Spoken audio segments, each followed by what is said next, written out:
G'day, mate. 40 here. So I've got a personal problem, and even better than that, I've got a philosophy about my personal problem that I want to talk to you about. So here's my problem.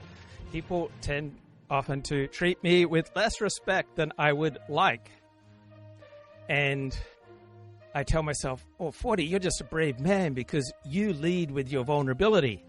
But I tend to lead with vulnerability usually out of a neediness and out of a desire to manipulate other people. And so it's not a super successful strategy. And there are many ways that you can work on educating people to treat you with more respect. But here's my experience with problems like this. The problem's not the problem. The problem is a reflection of a deeper problem. And the more I lead a life that I can respect, the more I lead a life that I can admire, right? The more I can stand behind my choices, then my behavior just automatically improves and people treat me with more respect. Whew.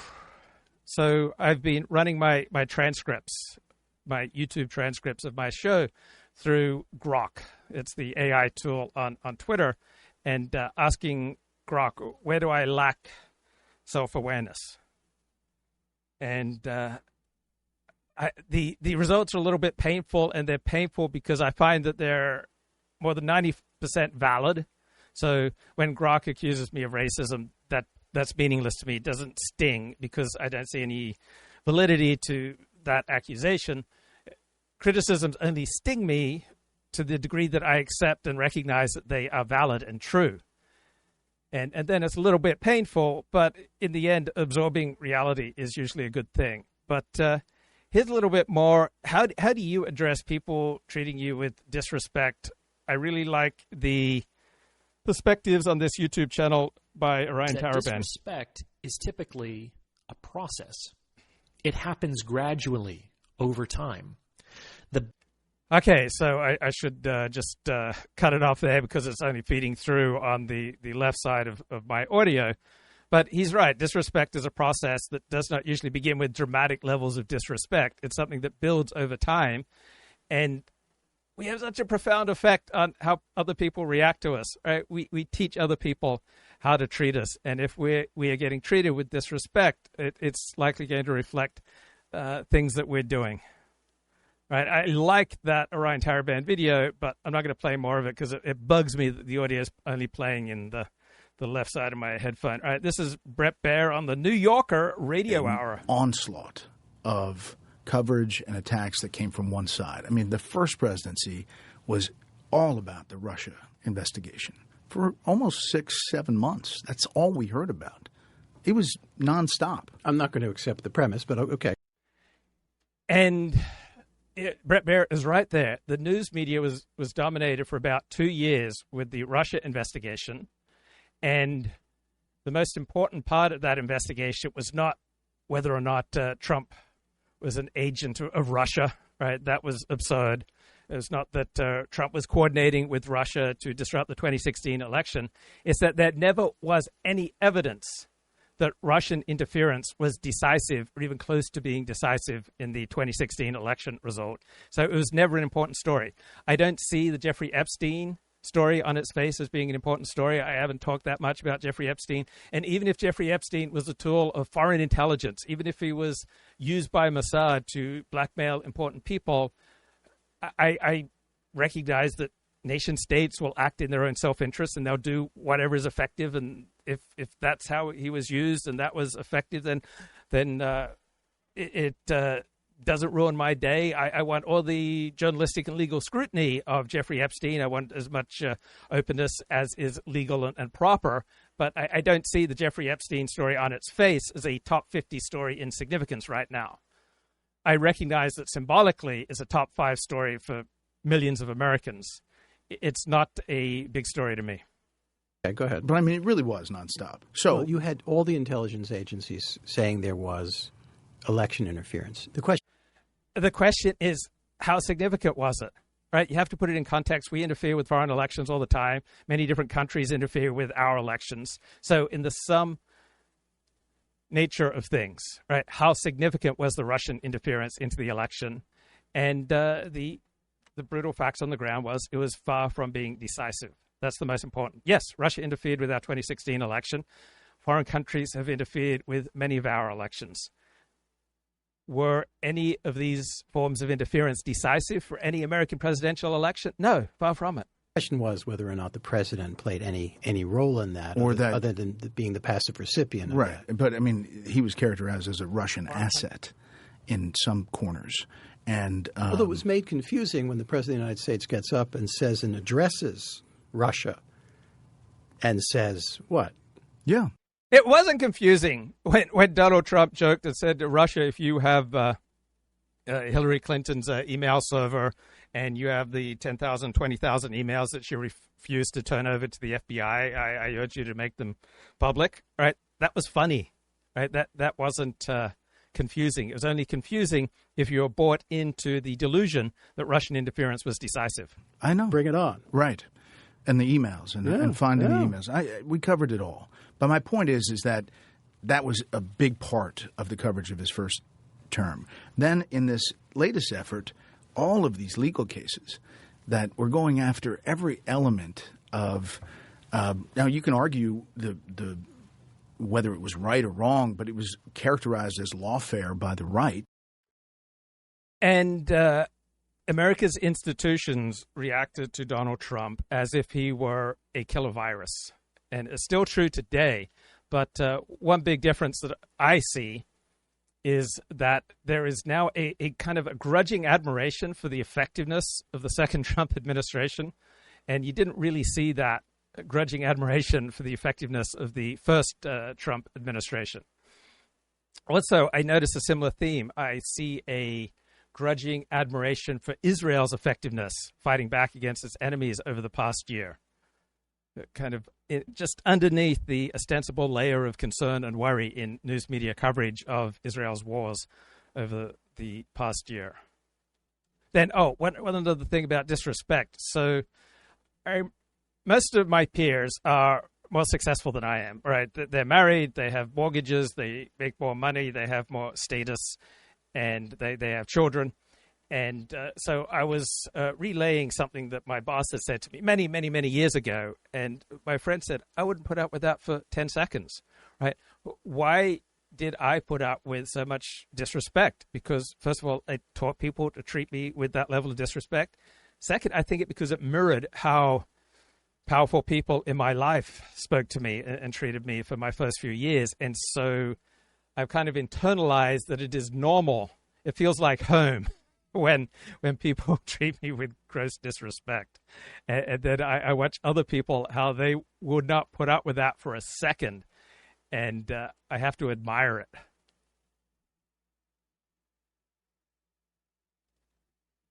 I quite respect Mark Halperin's efforts. Just kind of in regard to the monologue and Epstein, I'm curious why the media, well, not the media, but why the right wing has been so obsessed with this story. But now that there's actually documentation coming out about the Russia collusion hoax, it seems to be going completely under the radar.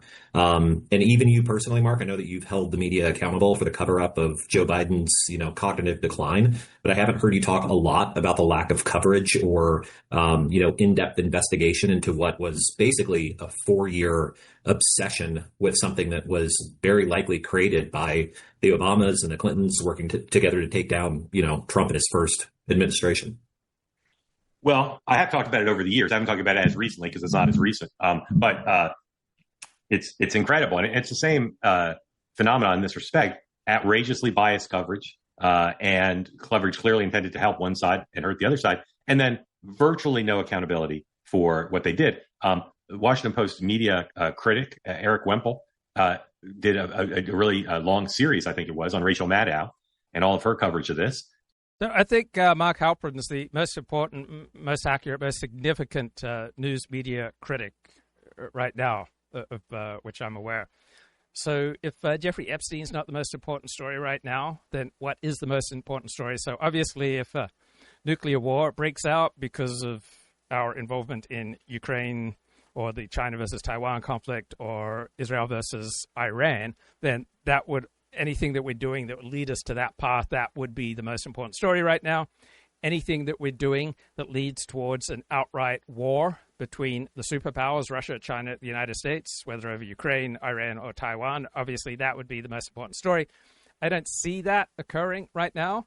So to me, the most important story right now is Donald Trump's battle to change and transform America's institutions, which are currently overwhelmingly dominated by the left. And Donald Trump, top down, is trying to transform them. Now, people love a magic key to understand the world. And on the populist right, one popular magic key is that Jews are behind everything that's going on in the world right now. And then related to that is an accusation that Jewish pedos are behind everything going on in the world right now. Or the non-anti-Jewish variant of that is critical pedo theory. That's Scott Greer's phrase, and I think it's right. There's critical race theory, which is often dominant on the left, and then there's critical pedo theory, which is dominant on the populist right.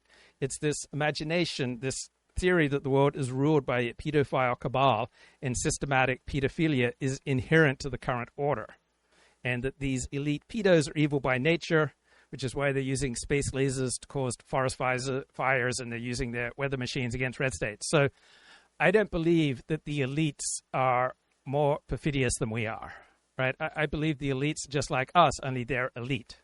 The rich are just like us, only that they're rich. And so I don't consistently side with the elites. I don't consistently side with the populist reaction against elites.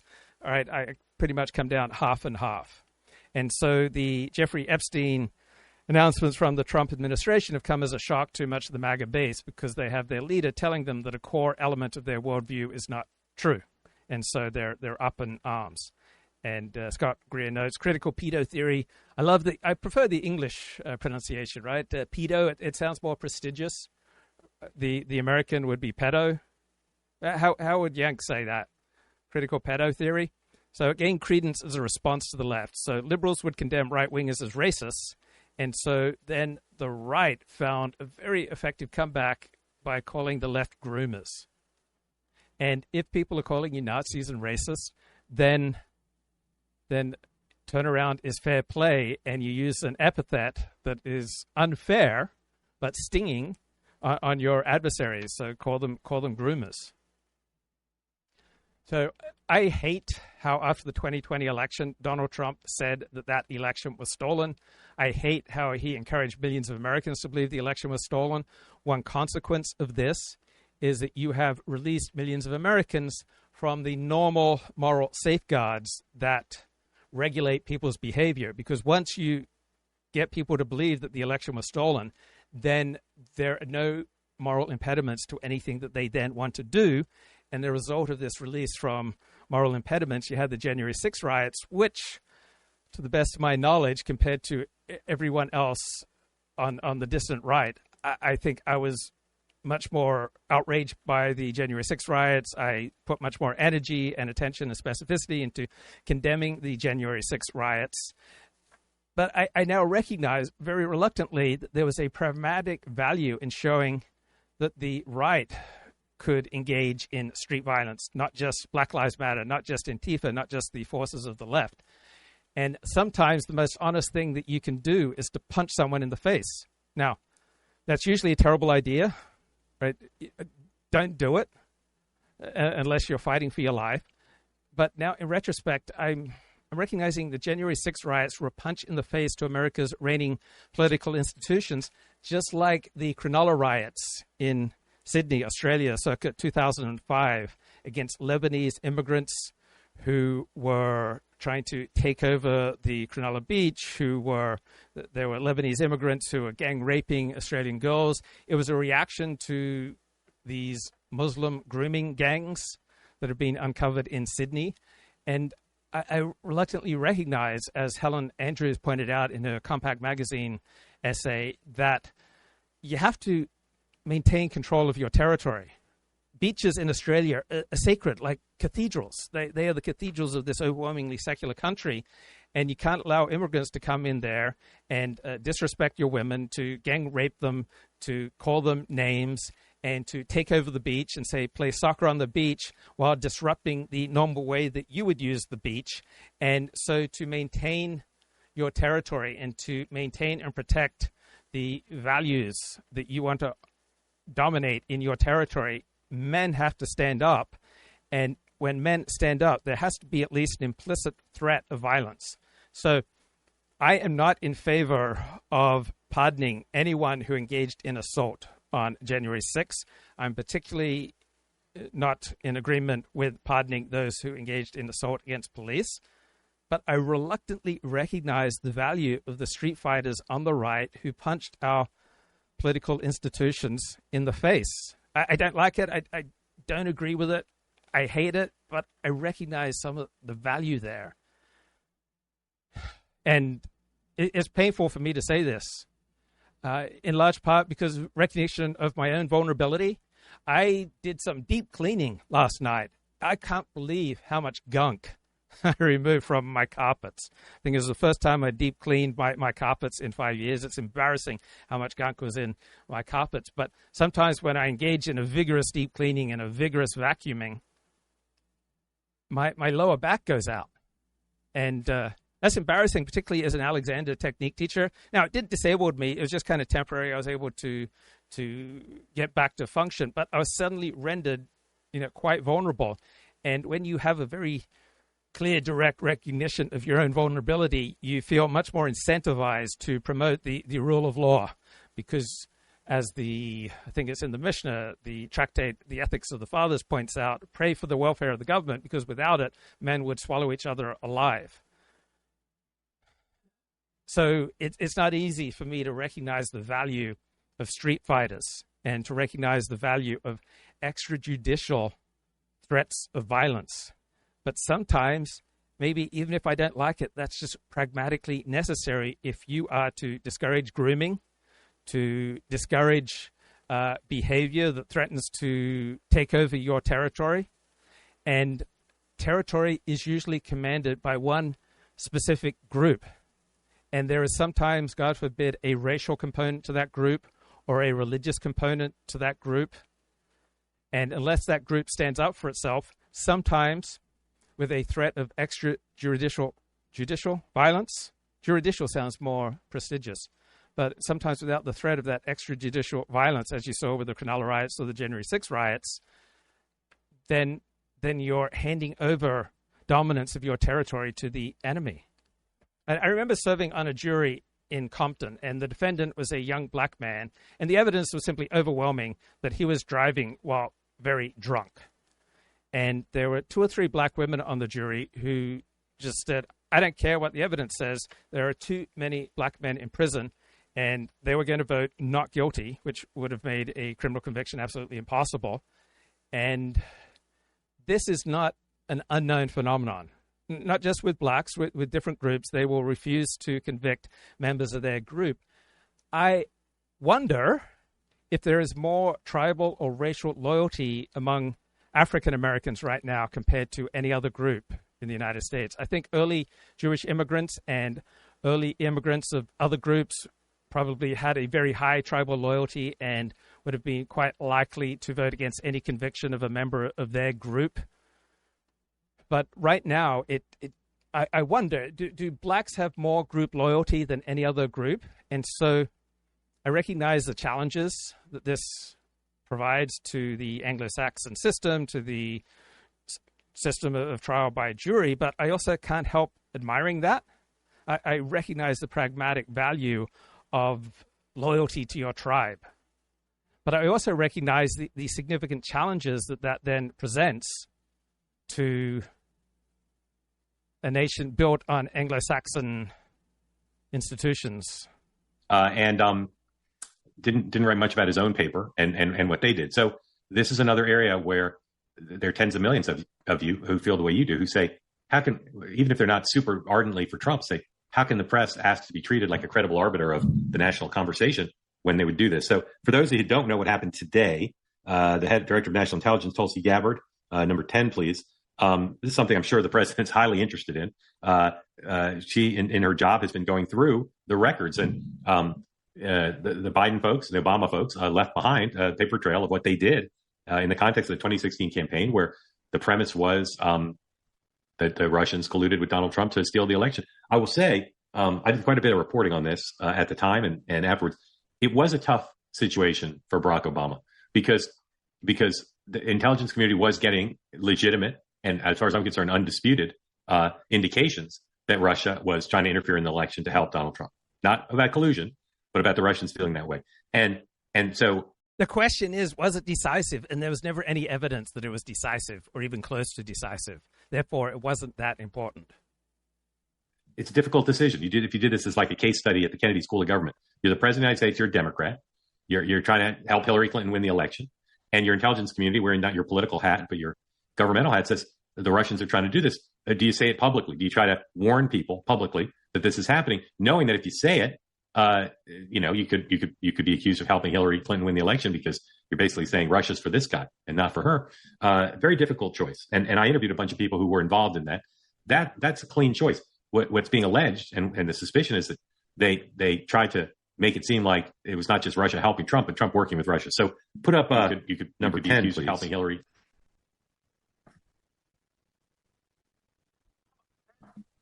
I'm trying to run a show here. Bigger for my tired old eyes.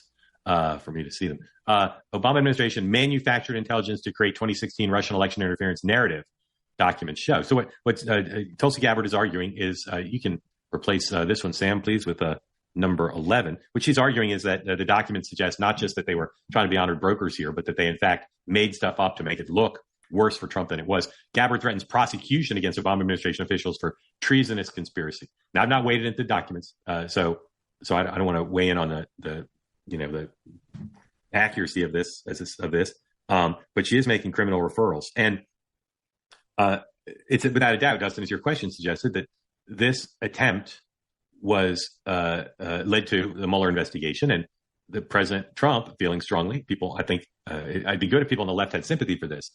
Seems pretty self-evident that much of Donald Trump's presidency was consumed by having to deal with an independent. So I noticed as I'm pulling up various browsers and tabs right now that Gemini AI, Google's AI agent, wants to be more and more in our online lives, and it could be incredibly useful. For example, I would want to know if there are any important unread emails that I have, and so Gemini has access to my email. I'm glad for Gemini to have access to my email, but it's terrible at telling me if I have any important emails. I ask it, do I have any important personal emails right now that I have not read? Particularly, I know some things go to spam that I should be aware of.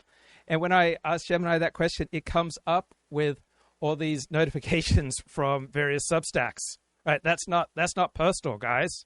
Right? I need something that's personal. Whew. Also, I spent hours preparing for this show after, I think, asking ChatGPT to pull up the most important 40 quotes from the PBS Frontline documentary that I want to play. And I spent hours preparing for it and analyzing these quotes, only to find that many of the quotes were fake, hallucinated, just wrong.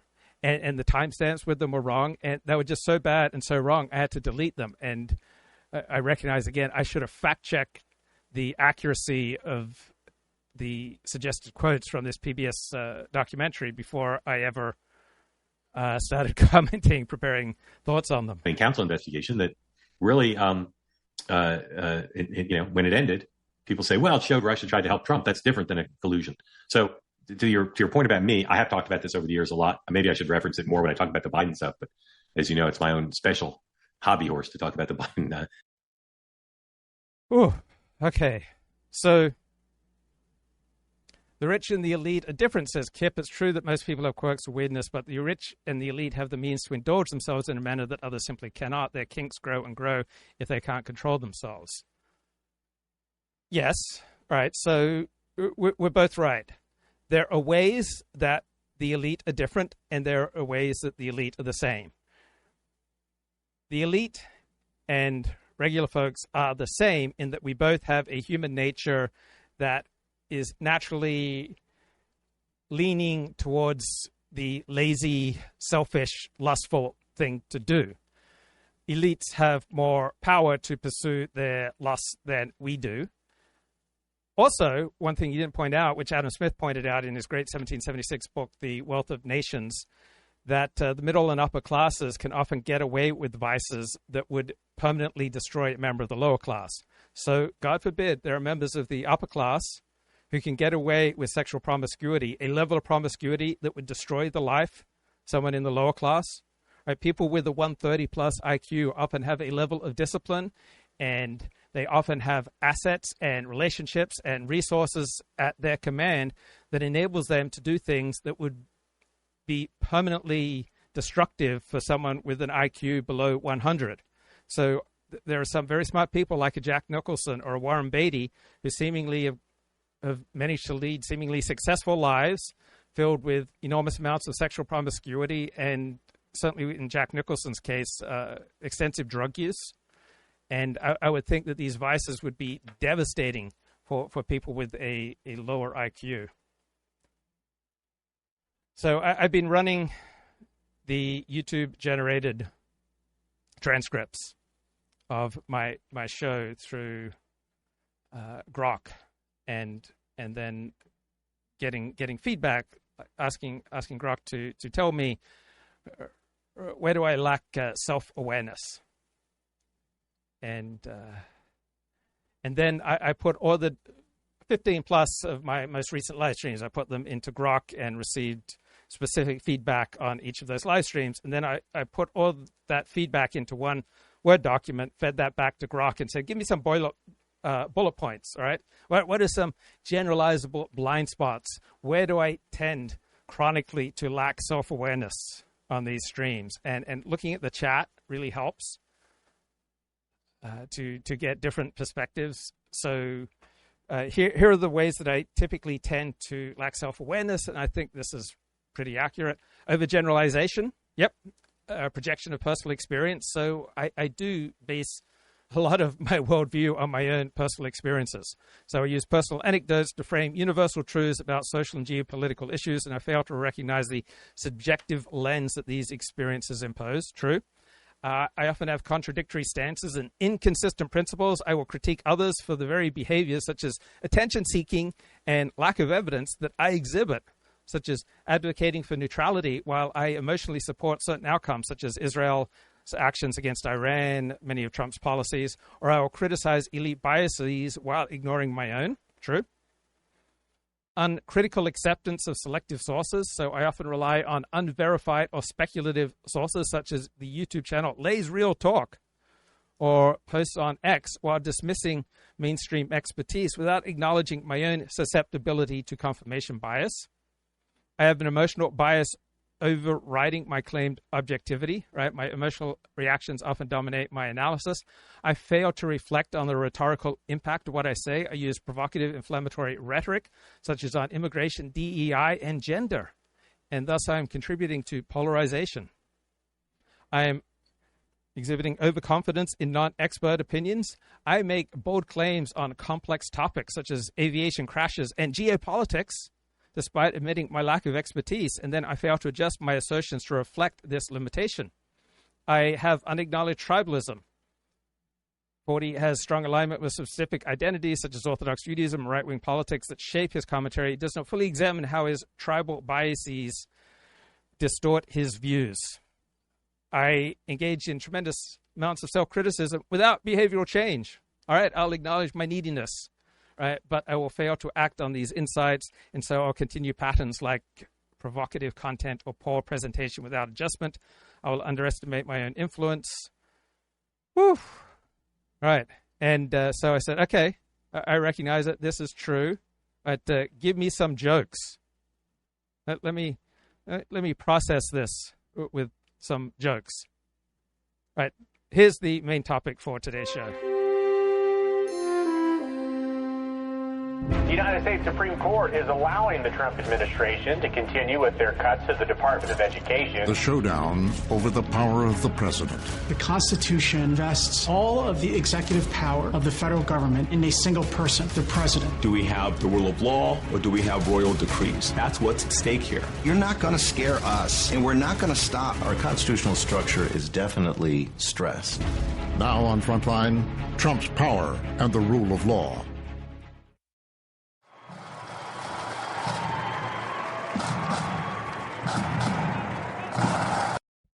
I love it that normally these Frontline documentaries begin with, brought to you by the John M. Olin Foundation or Crest Toothpaste. Now they just go right into it. Good on you, mate. I remember I was so happy on Trump's inauguration day. President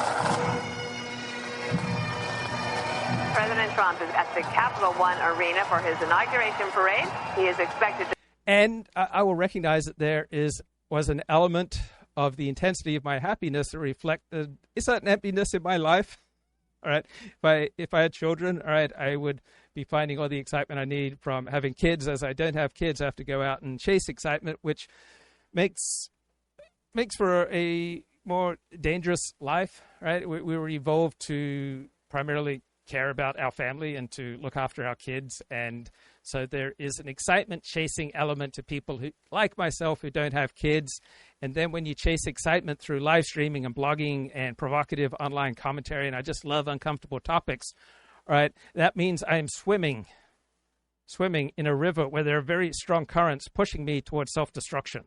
There are just so many ways to make an absolute fool of yourself and to show yourself in a bad light when you do this. And so I think the position of the observer is an important part of the story. To fire up that packed crowd there. President Trump will sign in the arena in front of cheering crowds a number of executive orders. Norms and institutions are a thing of the past. The wrecking ball is back. And this time, he and his supporters mean business. Yeah, this Trump administration is so much more effective than the first Trump administration. Right. I took away from the first Trump administration everything that I knew about Donald Trump. I read several biographies of Trump, and I just concluded that Donald Trump simply was not very good at running things. And now I have to reassess that because this Trump does seem to be pretty good at running things. Now, as long as Trump is a wrecking ball for me, for my understanding of America, then I'm glad that he's a wrecking ball. And I do feel overwhelmingly that Trump is on my side. He's on my vision of America, right? He aligns overwhelmingly with my hero system. And so I'm glad that Trump is a wrecking ball. So tell me if you think that any of these jokes are good. I developed them with AI. AI says I lack self-awareness. Joke's on them. I talk about myself nonstop, right? That's awareness. It's just weaponized. Apparently, I lack self-awareness, which is shocking because I live stream my every emotional breakdown in 1080p quality. I asked 3 different forms of AI to critique my content. They all formed a support group. After watching my videos, AI said, I'm like a man trying to hug God while live tweeting God's restraining order. One AI said I speak in metaphors. Another said I speak in red flags. So I love the concept, the Hebrew concept of Ruchnius and Gashmius. So Ruchnius is the world of the spirit, and Gashmius is the world of the body. So Grok called me a Ruchnius junkie with Gashmius cravings. I told it, that's called being modern orthodox. Respect the brand. Gemini said, I weaponize vulnerability for engagement. I said, subscribe for more trauma. Chat GPT said, I confuse intimacy with intensity. I said, I love you, don't leave me. I watched videos of the LA riots, and I concluded that the riots must be overwhelmingly morons with low IQ. My AI pointed out that I, a man who once directed a porn film to research a book, might not be in the best position to judge other people's life choices. Touché, you magnificent algorithm. The Elon envy. I went on a rant about Elon Musk's juvenile and self-destructive emotional outbursts on social media. It was a classic case of projection. The main difference between us is that when he has a meltdown, stocks crash. When I have a meltdown, my 2 live viewers just change the channel. The hero system. I love hero systems. I have this whole theory, not mine. I saw it from someone else about hero system, how our biases shape our worldview. Right, it came from the book by Ernest Becker, The Denial of Death. My hero system is built on traditional values and national sovereignty. My hero system is built on pointing out that my traditional values hero system is mostly fueled by loneliness and a desperate need for validation and attention. I confidently declare that people are drawn to exciting beliefs like neo-Nazism because they are lonely and they have a deep hole in their soul, which is funny because that's the exact same reason I started a YouTube channel. I spent 40 hours prepping to debate a Cambridge philosopher, Nathan Coffness. I got no sleep beforehand. I was utterly humiliated. I then spent my next live stream trying to prove that I was smarter than Nathan Coffness to soothe my ego. My AI suggested a more efficient way to soothe my ego would be to not pick fights with Cambridge philosophers. I am great at spotting partisan hacks, intellectuals who just reinforce their audience's biases instead of seek truth. For instance, I am a partisan hack who reinforces his own biases, so the key is to be self-aware about it on a live stream nobody watches. DEI kills and nuance is for wimps. I saw a news report in the New York Times, right, about a helicopter crash involving a female pilot. I immediately concluded DEI kills. Right? I dismissed the long, complicated, detailed New York Times report on multiple failures as a lie. My AI noted my tendency to make confident proclamations on areas I know nothing about. In my defense, having a simplistic, emotionally satisfying narrative is my version of a safe space. I argue that fringe beliefs are for people without real lives, without real convictions. I then talk about the profound sacrifices I have made for Orthodox Judaism. I criticize charismatic gurus for being grifters, then admit that I am drawn to charismatic personalities who are gurus. My lack of self-awareness isn't a bug, it's a feature. It's what makes this channel so exciting. I lament that my provocative online posts are a maladaptive, self-destructive compulsion driven by a need to fill a hole in my soul. I also get angry when people interrupt me, because how can I fill the hole in my soul if I can't finish my monologue? I told my audience I want to be a humble servant of the truth. I called myself dust and ashes.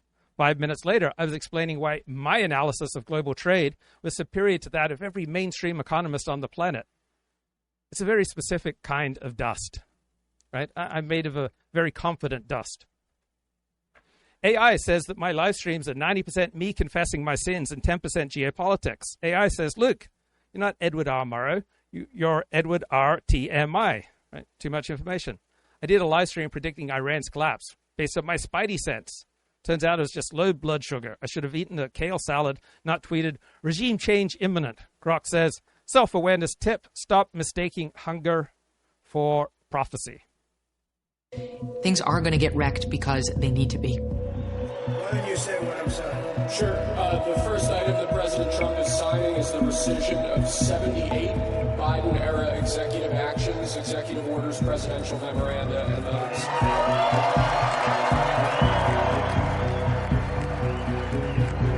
For a lot of Americans, it just looks like change.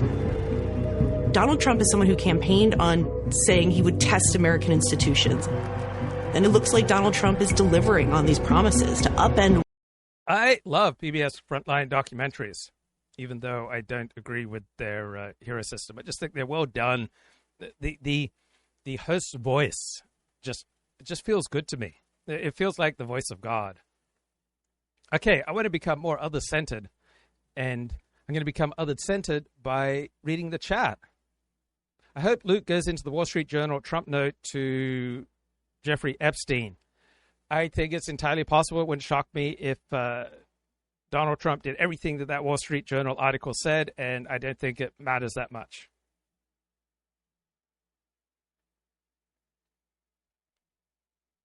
No cottaging at the beach. It's sacrilegious.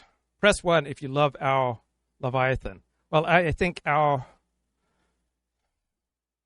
we need a Leviathan to protect us because without a strong government, we would swallow each other alive. How does Grok know that you have 2 live viewers on average? It's a joke, and it's just funny as saying 2 rather than 9 or 11 or, God, I remember the days when I'd have 1,000. Woo! I remember asking my therapist, how can I bring the same energy and enthusiasm to my live streams when I have 18 viewers that I brought to my streams when I had 1,000, or when I'd go on that JF Garapi stream and there were over 3,000 people watching. And my therapist said words, but I wasn't able to internalize them. Grok flagged my video where I ranted about getting banned from 5 Shores. It said, Luke, you're not a martyr. You're just bad at kiddish etiquette. Look, I'd show up. I would daven. I would pray like a tzaddik, a righteous man. Then I'd blog, Rabbi's sermon was Lashon Hara, evil speech, with extra gefilte fish. AI's like, self-awareness check. Stop treating shuls like Yelp reviews. I'm trying, but my last video is still called The Cantor's Kippah, a cry for help. I think these AI jokes are okay to good. AI noticed that I mentioned Cindy Jackson, my 6th grade crush, in 3 videos. AI says, Luke, you're 59, let it go. In 1977, September, she dropped a note at my desk saying, will you go with me? Meaning, will you be my boyfriend? It's the greatest thing that's ever happened to me. I've had sex with porn stars. I've appeared on ABC News, 60 Minutes, in Rolling Stone, right? But that note's the greatest thing that ever happened to me. I had the strongest positive emotional reaction, the biggest thrill to that compared to anything else. Grok says, wait, I froze, I teased her, I got rejected, and I have this classic Cindy Jackson template. I want love, I feel unworthy, I torch my love. Grok says, self-awareness alert, you're still chasing her ghost in every video.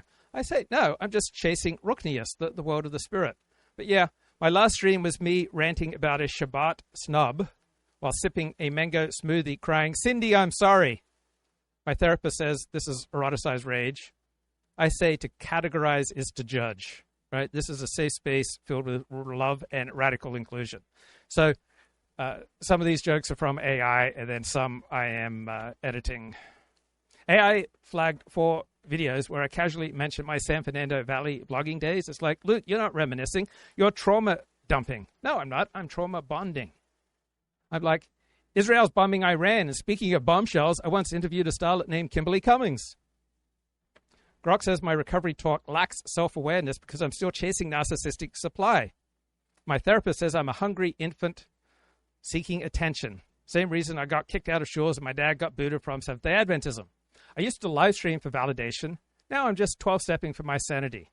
Last video I said I'm sober from porn, but my ego's still wanking. Grok says progress, but maybe you should not call your sponsor Captain on the air. Right? I'm learning. Less blogging, more folding chairs and sweeping floors at Shore. AI is right. I'm a work in progress. Tshuva, repentance, means returning to God, not to YouTube likes. So I'm rewriting my Cindy Jackson template, 1 mitzvah at a time, 1 smoothie at a time. Maybe one day Cindy's ghost will say yes. Whew. It really took until 11th grade that I was comfortable holding, touching, and kissing a girl.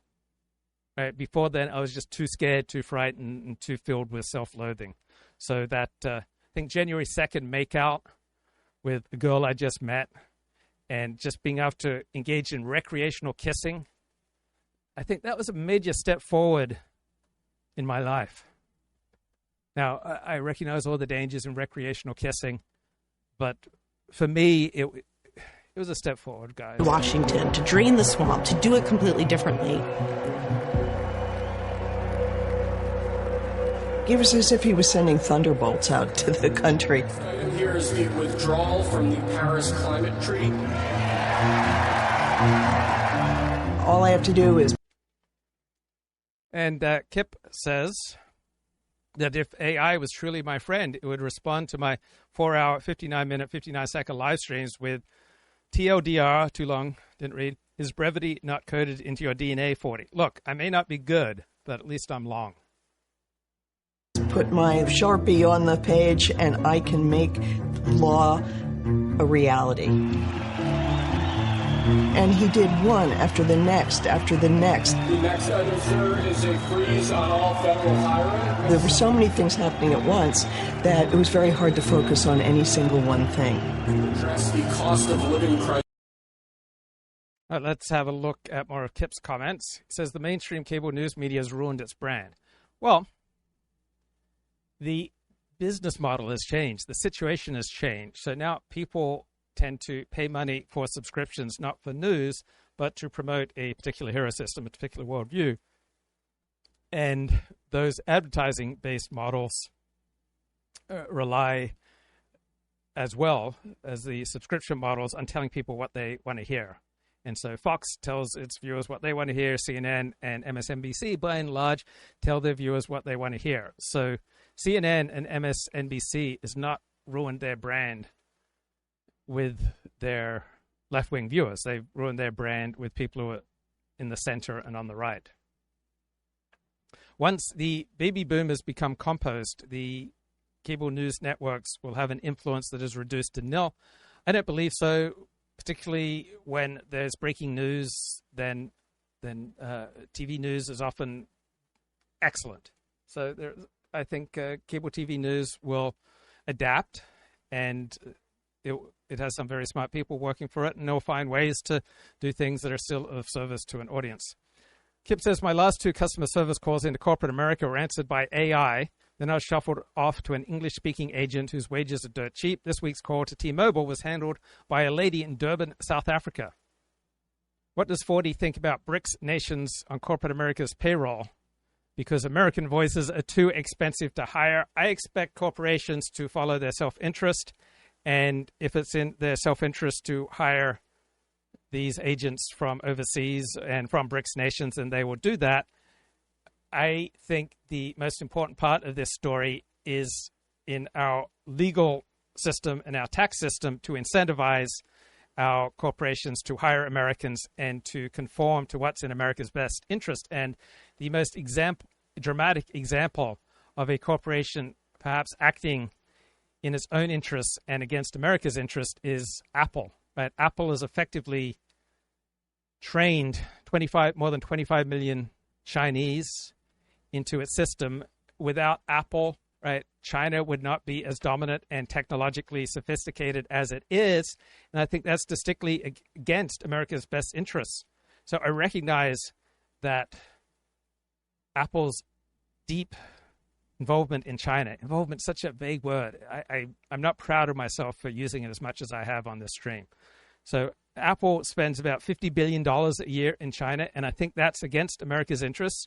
I recognize that it is in China's interests.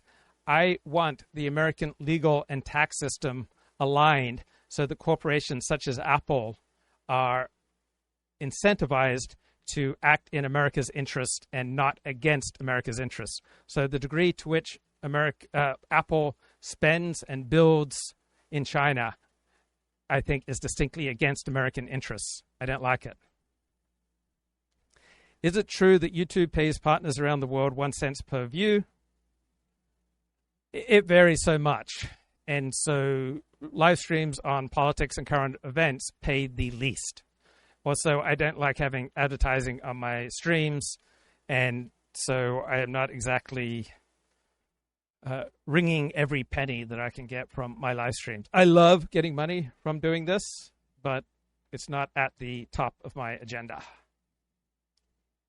So please rate the quality of those AI jokes. Crisis that has cost Americans so dearly. Requirement that federal workers return to full-time in-person work, immediate restoration of freedom of speech, and preventing government censorship of free speech going forward. Ending the weaponization of government against the political adversaries of the previous administration, as we've seen.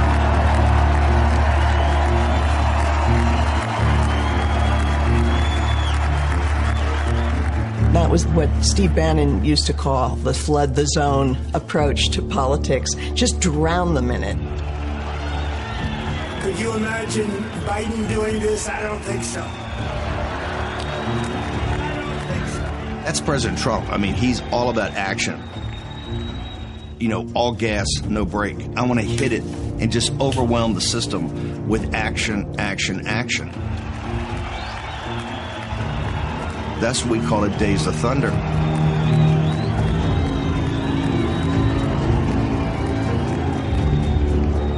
President Trump ran on very specific campaign promises.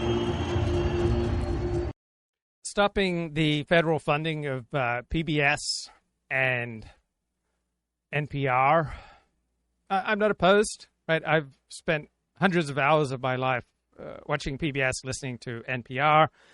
I recognize those institutions have moved steadily to the left. So, yeah, I think probably a good idea. I like these rescission packages. I like that we are pulling back funding for institutions with hero systems that work against my more traditional American hero system. He's going to reform our government to make our governments work for real Americans instead of the other way around. There's Mike Davis and these Steve Bannon quotes and Megyn Kelly commentaries, I think, are very powerful analyses. He's going to secure our border. He's going to get illegal immigrants, including dangerous terrorists, the hell out of our country. And President Trump is doing the I have so many things that I want to tell you, and I apologize that I'm jumping around. But just scrolling through my blog posts in basically chronological order, I think is going to be the best way to satisfy my own need to just offload these insights. So there's a characteristic in myself that I don't like, that I recognize in other people. That is contempt before investigation. So here are common examples of contempt before investigation that I notice, and then some of these came from ChatGPT. So dismissing AI is just hype, right? Dismissing AI as a passing fad or a gimmick, right? I think is contempt without investigation. It is denial of how AI is already reshaping industries, relationships, and cognition. The idea that therapy is for weak people, men particularly hold to this, that there's no need to go over your past. I think the Pet Shop Boys are more profound here. The past is never past, right? It's still with us. So writing off psychological work as self-indulgent or unnecessary without understanding how the past, our trauma, our patterns, right, experiences that we have not processed still shape us.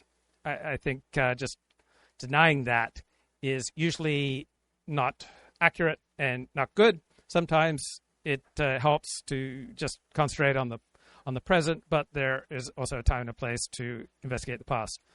Dismissing things as just conspiracy theories, right, without looking at evidence.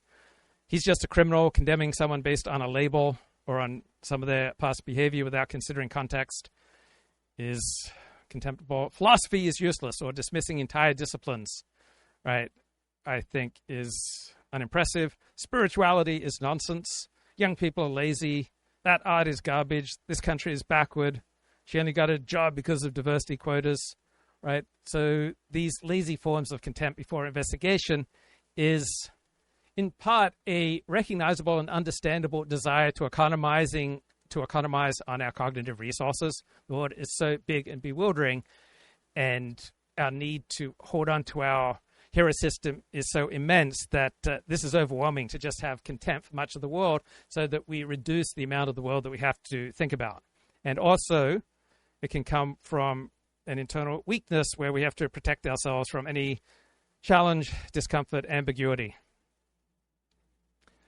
I remember when Barack Obama was running for president, then was elected president, and Dennis Prager often criticized him for wanting to fundamentally transform America.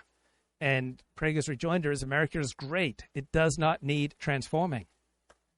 And I thought, yeah, that's a good point. Well, Barack Obama did not fundamentally transform America. It shifted it in some ways. And in his second term, he became much more radical, pushing Black Lives Matter, which probably responsible for a reduction in law enforcement that has led to a dramatic uptick in murder and in bad driving, which has probably resulted in approximately 10,000 additional deaths if we hadn't incentivized law enforcement to back off. So I blame Barack Obama and our elites for pushing the radical agenda of Black Lives Matter. Now, I think Donald Trump is the most transformative American president since Lyndon Baines Johnson or Franklin Delano Roosevelt. And my favorite commentator on the Wallach law blog at Reason Magazine is a conservative constitutional law professor, Josh Blackman.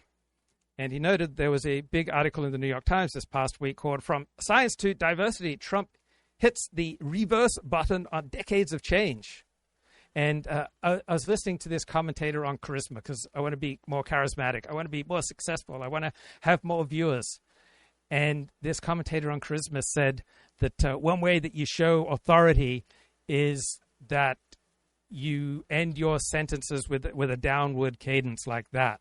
But there are other people. Who's the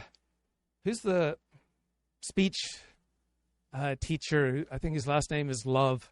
Uses Love, but he says you do a much better job of holding people's attention if you use a rising cadence, right? Because when you conclude a sentence going down like this, people tend to think you are finished with what you're saying, and they start to tune out and they start to interrupt you. But if instead you end your sentences on a rising intonation, then you keep people's attention. So here was this charisma coach and the author of the charisma myth, right, saying that authority is an essential part of charisma, and to have more authority, you need to end your sentences with a downward intonation, and they were wrong. Also, the author, I bought this book on Audible because I want to be more charismatic, The Charisma Myth, and she also talked about essentially the importance of power poses and how expanding yourself in your pose that leads to an increase in testosterone. And this has all been debunked, right? It was very trendy back circa 2010, but it's now all been debunked. And so part of her work is quite shallow. Now, here's Josh Blackman's blog post on Volek. He says, if you read between the lines, you can see some admiration. Trump is doing what was once thought impossible. And that's true, right? There's a tremendous amount of contempt and opposition to Donald Trump in the news media. But if you read between the lines, you can see an admiration that was not there in the first term.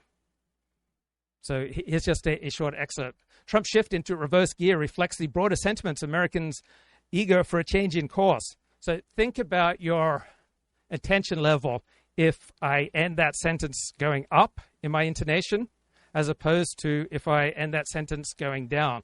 Eager for a change in course. Don't you start to lose attention when I end the sentence going down? So the United States has Roger Love. Roger Love is the speech therapist, the speech teacher who says that you will tend to maintain people's attention much better if you end your sentences with a rising intonation.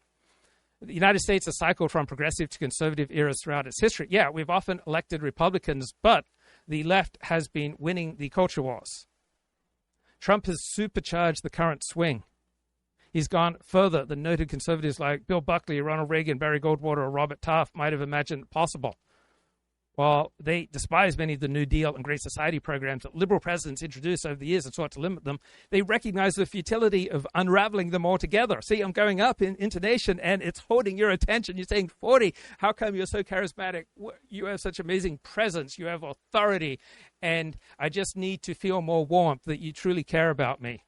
I've forgotten the tricks that this Charisma Myth book told about projecting warmth. They were living in an era dominated by liberals. That's Sam Tannenhouse, the author of the new William F. Buckley biography.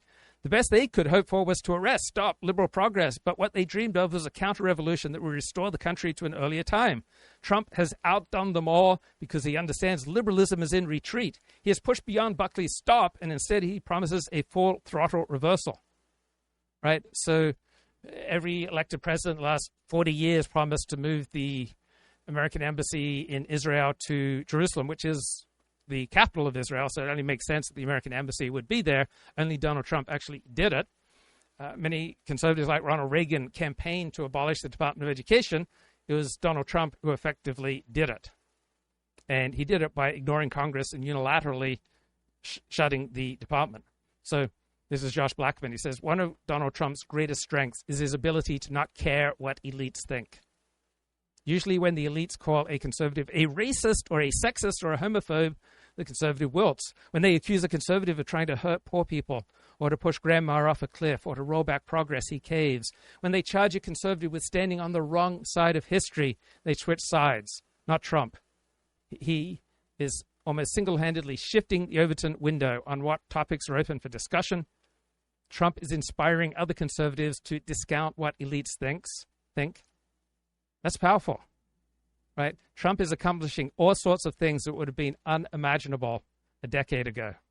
Unthinkable in Washington, D.C. And he's actually delivering on his campaign promises to the American people, and he's doing it very fast.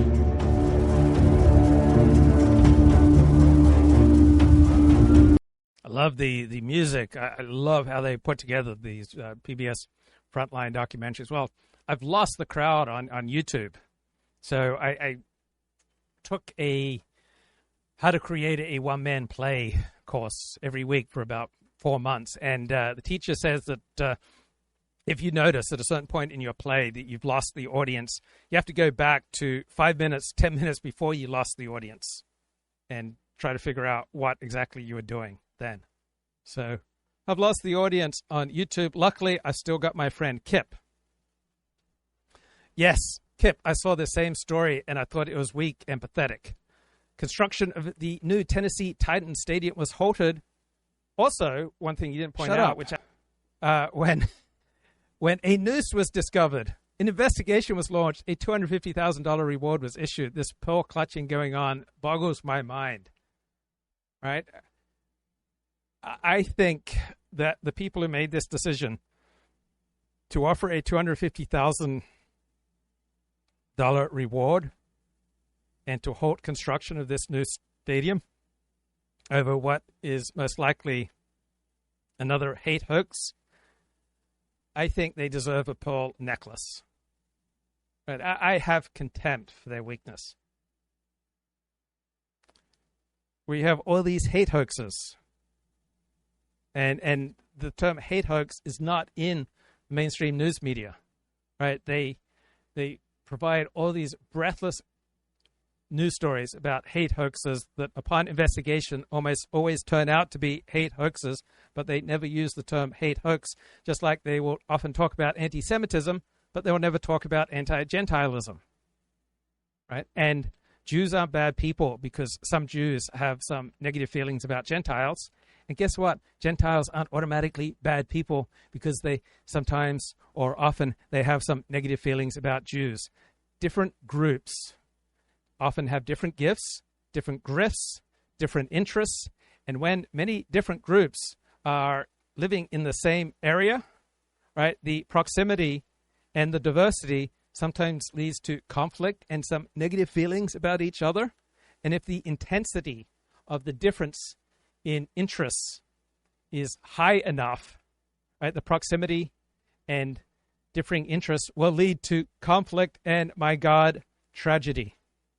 And you can call it bigotry, and you can call it racist, and you can call it homophobic, and you can call it anti-Semitic, and you can label this conflict with every righteous, judgmental term that you can think of, but it does not fundamentally change the reality that different peoples experience the world differently, have different hero systems, have different interests, and that the more different groups are from each other, right, the more likely they are to have negative feelings about each other.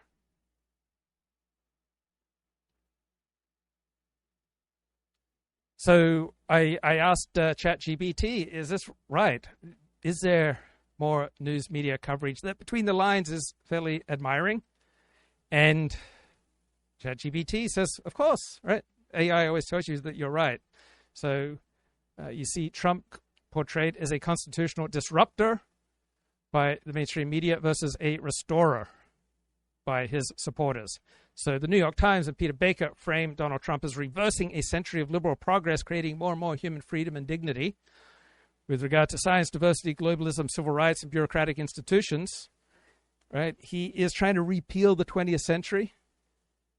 And conservatives and his supporters see this as a realization of a long-sought conservative counter-revolution. He isn't reversing historical progress arbitrarily. He is consciously rejecting the post-1960s constitutional regime, which Christopher Caldwell accurately calls a de facto new constitution born of the Civil Rights Act and its regulatory offshoots. So I think both Charlie Kirk and Matthew Continetti will say that Christopher Caldwell's 2018 book, The Age of Entitlement, is the most important book to read right now for the current Donald Trump era. So from the perspective of Trump supporters, right, Trump is not attacking the Constitution. He's restoring the Constitution. Right? The New York Times and liberals tend to assume a continuous constitutional tradition pushing towards ever more freedom and human dignity. And Trump supporters will say, we had a replacement of our traditional American Constitution with a new civil rights HR bureaucratic Constitution that has reduced human freedom for many Americans and created much more conflict and diminished trust between Americans, and it's done much more harm than good. So the New York Times interprets what Donald Trump's doing as regression. His supporters see it as restoration. Right? We see it as constitutional fidelity rather than as an attack on the Constitution. When I talk to my liberal friends, they say, in effect, do you support Donald Trump attacking the Constitution or violating the 14th Amendment? I have noticed many of my liberal friends backing away from me, in part because they just hate Donald Trump so much now because he's so effective in the second term that they have less and less room in their heart and in their life as someone who supports Trump. So the New York Times says the rule of law is an unassailable, neutral safeguard against tyranny, and Donald Trump's defiance of courts, his dismantling of our precious institutions, and his disregard for due process are existential threats to our democracy. And the intellectuals I admire on the right, such as Helen Andrews and Darrell E. Paul and Carl Schmitt, argue that the rule of law is never neutral. Right? It will always be used by certain people for the advancement of their interests and to suppress the interests of those opposed to their interests. Right? Sovereignty, by definition, includes the ability to suspend law and procedure in a crisis. And every American president tries to take advantage of crises to advance his agenda. Every human being tries to shape the environment around them to make it more adaptive to their own interests. In biology, you call this niche construction. So Trump's actions, such as trying to suspend birthright citizenship and by shuttering government agencies working against the traditional conception of what America should be all about, these are not anti-constitutional, right? These are not anti-democratic. They are democratic. They express the sovereign reclaiming control on behalf of the majority. So the New York Times sees objective law as binding. And critics on the right of the liberal worldview see law as often downstream from power, and Trump isn't acting in a criminal way. He is acting in a corrective way that has the approval of the people who elected him. So the New York Times sees Donald Trump's cultural interventions on DEI, immigration, transgender policy, and on language. Right? Trump wants the Secretary of War instead of Secretary of Defense. He wants the Washington Redskins rather than the Washington Commanders. So the liberal elite see this as irrational nostalgia fueled by grievance. This is the product of a reactionary mind clinging to a mythic past. And people like Ronnie Goodman, Christopher Caldwell, Helen Andrews would say this is not a backlash. This is an insurgency against a cultural colonization by the progressive elite. So Ronnie Goodman and others would frame the 1960s, post-1960s liberal order as the new clerisy, the new clergy, where journalists, bureaucrats, academics exercise their soft power dominance, and Trump is a heretic. Helen Andrews would say that the Trumpian revolt is not about bigotry, it's about territory, right? It's about reasserting control over reality, meaning, and identity, and what norms should dominate. So the New York Times would like to reduce the Trump movement to sentimentality and bigotry, and thinkers like Ronnie Goodman and Helen Andrews would argue the real issue here is cultural displacement. That's what Trump supporters have felt over the past 50 years, and we have a desire for reclamation of traditional America. So from the perspective of liberal elites, we have authoritarian drift, right? We have gutting of expertise. We have anti-democratic overreach. And people like Christopher Caldwell and Carl Schmitt would argue that many of these bureaucratic agencies have become instruments of dominantly left-wing elite power rather than expressions of democracy. They have arisen from a bureaucratic left-wing revolution that has replaced political negotiation with a moralized administration under the guise of expertise and objectivity. And Carl Schmitt would likely say that Trump's actions are a reassertion of politics over technocracy. So do you want to be led by the people's elected representatives, or do you want to be led by unelected experts?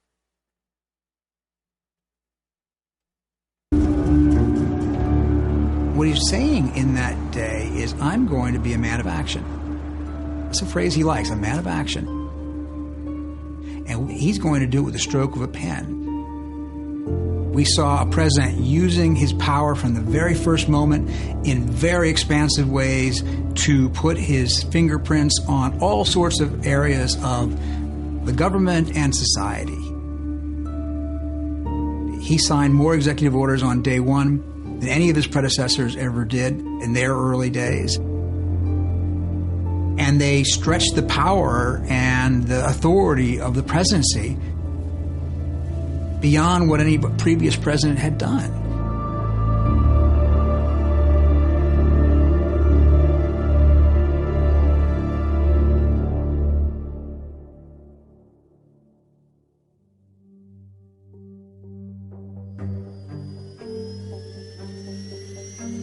President Trump leaving the White House for the last time as president. Just how quickly and how fast things fell apart from this president. He is leaving the White House with much fewer people standing by his side in the wake of the January 6th riot. After January 6th and what happened on the Capitol that day, it was universally terrible. There wasn't even the most ardent Trump fan defending it. He had been entirely ruled out. He leaves office in disgrace, the only ever president to be impeached twice. Trump leaves Washington seemingly for 4 years of exile, maybe a lifetime of exile. Just utter bottom.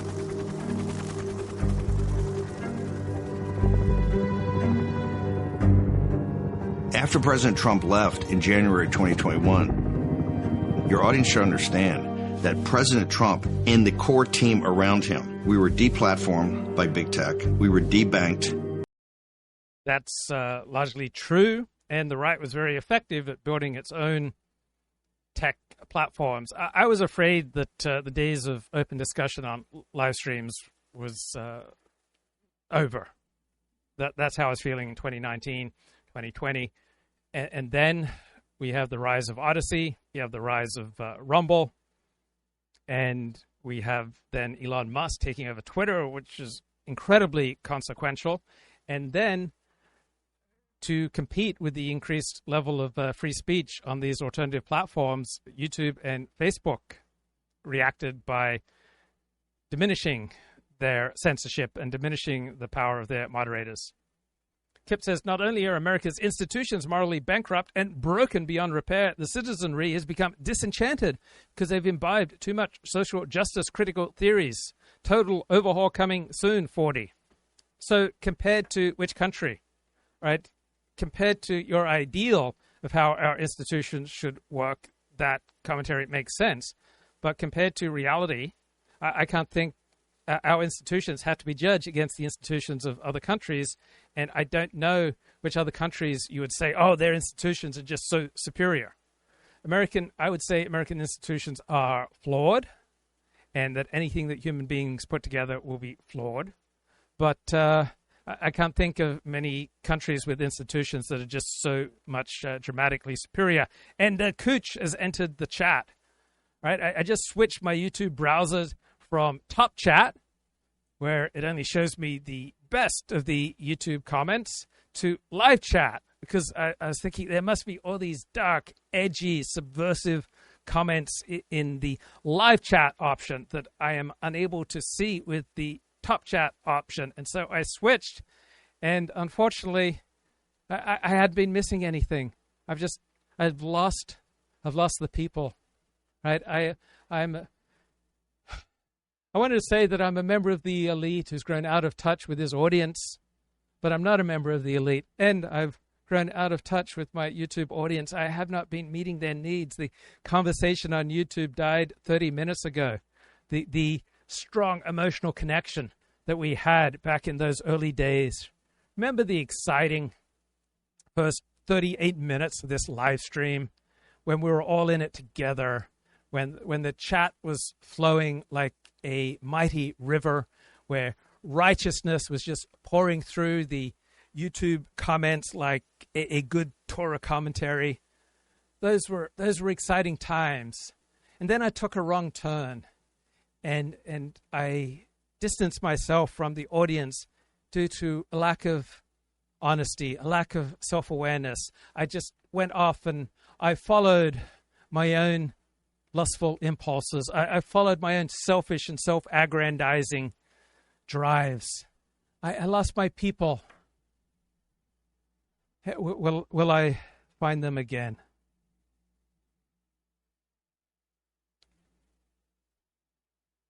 All right, here is another critique. So the New York Times treats institutional inertia as democratic legitimacy, right? And I say maybe we can look at institutional inertia as managerial rule hiding behind procedure. So Trump's unilateralism is a challenge to the legitimacy of our self-appointed betters, our self-appointed technocratic elite. It's not a challenge to democracy. It is a manifestation of the democratic will of the people. So what we have here is popular sovereignty versus procedural legitimacy. And sometimes procedural legitimacy is more important than popular sovereignty. I wish I could just talk to you directly on this live stream like a true professional. But I get tired when I just look in my live cam. I feel myself tightening up, my mind constricting, my grand theories about reality just like fleeing from me when I deeply engage and just focus on my cam. If you focus on anything, you'll notice yourself tightening and constricting. Now I'm freeing up, and I'm seeing both sides of the room simultaneously. I have now switched to a mode of soft eyes where I'm seeing everything in front of me. I have moved from a state of judgment. I have moved from self-righteous pronunciations on reality to just accepting and embracing reality. And the soft eyes, just noticing everything in front of me, moving into a state of awareness rather than a state of judgment. And my back frees up, and my neck frees up, and my shoulders free up, and my breath frees up, just hanging out here in a state of awareness. And if you were to see me go up and down, right, it would be much more graceful. So see if you can detect the difference. All right, so I'm now in a state of awareness. When I bend my knees and go up and down, there is much less distortion. Okay, now I've moved back to a state of focus on the cam. And when I do that, I notice my neck and my back and my shoulders and my breath tightening up. And now there's more of a distorting effect in my musculature when I go up and down. So the New York Times and our elite, they love norms, they love process, they love courts, they love institutions, they love the consensus among elites, they love bureaucratic power. They see this as the heart of democracy, right? And so for many of us on the right, we would say democracy is not just process, it's about the will of the people. And Donald Trump's actions, right, derive their legitimacy from his electoral victory. They don't come from elite approval, from bureaucratic approval, right? It is the sovereign who decides when we're in a state of exception. Donald Trump decides what the crisis is, and if the institutions and the people follow him, then he is showing himself to be the sovereign. Steve Bannon was Trump's 2016 campaign CEO, his White House chief strategist. He was charged with fraud and went to prison rather than testify about Trump's role in the January 6th attack on the Capitol. In those years of 21 and 22, when the entire world was against President Trump and his team, it looked like the odds were so incredibly long. It was a very low... I feel like Jeb Bush campaigning in 2016 and saying to his audience, please clap. Only time around Mar-a-Lago, President Trump was essentially a dead political body left on the side of the road. In isolation at his Florida estate, more trouble for the former president. The FBI raided the former president's Florida home, Mar-a-Lago, unannounced, breaking into the home. Former U.S. President Donald Trump once again found himself the target of an investigation. And Kip is still engaged with the live stream.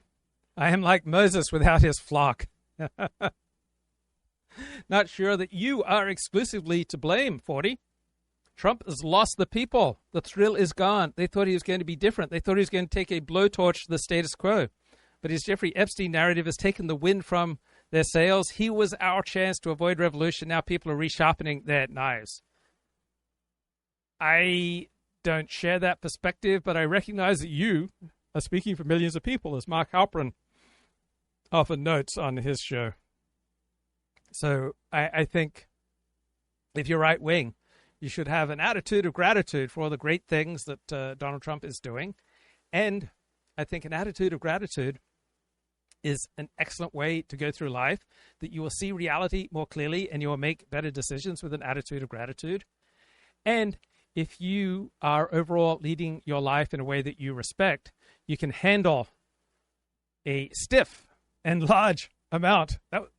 God, I don't like how that sounds. But you can handle a stiff and large amount of accurate criticism because you respect yourself, and so it's easier to receive and to recognize the truth in criticism. And so if you're in a good direction, if you're in reality, if you're embracing gratitude, and you are accurately recognizing your own fallibility, right, that's a very good place to make decisions. I remember I would confide to my therapist about how I was misreading social interactions and I was saying things that were inappropriate.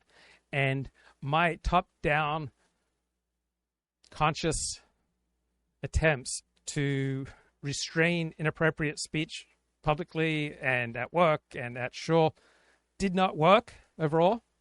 What did work was building a life where I had more self-respect, where I was able to respect my own decisions, and then that naturally led to a better sense of boundaries and a better sense of propriety and more of a recognition of the humanity of other people. So earlier in my life, I was often flooded with empathy for others, and the empathy was so intense that it was disabling. And so I overreacted against that by just charging through life with my empathy for others turned way down because I was scared of getting flooded by empathy. But leading life as a selfish SOB, that was not a winning strategy either. And so when I would confide my loneliness and my pain and my frustration and my despair to my therapist, she would say, this softer side of you is a much more adaptive place from which to move through your most important social interactions. A cascade of other legal problems, multiple civil trials. Trump was found liable for sexually abusing and defaming E. Jean Carroll. Business fraud. Trump guilty on all 34 counts of falsifying business records in the Stormy Daniels hush money case. A federal grand jury here has indicted former President Donald Trump on 4 counts. Indictment after indictment. Charged with leading a criminal organization that worked to overturn. So one of the best insights that I got from an analysis of journalism is that the news is primarily the pronouncements of bureaucracies and bureaucrats, right? That's what the news relies on because that is a business model where you're not going to get sued, right? If you report on what the Federal Reserve has released, you're not going to get sued for that. If you report what the Speaker of the House said, right, you're not going to get sued for that. If you report on what IBM has announced, right, you're not going to get sued for that. So the news primarily relies on the proclamations of bureaucrats and bureaucracies. Now, the news, therefore, is not co-equal with reality, right? The news is a business genre for making money, purporting to keep people up to date with reality. But a large number of people lead perfectly good lives ignoring the news. I love the news. Right? Starting in about 8th grade, I wanted to be a journalist, and I devote a lot of time to analyzing the news because I love it. But the news largely revolves around bureaucrats and bureaucracies. And our elite. They love bureaucracies. They love elite rule. They love expertise. They love procedures. And for those of us on the right, we'll say that elite rule, bureaucratic rule, is not necessarily democracy. Right? Democracy is not just about procedures. It's primarily about the will of the people. And Trump's actions derive from his legitimacy of an electoral victory. They don't come from elite approval. Right? The New York Times treats democracy as a series of rules and procedures. People like Carl Schmitt and Darrell Paul will say democracy comes from decision. When rules and procedures suppress the will of the people, they become oligarchic. They become anti-democratic. So this New York Times article by Peter Baier, who I generally respect, and I bought several of his books on Audible. This article is clearly critical of Trump. It does contain a tone shift from the outright alarm to something closer to a reluctant respect. Right, this is different from the coverage in the first Trump term, where Trump was described as chaotic, incompetent, and unserious. So there's now a widespread acknowledgement in the elite media that Donald Trump is strategic, that he is effective, and the news media tone still disapproves, but the underlying vibe has shifted from Donald Trump is wrecking the system to Donald Trump is winning. And I see a similar vibe in news coverage of Israel's smashing military successes of the past year. Right? There's plenty of critique, and there's also plenty of respect for Israel's military and economic momentum over the past year. Right? The Financial Times is highlighting Israel's stock market soaring, and a stock market soaring is not co-equal with reality that the future of the economy is great, but I don't know many better signs than a soaring stock market for the future of a particular economy. We now see that Israel has effectively dismantled Iran's proxy networks. You have to say right now that Netanyahu's strategy has been largely vindicated as of now.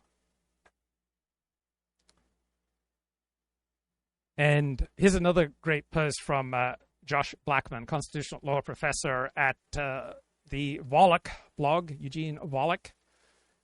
Eugene is so smart, all right? He has an IQ 160 plus, and he also has excellent manners. That's what stands out to me from my interactions. And I was blessed to have dinner at his home because he was invited to have dinner. He invited my friend Kathy Sipe, and Kathy Sipe brought me along. So I've often been adopted by people. And I think, oh, now my life is taking off because Kathy Sipe took me to all these great places, these great dinners, introduced me to great, powerful people, including Arianna Huffington, and took me to dinner at Eugene Volokh's house, etc. And people, these powerful, influential people, they put up with my presence because I had Kathy Sipe's imprimatur. And I thought they were showing me respect, but they saw Kathy Sipe as having a tendency to adopt stray dogs. And so when these more socially adept people have adopted me over the course of my life, right, their peers see them as engaging in the adoption of a stray dog. And they still feel me giving off that stray dog vibe, even at age 59, which is incredibly painful. So we went to dinner at his home, and Eugene Volokh had young kids, so this was like circa 2006, and I needed to use the bathroom, but I couldn't figure out like the kiddie setup on the toilet, and so I was trying to open the lid, and I broke the whole apparatus because I was like desperate to use the toilet, and I wasn't willing to go back out and ask for help, and so I broke his damn toilet, and I've never been invited back. But I was only ever there because Kathy Sipe brought me along. Okay, we all remember where we were, June 26, 2015. That was the Oberfell ruling. It was unusual for the Supreme Court to hand down opinions on a Friday, but why would they hand down this momentous opinion on a Friday? Because Gay Pride Weekend began the next day. And so one of Justice Kennedy's clerks pointed out to his boss that handing down Oberfell on June 26 would turn that day into Justice Anthony Kennedy Day for the LGBTQ community. So it came to pass. And I agree with Josh Blackman here. It's difficult to think of any decision that has had a more harmful effect on democracy than Oberfell. Right? The people in some states voted that marriage was an institution that only occurred between one man and one woman. On the other hand, there was momentum for other states and probably some elections where gay marriage became the rule of law in certain states. And Josh Blackman says, what still bugs me about this decision is that public opinion was trending rapidly in favor of a right to same-sex marriage, but it got all decided by fiat from the Supreme Court justices. And Chief Justice John Roberts, right, this is one of his greatest dissents, says Josh Blackman, and I agree. Right, 5 lawyers have closed the public debate. Right, they have enacted their own vision of marriage as a matter of constitutional law. They have stolen this issue from the will of the people, and this will cast a cloud over same-sex marriage. It makes dramatic social change that much more difficult to accept. And so now, June 26, 2025, Justice Kennedy made these insufferable remarks. Many in the rest of the world look to the United States to see what democracy is, see what democracy ought to be. If they see a hostile, fractious discourse, if they see a discourse that uses identity politics rather than to talk about issues, democracy, guys, is at risk. Our freedom is at risk. So Justice Kennedy likely sees President Trump as a threat to democracy. What Justice Kennedy is not likely to do is look at how his own decisions have subverted democracy, without even the faintest patina of law. Right? What is the most important freedom? It's the right of self-governance. And Justice Antonin Scalia nailed it in his dissent to the Oberfell ruling. Right? Those who founded our country would not recognize the majority's conception of the judicial role. They risked their lives, they risked their fortunes for the precious right to govern themselves. They would never have imagined yielding that right on a question of fundamental social policy to unaccountable and unelected judges. Damn right. The results. The most serious charges, that he'd worked to overturn the 2020 election, culminating with a mob of his supporters attacking the Capitol on January 6th, while Congress was trying to certify the results. An indictment was unsealed, charging Donald J. Trump with conspiring to defraud the United States, conspiring to disenfranchise voters. I have gotten to spend hours of my life around brilliant people, right? People with IQs north of 160 who also had excellent manners, who often showed an incredible level of empathy for others far less brilliant than they are. And I want to admit that the chance to interact with these brilliant people, these chances are among the most precious moments of my life. Right? They're almost up there with Cindy Jackson in 7th grade asking me to be her boyfriend. They're not quite there, but they're almost there. And it's not because I want to have sex with these brilliant men, right? It's the social intercourse, right? Not everything has to be about the sexual intercourse, guys. There's scientific intercourse. There's philosophical intercourse. There's intellectual discourse, right? It's the social intercourse that I value. It's not always more important to have the sexual intercourse. And that's the thing that bugs me about all the attention given to Jeffrey Epstein and the people who hung out with Jeffrey Epstein. Right? I would hang out with Jeffrey Epstein for the social intercourse, for the scientific intercourse, for the tax tips. It wasn't to get the sexual intercourse, God forbid. Right? And I need you to understand that when I went to Lolita Island, it wasn't called Lolita Island on the map. It had a much more conventional name. And when I was flying on the Lolita Express, right? It wasn't called the Lolita Express. It just had some conventional name. And the Dalai Lama was hanging out with Jeffrey. Ehud Barak, the former Prime Minister of Israel. Like if the Dalai Lama and Ehud Barak and President Bill Clinton and a younger Donald Trump are hanging out with Jeffrey, right, how did I know that there are all these bad things going on behind the scenes? For me, it was about tax tips, right? I was just making so much money on my super chats, and I just wanted to reduce those tax obligations. I now recognize that Jeffrey was a bad man, and the more I learn about Jeffrey Epstein, the more I don't care for him. But he had a smile that would just light up a room, and he was just so intellectually alive. And the scientific intercourse with Jeffrey was just off the hook. It was about getting my intellectual rocks off. God forbid I didn't know there were these bad things going on. And conspiring and attempting to obstruct an official proceeding. Since the attack on our Capitol, the Department of Justice has remained committed to ensuring accountability for those criminally responsible for what happened that day. Special Counsel Jack Smith had prosecuted Democrats and Republicans, but Trump supporters saw this case as politically motivated.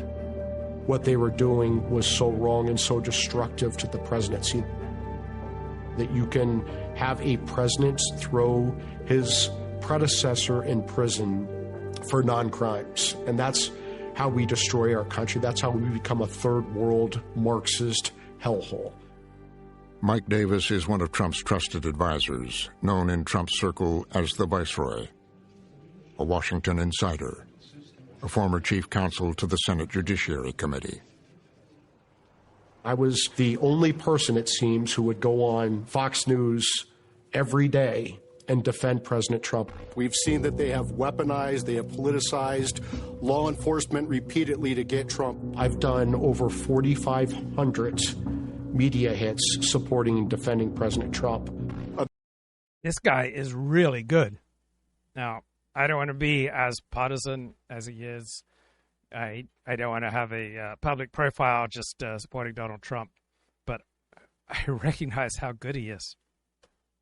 Damn. So I asked ChatGPT to apply the insights in this Josh Blackman blog post to this particular PBS Frontline documentary, right? And here are some of the insights. The myth that democracy is at risk, right? So we have a former Justice Anthony Kennedy, who nullified ongoing public debate, and he now wants to pose as a defender of civil discourse. All right, this is chutzpah. You're using the language of democracy to justify elite imposition. And this critique aligns with that of one of my favorite intellectuals and one of my favorite books, right? Liberal Democracy 3.0 by Stephen Turner. Right? Bureaucratic rule, elite rule, is exercised largely through technocratic fiat. It is cloaked in moral language, but democratic import is sidelined. So you have all these figures in this Frontline documentary casting Trump as a threat to democracy. And the threats to democracy come exclusively from Trump and from populism. And they seem completely unaware of the threats to democracy from judicial overreach, elite insolation, the rule of experts. So another way of looking at things is that you've got managerial moralism. You've got a society run by the equivalent of HR departments versus majoritarian consent. You'll often find in the elite media, such as the New York Times, bewailing majority rule as a threat to democracy. Right? Our founding fathers did not envision our courts dictating moral and social outcomes without legislation by our elected representatives. Right? We have this elite moral regime that has supplanted democracy with their professional managerial consensus, particularly on cultural questions. So Obergefell was not merely a legal decision. It was a paradigmatic assertion of this elite consensus over the dissent of the public. So this Frontline documentary invokes rule of law and our institutions, but does not reckon with how these institutions have insulated themselves from democratic accountability. Right? These defenders of the liberal order assume that the outcomes they prefer are democratic, even though they are often achieved through anti-democratic means. Right? Anthony Kennedy's warning about the dangers of identity politics is particularly rich, given the symbolic timing of Oberfell just before Gay Pride weekend. Right? This was not incidental. Right? What the liberal elite have done is to weaponize certain types of identity, made certain identities sacred, and hence a sacred identity means the people with this identity, such as gay or black or trans, should be immune from any public criticism of their group. And other identities, such as white men, Christian identity, these are dangerous people filled with grievance.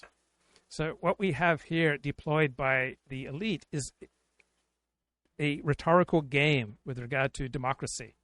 Right? We have elites deploying democracy to cover how their power and their elite rule will use this sacred moral language not to extend our freedom, but to enhance their own authority. It's a rhetorical sleight of hand that infuriates those who don't buy into it. We have all these elite actors speaking solemnly of norms of democracy while bypassing majority popular rule. The people in California voted to end many forms of social welfare spending given to illegal aliens, and then we had California Supreme Court ruling that the will of the people was unconstitutional. So we have elites invoking democracy not to describe rule of the people, but to defend a system of elite arbitration. And this Frontline documentary is not analyzing democracy in crisis. It is a ritual performance. We have elites narrating their own moral legitimacy and power, but obscuring their own role in diminishing the power of the people. They have completely politicized the Justice Department. This Justice Department is rotten to the core.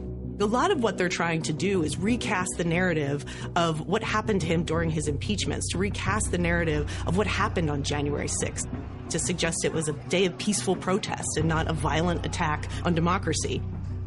I think the public record and the investigations would show otherwise.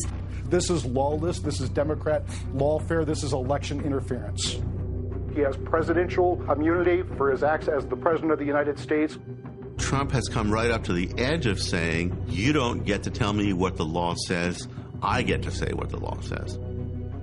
He believes, as he once said, that Article 2 of the Constitution... There always has to be interpretation of law, right? There's law on the books, and there is law as it is interpreted and practiced, and they are not the same thing, right? There is always a decision. Kip despises Frontline. Kip, why not appreciate the good things that Frontline does and despise the bad things? Everybody's complicated, right? We're all sinners, right? Christians would say the ground is level at the foot of the cross. Kip has run a demographic check on Los Angeles County versus mine. LA County is 25% non-Hispanic white people versus 89% here. It's 48% Hispanic versus 2% here. It's 8% black people versus 4% here. You're so diverse, 40, and we're so vanilla. And it just cracks me up that so many of the people I speak to live in homogeneous areas, and they are lovers of diversity, while many other people I speak to prefer homogeneity and hate diversity, but they choose to live in very diverse areas like Los Angeles. Means that he could do whatever he wants. He believes that if the president does it, it can't be illegal. It was a familiar argument that a president was above the law. It went back more than 50 years to another president dogged by legal problems. So what, in a sense, you're saying is that there are certain situations where the president can decide that it's in the best interest of the nation or something, and do something illegal. Well, when the president does it, that means that it is not illegal. By definition. Exactly.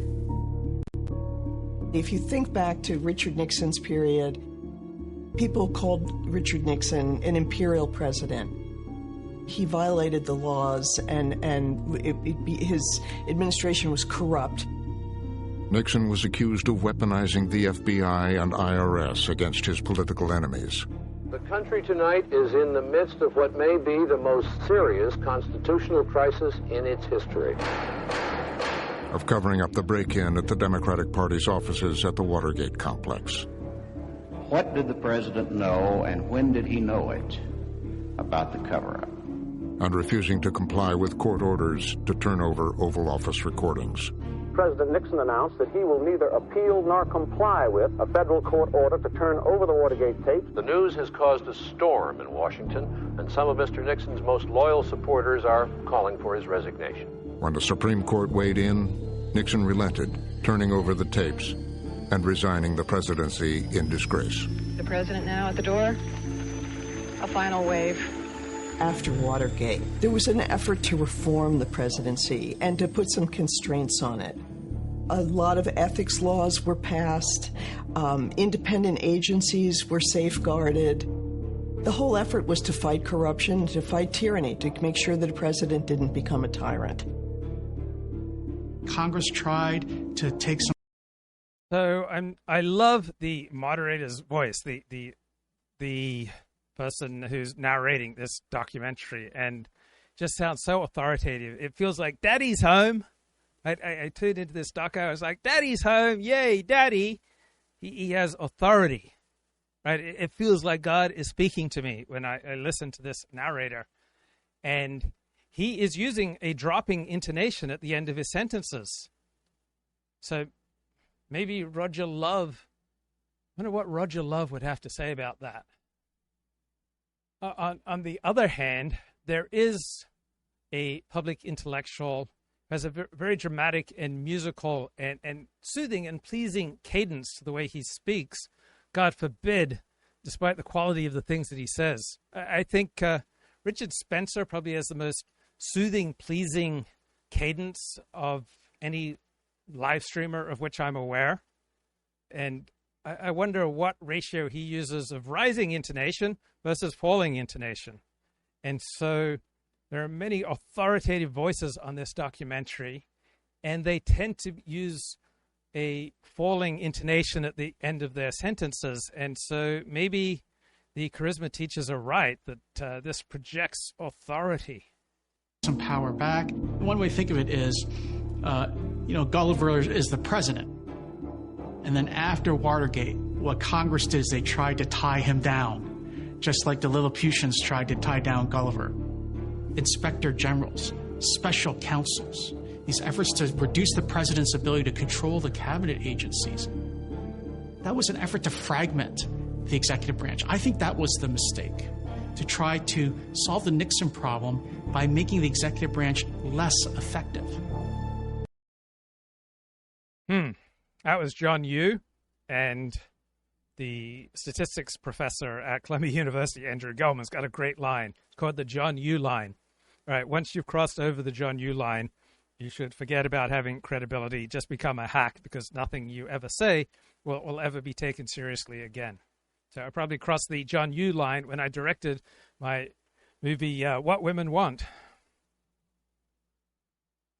All right, some juicy stuff in the chat.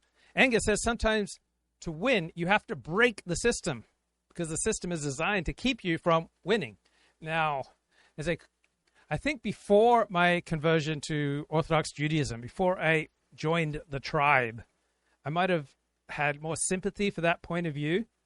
But living in a tiny tribe within America, I have much more fear about breaking the system.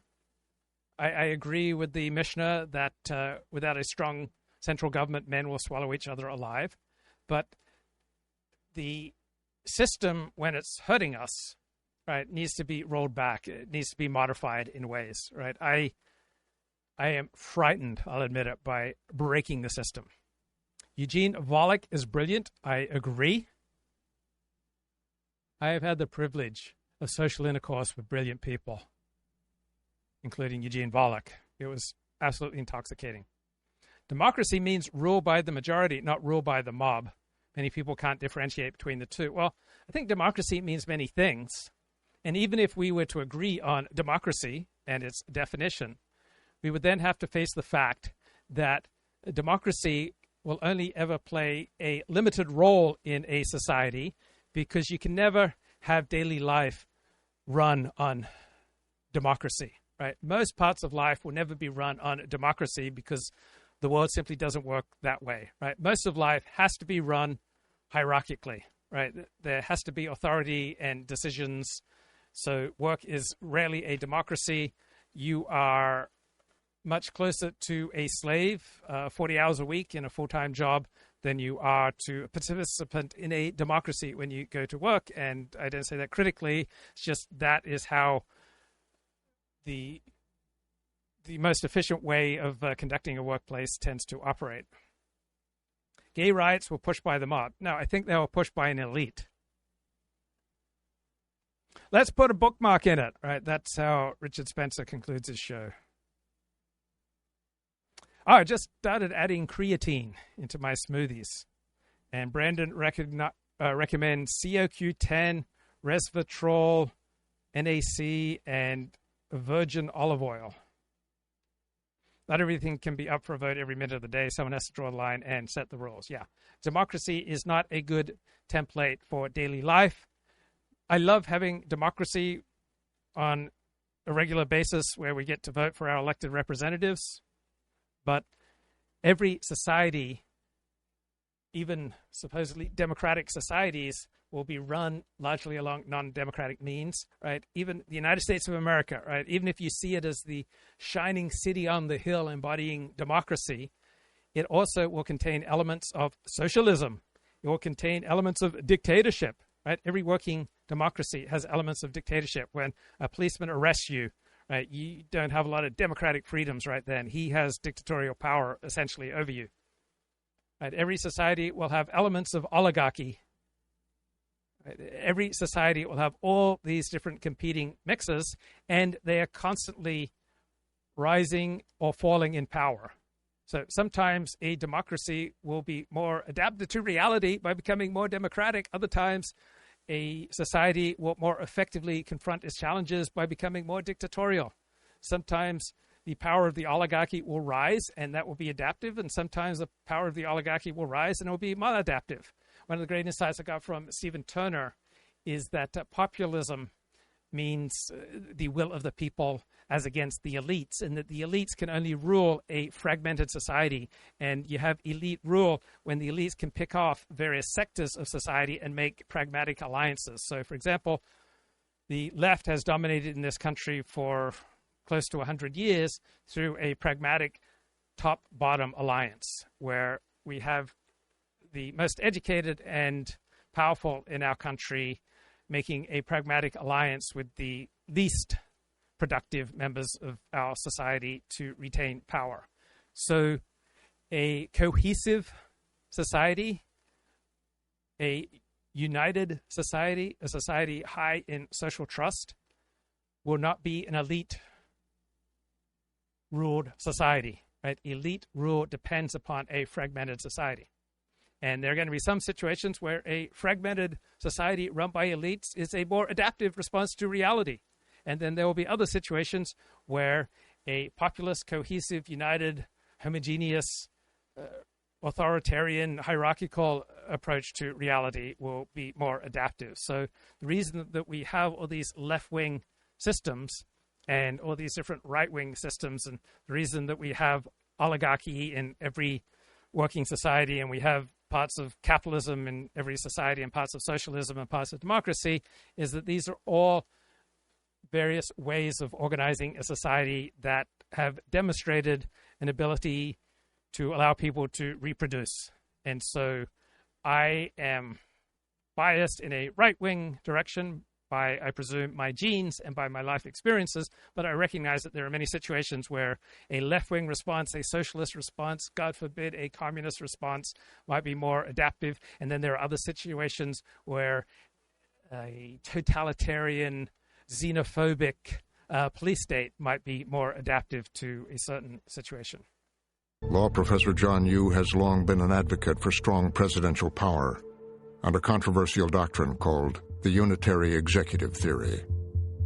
It is the idea that the Constitution vests all of the executive power of the federal government in a single person, the president.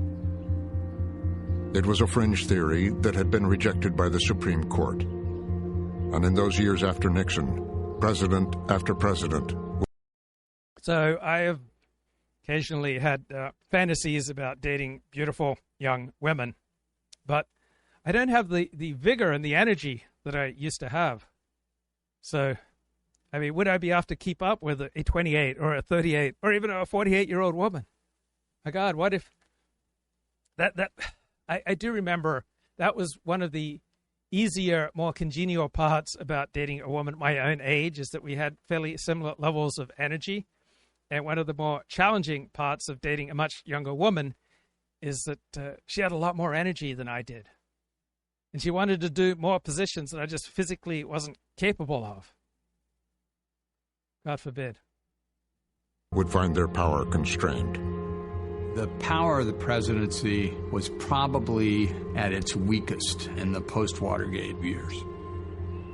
I don't think it really picked up steam until, the post-9/11 era. 9/11 obviously was a significant event. This guy's called Ty Cobb. Isn't that hilarious? Ty Cobb, the great American baseball player.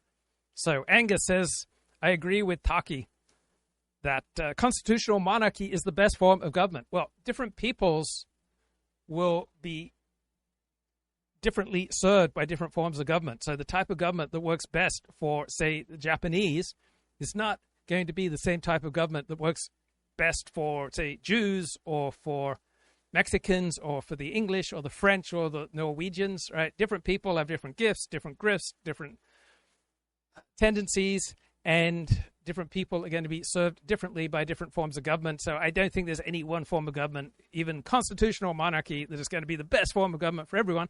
Also, not only are different people going to be differently served by different forms of government, different situations will provide incentives for differing forms of government. So when the situation changes, you want a different type of government, right? Immediately after Pearl Harbor, you wanted a different form of government. When COVID hit, you wanted a different form of government. So different people have different predispositions, and different circumstances provide incentives for different government institutions. It required strong executive action. The Twin Towers, the New York landmarks, have collapsed and are gone. 9/11. Thousands of Americans dead. A nation in crisis. I can hear you, the rest of the world hears you, and the people who knock these buildings down will hear all of us soon. A presidential administration wanting to respond. So almost nobody has a coherent political philosophy. We are members of an elite, right? Many people who watch the show, right, they have a coherent political philosophy. Most people don't have thought-through opinions, right? Most people just say that which they think is the most appropriate thing to say in a particular situation, and they don't really have any intellectual commitment above and beyond saying what is socially appropriate in a situation. Angus says, I find the people who pine the loudest for democracy, those who simply want to get their way by any means, and they don't really care about democracy in the first place. Yes. So when the right glorifies state rights, right, this is usually pragmatic. It is usually a particular way of framing things that works to the advantage of what people on the right want. Or when the left invokes more unitary federal power, right, this is usually in the promotion of their own goals. So people tend to use that language which they think is just pragmatically most effective in a particular situation, rather than on the basis of philosophical logic and honesty. Frontline is the epitome of liberal hyperbole, but it's so soothing. Don't you find that it just says to your soul, Daddy is home? I find America to be very childish these days. It's not a mature society. So which societies would you say are mature? America is so diverse. I can't imagine describing America as childish. It is growing more powerful vis-a-vis its competitors, the other superpowers such as China and Russia, and vis-a-vis other powerful countries such as Japan and Germany. So America, for all its flaws, is the most powerful economy and culture and military on earth. The left seems more willing to use big government to force their way on an unwilling public than the right are. I would say that the left is more successful and more adept. And Angus says, Singapore is a mature society. It is boring, but it is mature.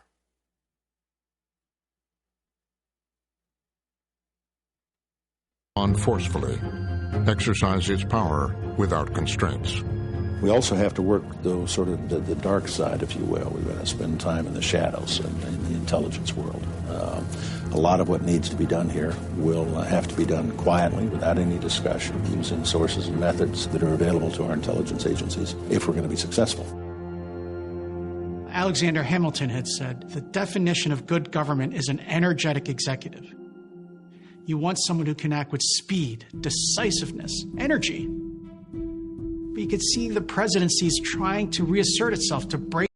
So I love it. I get intoxicated when I get an insight that I did not previously possess, and I now find that it explains more of life.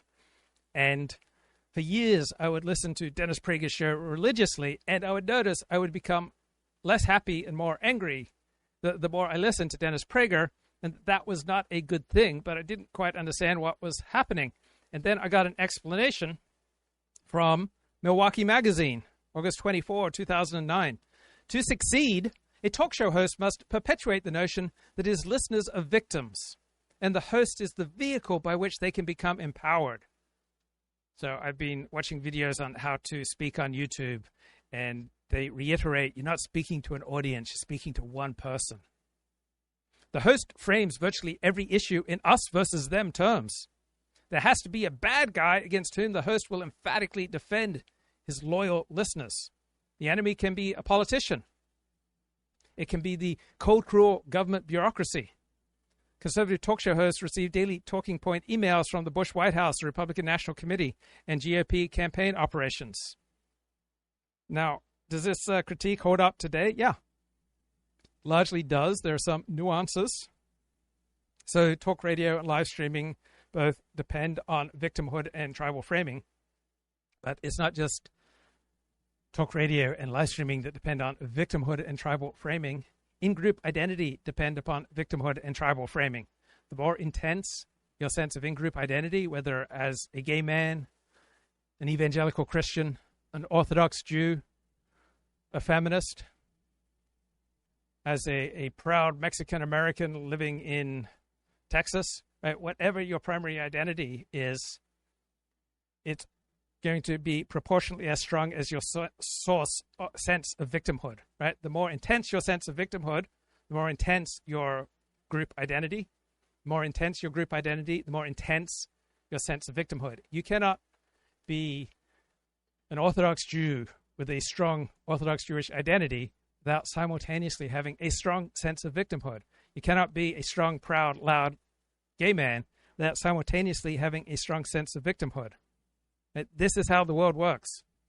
Right? Us versus them framing is how the world works, particularly for those with strong group identities. And portraying your group as a victim is just going to happen naturally when you have a strong group identity.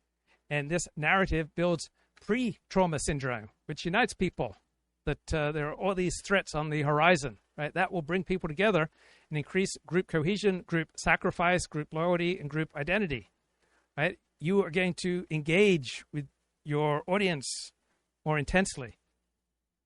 And to be successful, you want to have a selective use of facts, and you want narrative control. And you have to entertain. Nuance and balance don't perform well in talk radio. Listener screening, you have to avoid strong critics, and you have to ridicule dissenters.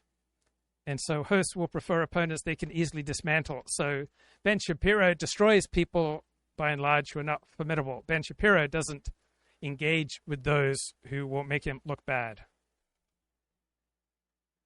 And what's changed since 2009? We have the podcasting and live streaming disruption, and hosts no longer rely on radio airwaves, right? They've now got social media. We've got many more alternative ecosystems on the right. We've got audience demographic shifting, so young conservatives are not tuning into AM radio. They're on podcasts and live streams more. But the psychology and rhetoric strategies of conservative talk radio in 2009 still run right-wing punditry in 2025. What has primarily changed is the delivery system. And so I asked ChatGPT, what are some examples of big-name political talkers who demonstrate low levels of such manipulative tactics? And I think it's perhaps easier to minimize such manipulation if you have a more buffered, enlightened identity as opposed to the porous identity that people on the right have. So ChatGPT suggested Chris Hayes, MSNBC, tends to be transparent about his sourcing and bias. He encourages policy-based discussions, and he will platform opposing ideas without resorting to straw men. Ezra Klein, New York Times podcast, long-form, nuanced, less sensational. And he will platform ideological opponents with genuine curiosity, and he focuses on ideas, not outrage. Sam Seder, The Majority Report. He's open about his left-leaning stance. He provides citations. He debates conservatives on air. He is not typically emotionally manipulative or conspiratorial. David French, The Dispatch and the New York Times. He's conservative, but he's principled and he's consistent. He calls out his own side often. He's rarely emotional or tribal in tone. And Josh Barrow, right, that the gay centrist libertarian pundit. He focuses on policy and logic over tribal warfare. He will critique both the right and the left. He is contrarian, but reasoned.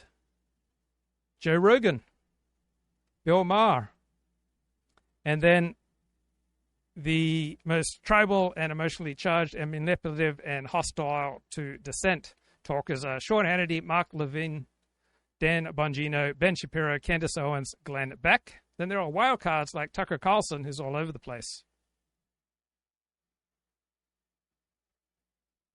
Break free from these bonds that have been with us since Watergate. John Yoo was at the Justice Department Office of Legal Counsel at the time. The Bush administration relied on you more than any other lawyer in government to justify what they were doing. We are protected from attack only by vigorous action abroad and increased vigilance at home. You is on the extreme of legal debate over presidential power. That the law allowed the president to do extraordinary things after 9/11. John Yoo's on my side, right? I feel like he's fighting for Trump, fighting for MAGA, he's fighting for the unitary executive theory. I have to admit, he's not a highly respected legal scholar. Including secret rendition to black sites, including torture, including spying on Americans with the NSA. Those things were nearly all repudiated, either by his successors in the Office of Legal Counsel or by courts, who said, that's not legal. But in the years that followed, the Supreme Court was ready to enhance executive power. Justice by justice, the conservatives were taking over the Supreme Court, and the theory of the unitary executive was becoming more widespread. And finally, this came to a head, really, in the final session of the 2024 Supreme Court. It was that Trump case about his role in trying to overturn the 2020 election. It had gone all the way to the Supreme Court. Trump's lawyers made the... So I finally, just before the show, managed to find an accurate AI selection of quotes from this documentary that I can then use to preach to you and share my dazzling insights that I also derived from AI. But first, let's get focused on other people. What's going on with the chat? Happy Sunday to all the Mamdani supporters. Support your local halal cart. Angus says, one reason gay men... are despised is because they lack chivalrous manliness that motivates men to protect society. I will say that heterosexual men do tend to have a certain lack of comfort around gay men that women don't demonstrate. The left have so thoroughly ensconced themselves in the academy and in the public school system and in our universities that they shape the mind that shapes the culture. Kip says, does Los Angeles have social cohesion? No. Has quite low levels of social cohesion. Do I suspect the authorities will lose control over parts of the county in the next 3 to 5 years? What will that depend on? My dear boy, events. Events, my dear boy. It will depend on events. So certain events will destabilize LA County. Certain events will destabilize your county. Remember when Jews had no reaction when a lot of Palestinians died? Yes, when two groups are at war with each other and they see the other as a threat to their survival, they're not likely to have much empathy for the suffering of their enemies. With only 16 million Jews worldwide, why the need for dozens of Holocaust museums across the globe? It's a great earner. It's a great business, bro. I'll take Adam Curtis any day of the week over NPR propagandists. I will not. I can't stand Adam Curtis. He just makes so many outrageous declarations as though they're obviously true, such as we're all Richard Nixon now. I am not an Adam Curtis fan. Not a Terry Gross fan either. I think she's a terrible interviewer. Don't get me started on Judeo-liberalism's love of feminists, gays, cross-dressers, and the like. You all carried all the freak flags, and I'll never forget that. Who else but a Jew would have started the NAACP? Well, different groups have different gifts, right? The NAACP comes with certain contributions. Our feminist friends, our gay fellow Americans, our cross-dressers, and the like all have their distinct gifts and their distinct challenges. But they are our fellow citizens. So maybe they're not the enemy in the Carl Schmittian sense of the enemy is he who threatens your very survival.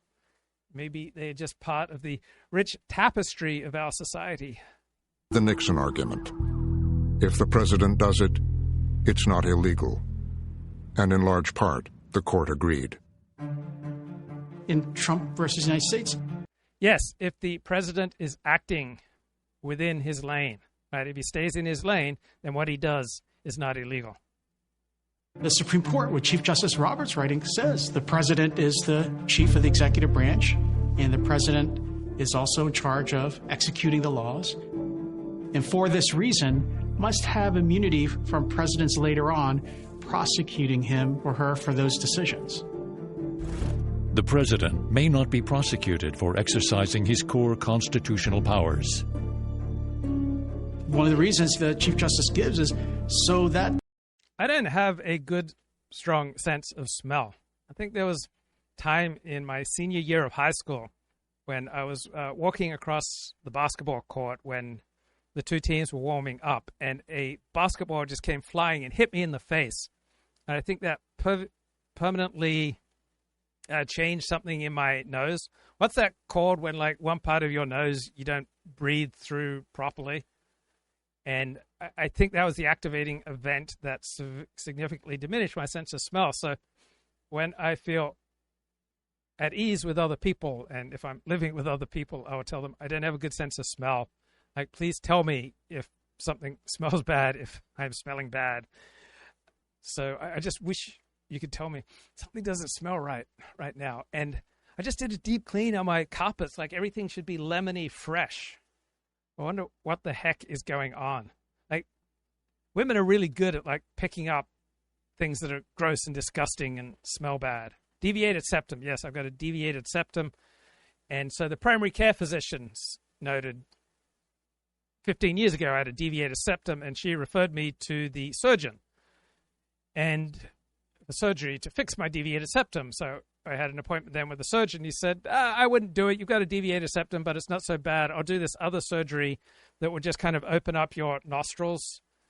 And like he cut like tissue inside my nose that had become swollen.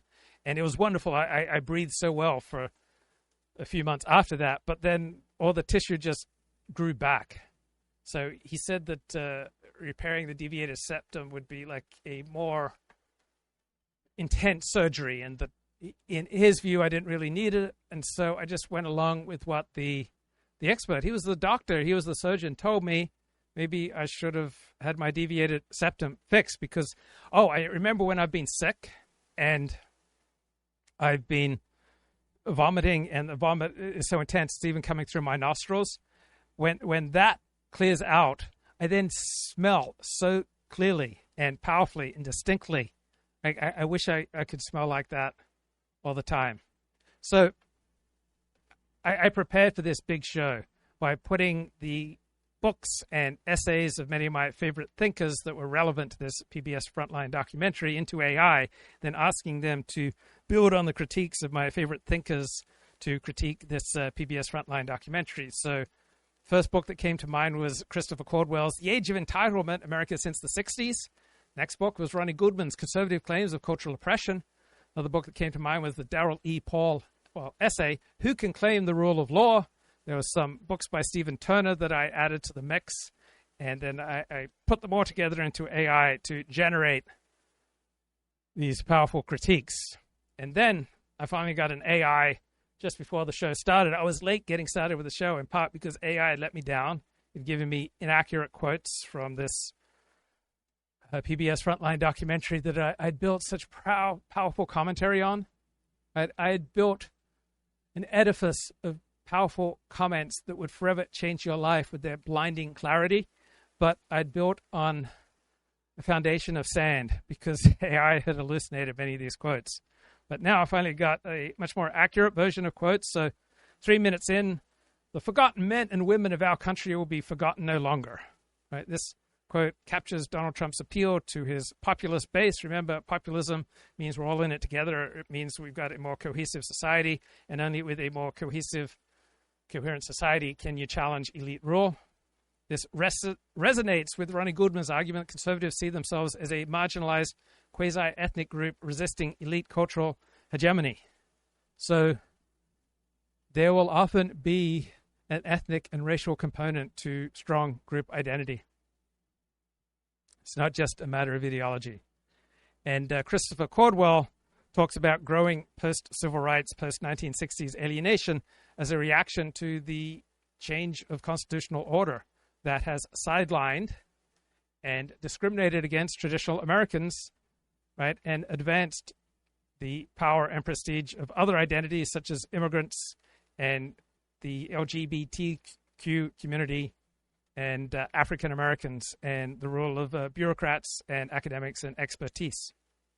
So God forbid, on his first day, Donald Trump launched a dizzying number of executive orders.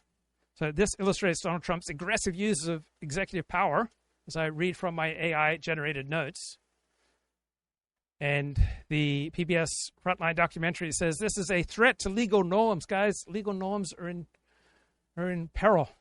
But it aligns with Carl Schmitt's concept of the sovereign deciding on the state of exception. If you're in a state of exception, then the normal rules don't apply. And Darrell Paul's essay says that this reflects a populist challenge to elite-driven legal constraints. Who can claim the rule of law?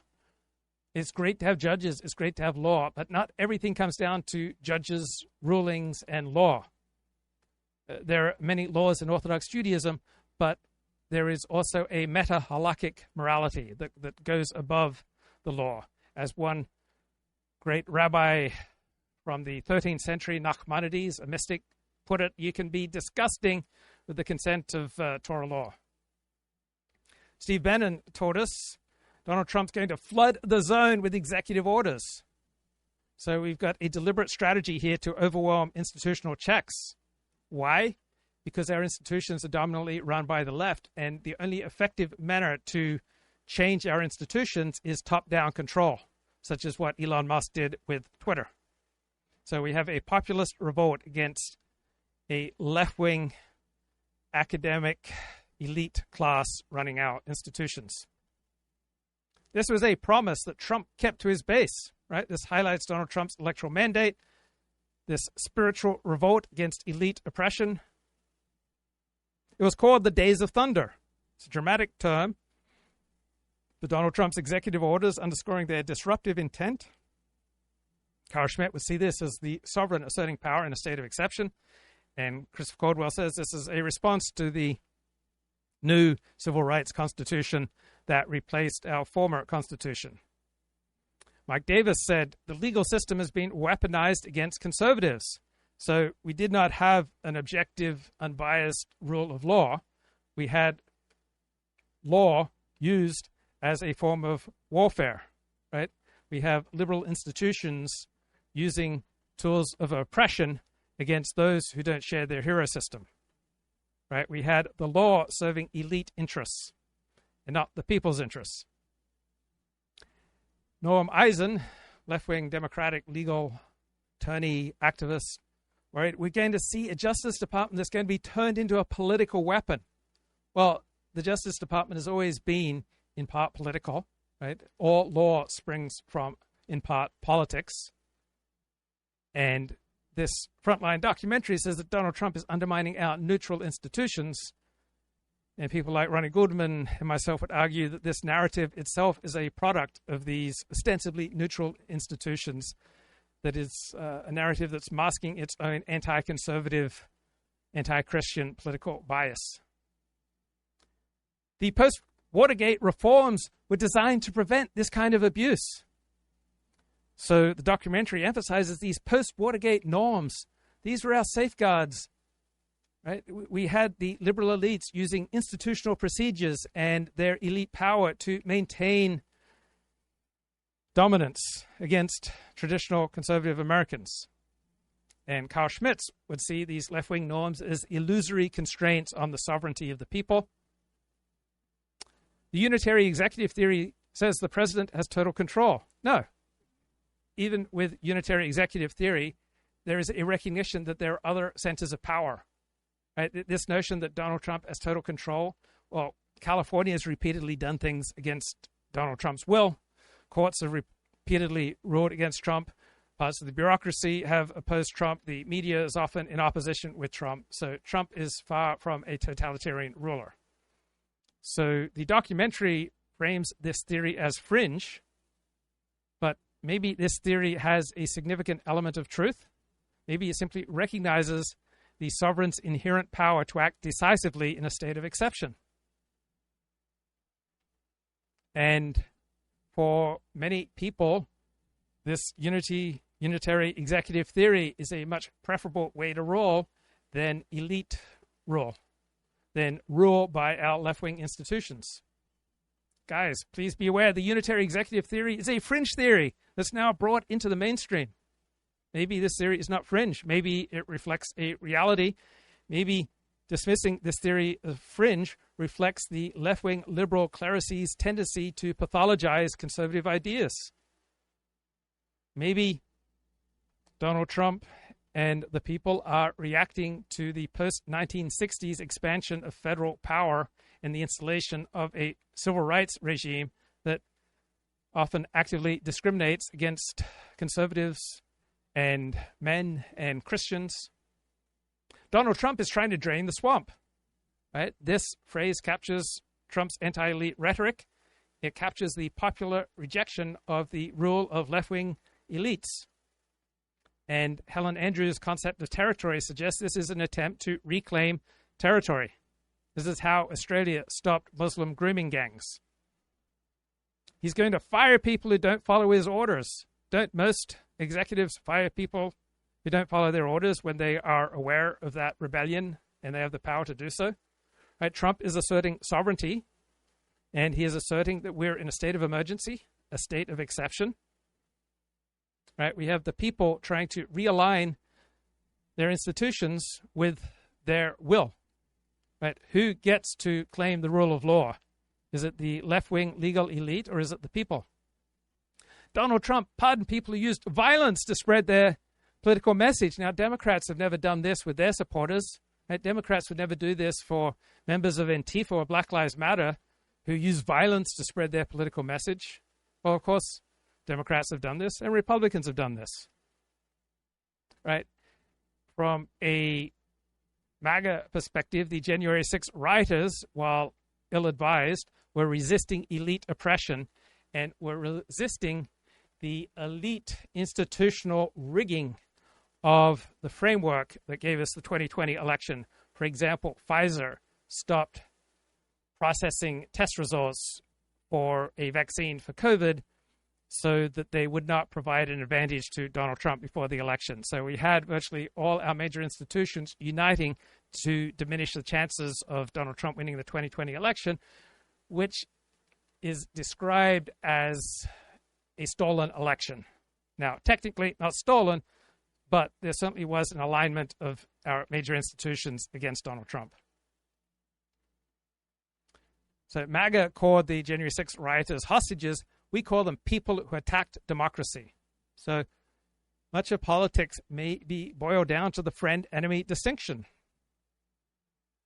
right? And so this documentary uses language that pathologizes conservative perspectives as threats to democracy to reinforce the cleris's control, the elite's control, the left's control. From a MAGA perspective, these were patriots trying to save the country.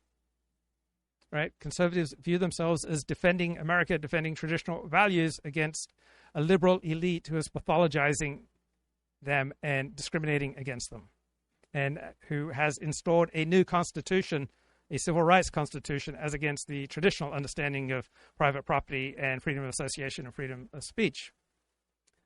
January 6th, retribution for what they see as a stolen election. Technically, on the face of it, not a stolen election, but at the same time, you have to recognize that the major institutions in America did seem to coordinate to diminish Donald Trump's chance to win that 2020 election.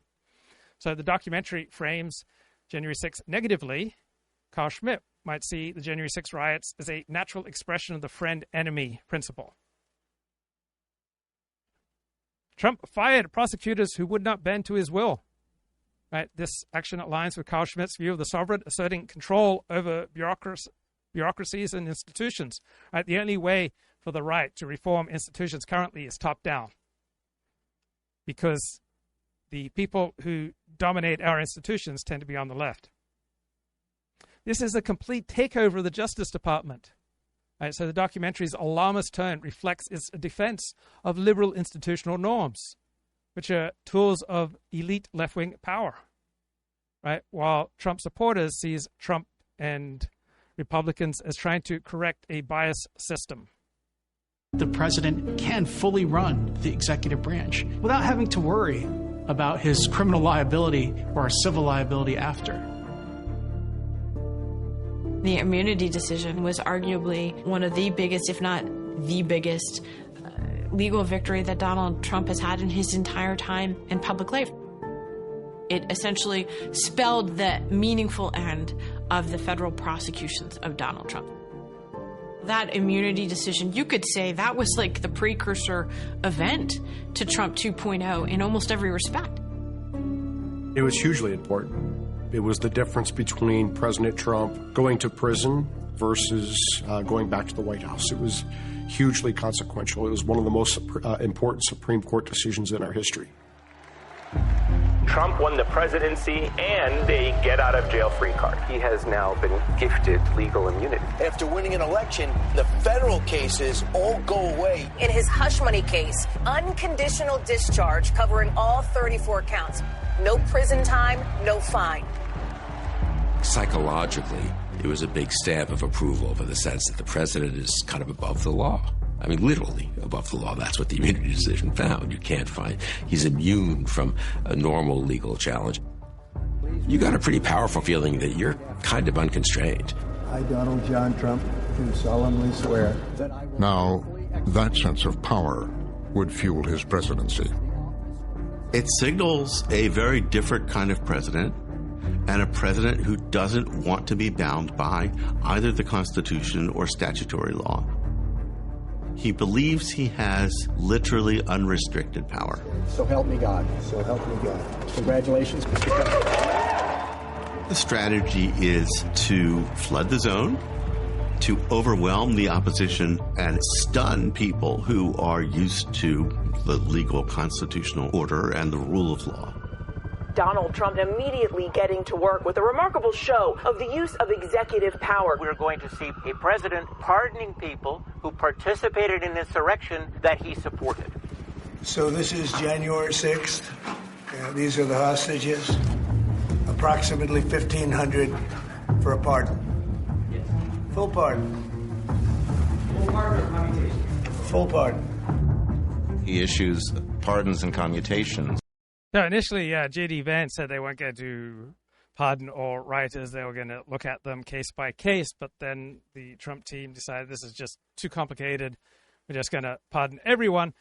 And the people who did bad things on January 6th, they were punished. And maybe they deserve more punishment. But it's not like they just got off scot-free, unlike many Antifa and Black Lives Matter rioters.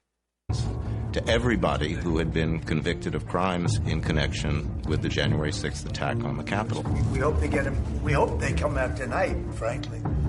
He said it was a grave national injustice, in his view, that they had been convicted and prosecuted, and he called them hostages. Peter Keisler, a prominent voice in the conservative legal world, was acting Attorney General for George W. Bush. He has become a critic of President Trump.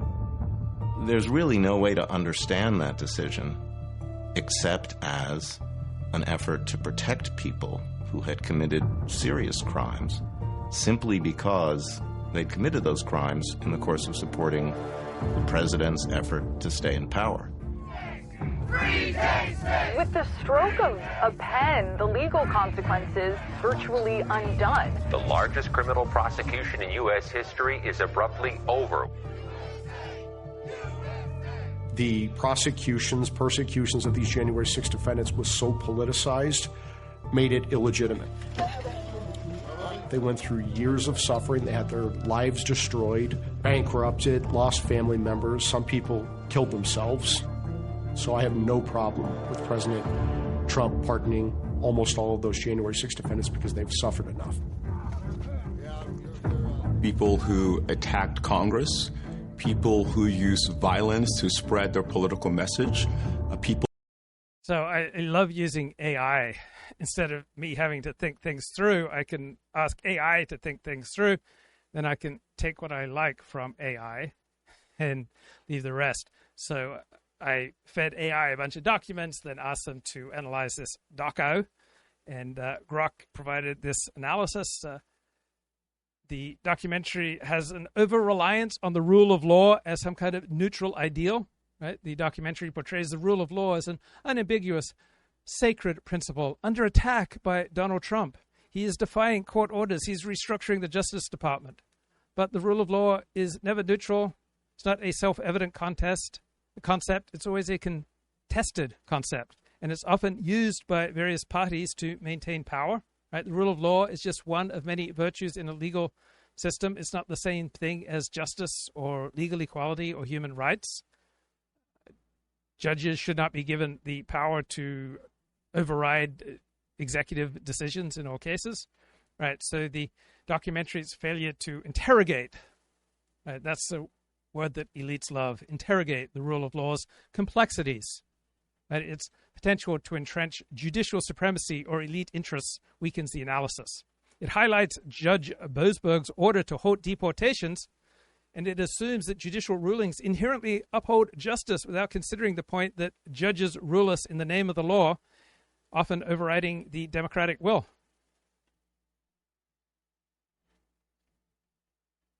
And then there is a neglect of historical context and how the Constitution's evolved so that we have effectively a new civil rights constitution, and we have lost many of the rights that we used to have to freedom of association and freedom of speech and the free use of our property. We have PBS here portraying Donald Trump's actions as a break from norms, but it ignores the role that the left has played in changing norms by the installation of a civil rights constitution, redefining legal and constitutional priorities. So the documentary frames Donald Trump's moves as a singular threat, and it misses the broader context of a polarized society grappling with two competing constitutional visions, the traditional vision of the Constitution and then the civil rights view of the Constitution. We have a one-sided portrayal of Donald Trump's motives. He's just about vendettas and desire for unchecked power. And we have critics describing his actions as a mob-style intimidation, turning the Justice Department into a personal law firm. And there may be varying amounts of validity to these critiques. You can also see Donald Trump's actions as a good, necessary disruption of a corrupt and biased system, right? Trump supporters, by and large, feel like the system is rigged against them. And so they want the system changed, and the only way to change the system is top-down. Do you want to allow the will of the people and their political choices to define what is legal and just? Or do you want an unelected legal elite deciding these questions? Right. The documentary features brief inclusions of Mike Davis's defenses, but it is overshadowed by the documentary's focus on Trump critics. This creates an unbalanced narrative. Right. Trump's appeal stems from a backlash against our elite-driven reforms and institutions that Americans feel are undermining their traditional freedoms. Right. The documentary fails to reckon with popular resentment. The documentary's dire warnings about the end of an independent Justice Department and the collapse of checks and balances overstate the immediate threat. Right? We have many parts of the country, many institutions defying Donald Trump. So anyone who claims that fascism is at hand, right, is not particularly compelling, because if you really felt like fascism was at hand, you would not be saying fascism is at hand, because you would recognize that would place you in danger, and yet no one is getting arrested for saying fascism is at hand.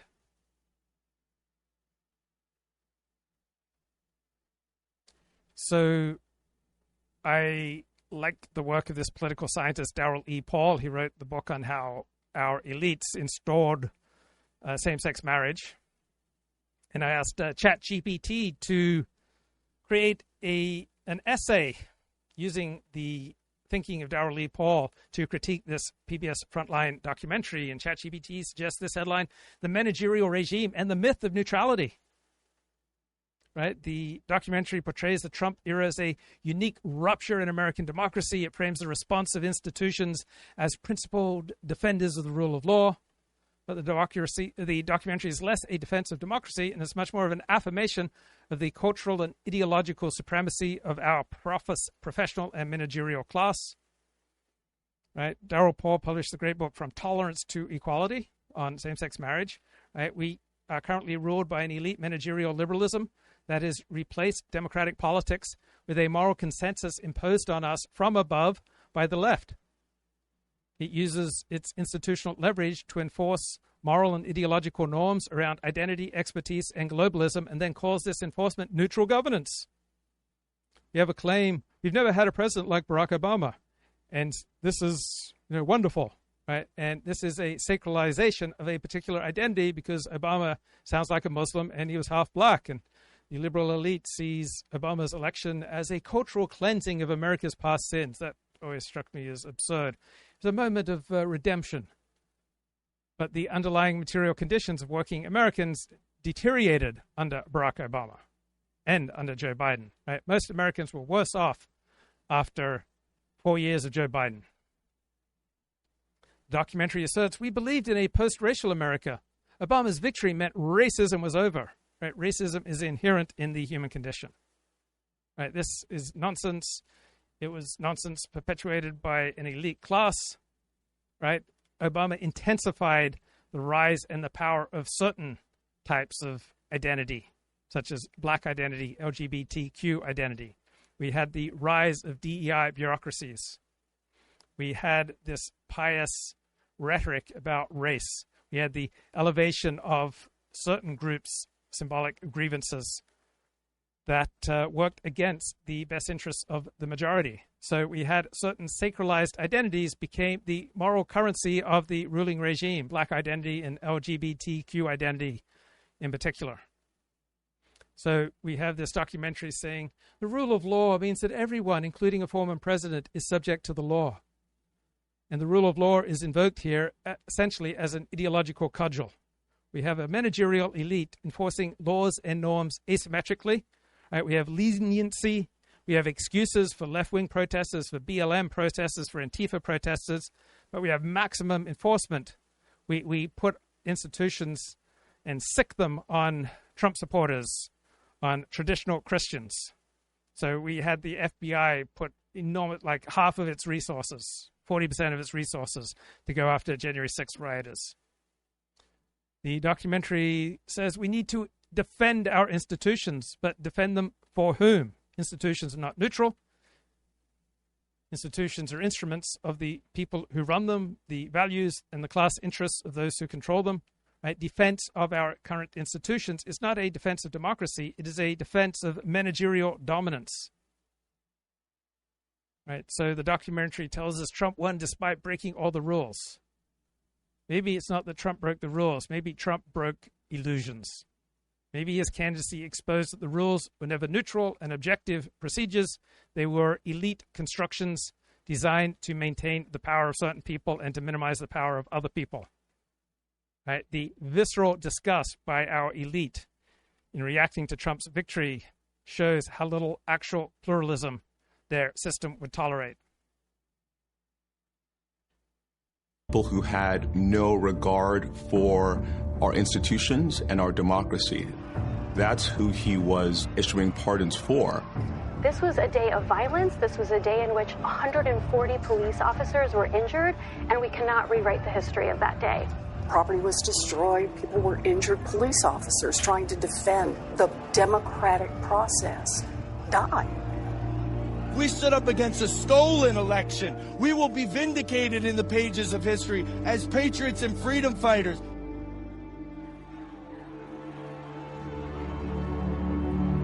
He's put my family back together again. Without him. So there's a comment in the chat. Can you speak to Tulsi's troubles? And I think you are referring to Tulsi Gabbard a couple of months before America bombed Iranian nuclear reactors, saying that Iran was not about to build a nuclear weapon. And I think that is the consensus of the intelligence agencies, that Iran was not about to build a nuclear weapon. And so I have a shocking revelation for you. The reasons that countries go to war are not always identical with their stated reasons. That, shockingly, the things that people say are not necessarily what they mean, and the things that drive people are not necessarily what they say. So Iran was not about to build a nuclear weapon. The reason that Israel attacked Iran and then America joined in was that Israel and America saw a golden opportunity to reduce Iran's power and ability to cause trouble that went against American interests and Israeli interests. And framing it in the guise of, we have to stop Iran getting a nuclear weapon, that was a rhetorical device. It wasn't the reality. We didn't attack Iran because they were about to create nuclear weapons and unleash them on the world. Right? That was like the rhetorical campaign that we used to justify the 2003 invasion of Iraq. We did not. The George W. Bush invasion of Iraq was not because we were worried about Iraq's weapons of mass destruction. Right? That was just the rhetorical cover to do something that George W. Bush wanted to do, which was remake the Middle East and make it friendly for democracy. And maybe we can remake the Middle East and make it a prosperous place, and we just have to demonstrate our will, and then the bad guys will be intimidated, and we'll have a Middle East overrunning with radical love and radical inclusion. Then they cast around for the most effective rhetorical strategy to make that case, and the most effective rhetorical strategy was to say, Iraq has weapons of mass destruction that are a threat to the world, and we now see, because of the 9/11 attacks, that we have to go to war. And I will admit, after the 9/11 attacks, I was quite emotionally friendly to a clash of civilizations analysis, and I was not emotionally resonating with primarily a law enforcement response to 9/11, but upon retrospect, a law enforcement response to 9/11 would have been far superior to the idiocy of the Bush administration, to the idiocy of the clash of civilization argument, right? Civilizations don't field armies, right? Specific nation states field armies. Afghanistan was not a threat to us. Iraq was not a threat to us. We should never have invaded and taken over Afghanistan and Iraq. And we should not have looked at 9/11 as representing a clash of civilizations. We should have looked at it as a law enforcement matter and recognized that we should have gotten wiser with immigration and in restricting, right, our vulnerability to largely Islamic terrorists who want to hurt us. We didn't have to try to go to war on terror. Right? Terror is a tactic. Going to war on terror was stupid and gay. Really bad idea, God forbid. I wouldn't be out right now.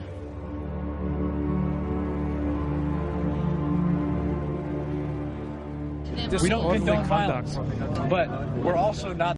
Disorderly conduct with a weapon, and by a weapon, they don't mean guns, right? And to the best of my knowledge, none of the January 6th rioters were wielding or using or even carrying guns, right? By weapon, they mean a flag or a stick. So weapon sounds really bad, and any of these rioters who fought with police and who destroyed property, but particularly those who committed assault, I want them prosecuted, and they were prosecuted, and they were jailed, and I'm glad. I find attacks on police particularly heinous, but I am not a big fan of exaggerating the evil of what they did either. Right? Why is January 6th treated as a sacred event, but the mayhem and violence and disorder wreaked by Black Lives Matter and Antifa not treated as a sacred threat? The insurrectionists here. Assaulting officers with a dangerous weapon. I think that means a stick. Flagpole. I feel vindicated and validated. Yes, absolutely. Seditious conspiracy sentence, 18 years. It really sends the signal that Stuart people Rhodes can engage in violence on his behalf, and he's got that pardon power there for them. He wants people who are on his side to think, you know what, if I go a little bit too far, you know, they got a president there who's kind of watching out for you. It really puts us on a road that goes pretty far from the neutral rule of law and pretty far, unfortunately, towards a kind of personalized use of government to go after your enemies and to forgive those on your side who break the law. Trump and his advisors were pushing to go further, exact retribution for what they called lawfare. I think retribution is a very important component of justice. It serves as a powerful deterrent to people who may commit crimes in the future, that there are going to be consequences. The president and his Justice Department team should hold accountable those who wage this unprecedented republic-ending lawfare against President Trump. The first target, the Department of Justice itself.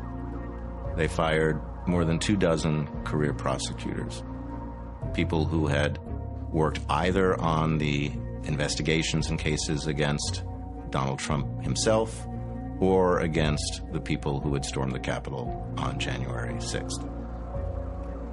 The message that I took out of it was, if you persecute Americans as a Justice Department prosecutor or agent, you're going to lose your job, and you should. When you try to throw President Trump in prison for the rest of his life, when you try to bankrupt him, when you throw his supporters in prison after January 6th, when you do these things, there are consequences.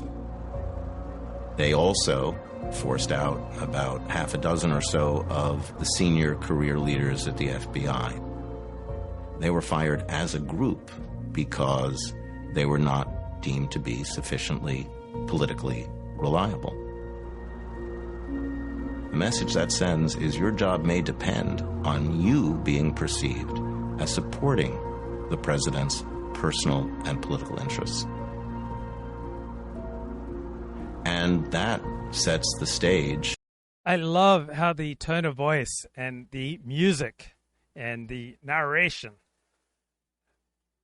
portray all this as something sacred, as a battle of good versus evil, rather than what I think is a more accurate framing of we have a collision of interest between different groups who have different interests. But the news media sees some things as sacred and then sacralizes their coverage. And Christians will see other things as sacred, and Orthodox Jews see other things as sacred. And when you make something sacred, you stop thinking about it rationally and clearly.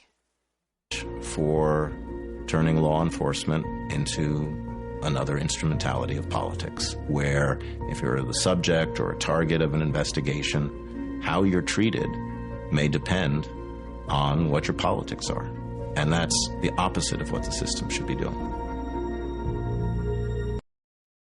So non-Americans often talk about Americans suffering from an irony deficiency.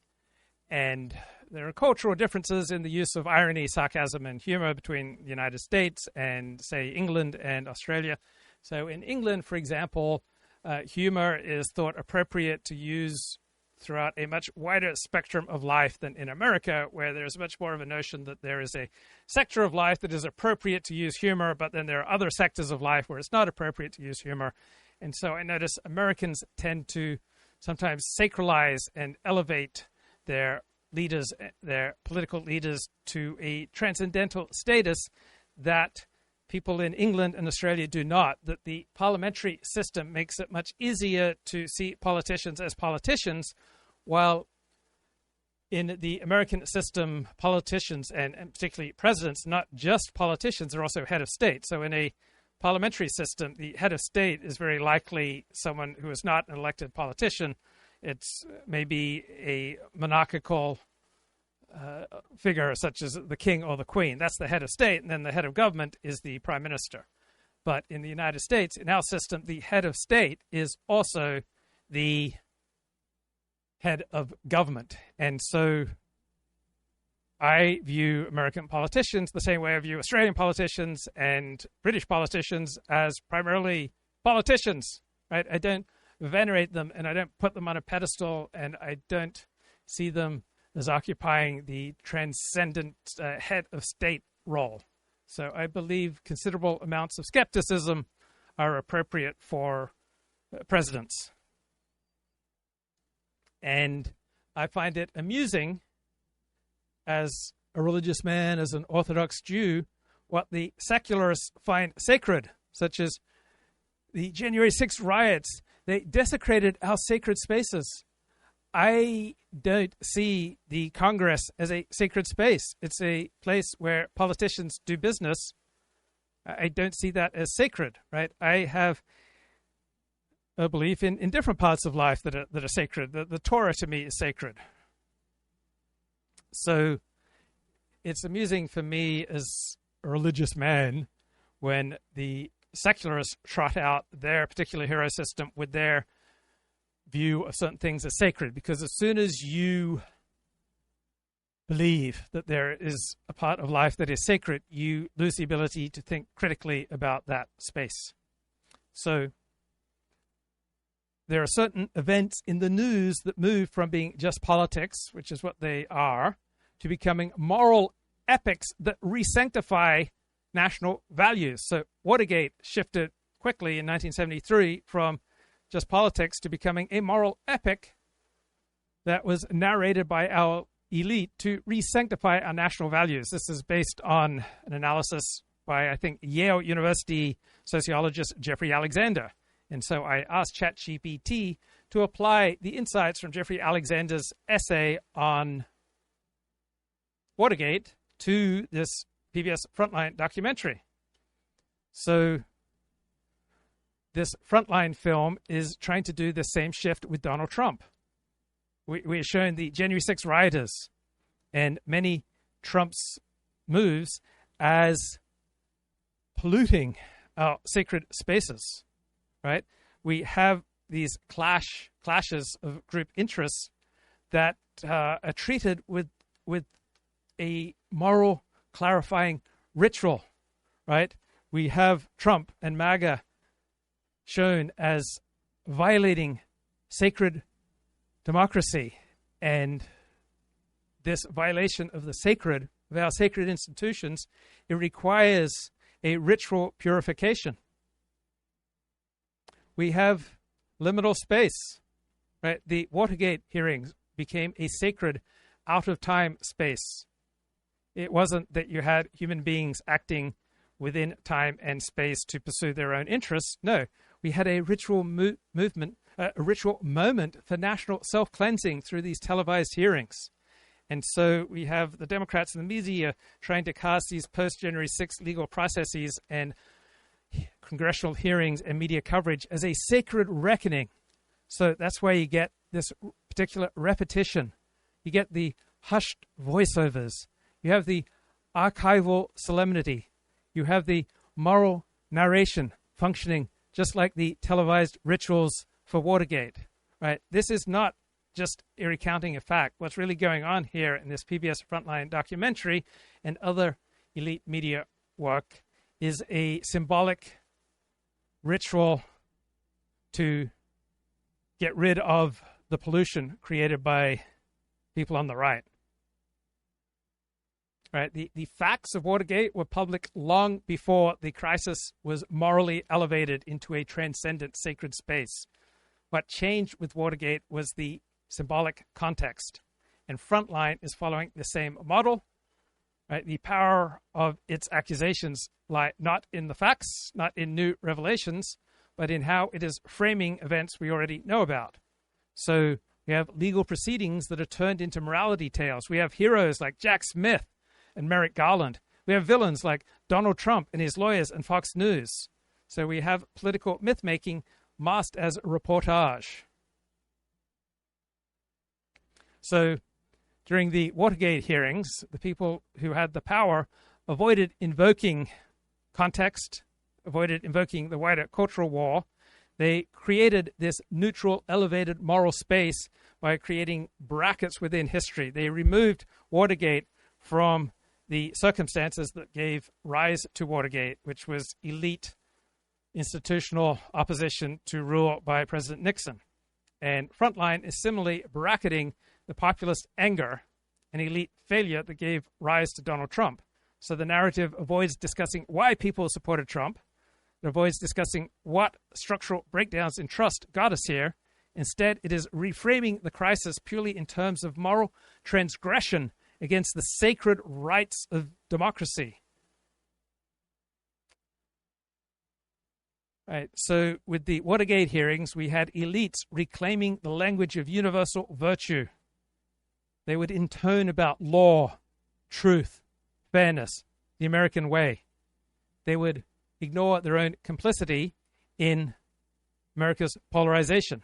And Frontline, in this documentary, is replaying this move.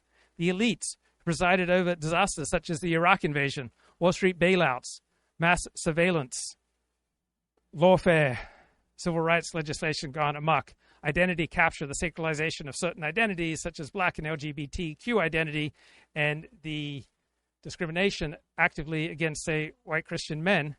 They are now posing as defenders of sacred truth and sacred democracy and the sacred, objective, neutral rule of law. And they are casting their control of our institutions and our media and law and their dominance over our narratives as righteous rather than self-interested and political. Right? Frontline is leaning on the idea that the January 6 trials and the Trump indictments are all about restoring truth, accountability, and the rule of law. Right? These are ritual affirmations.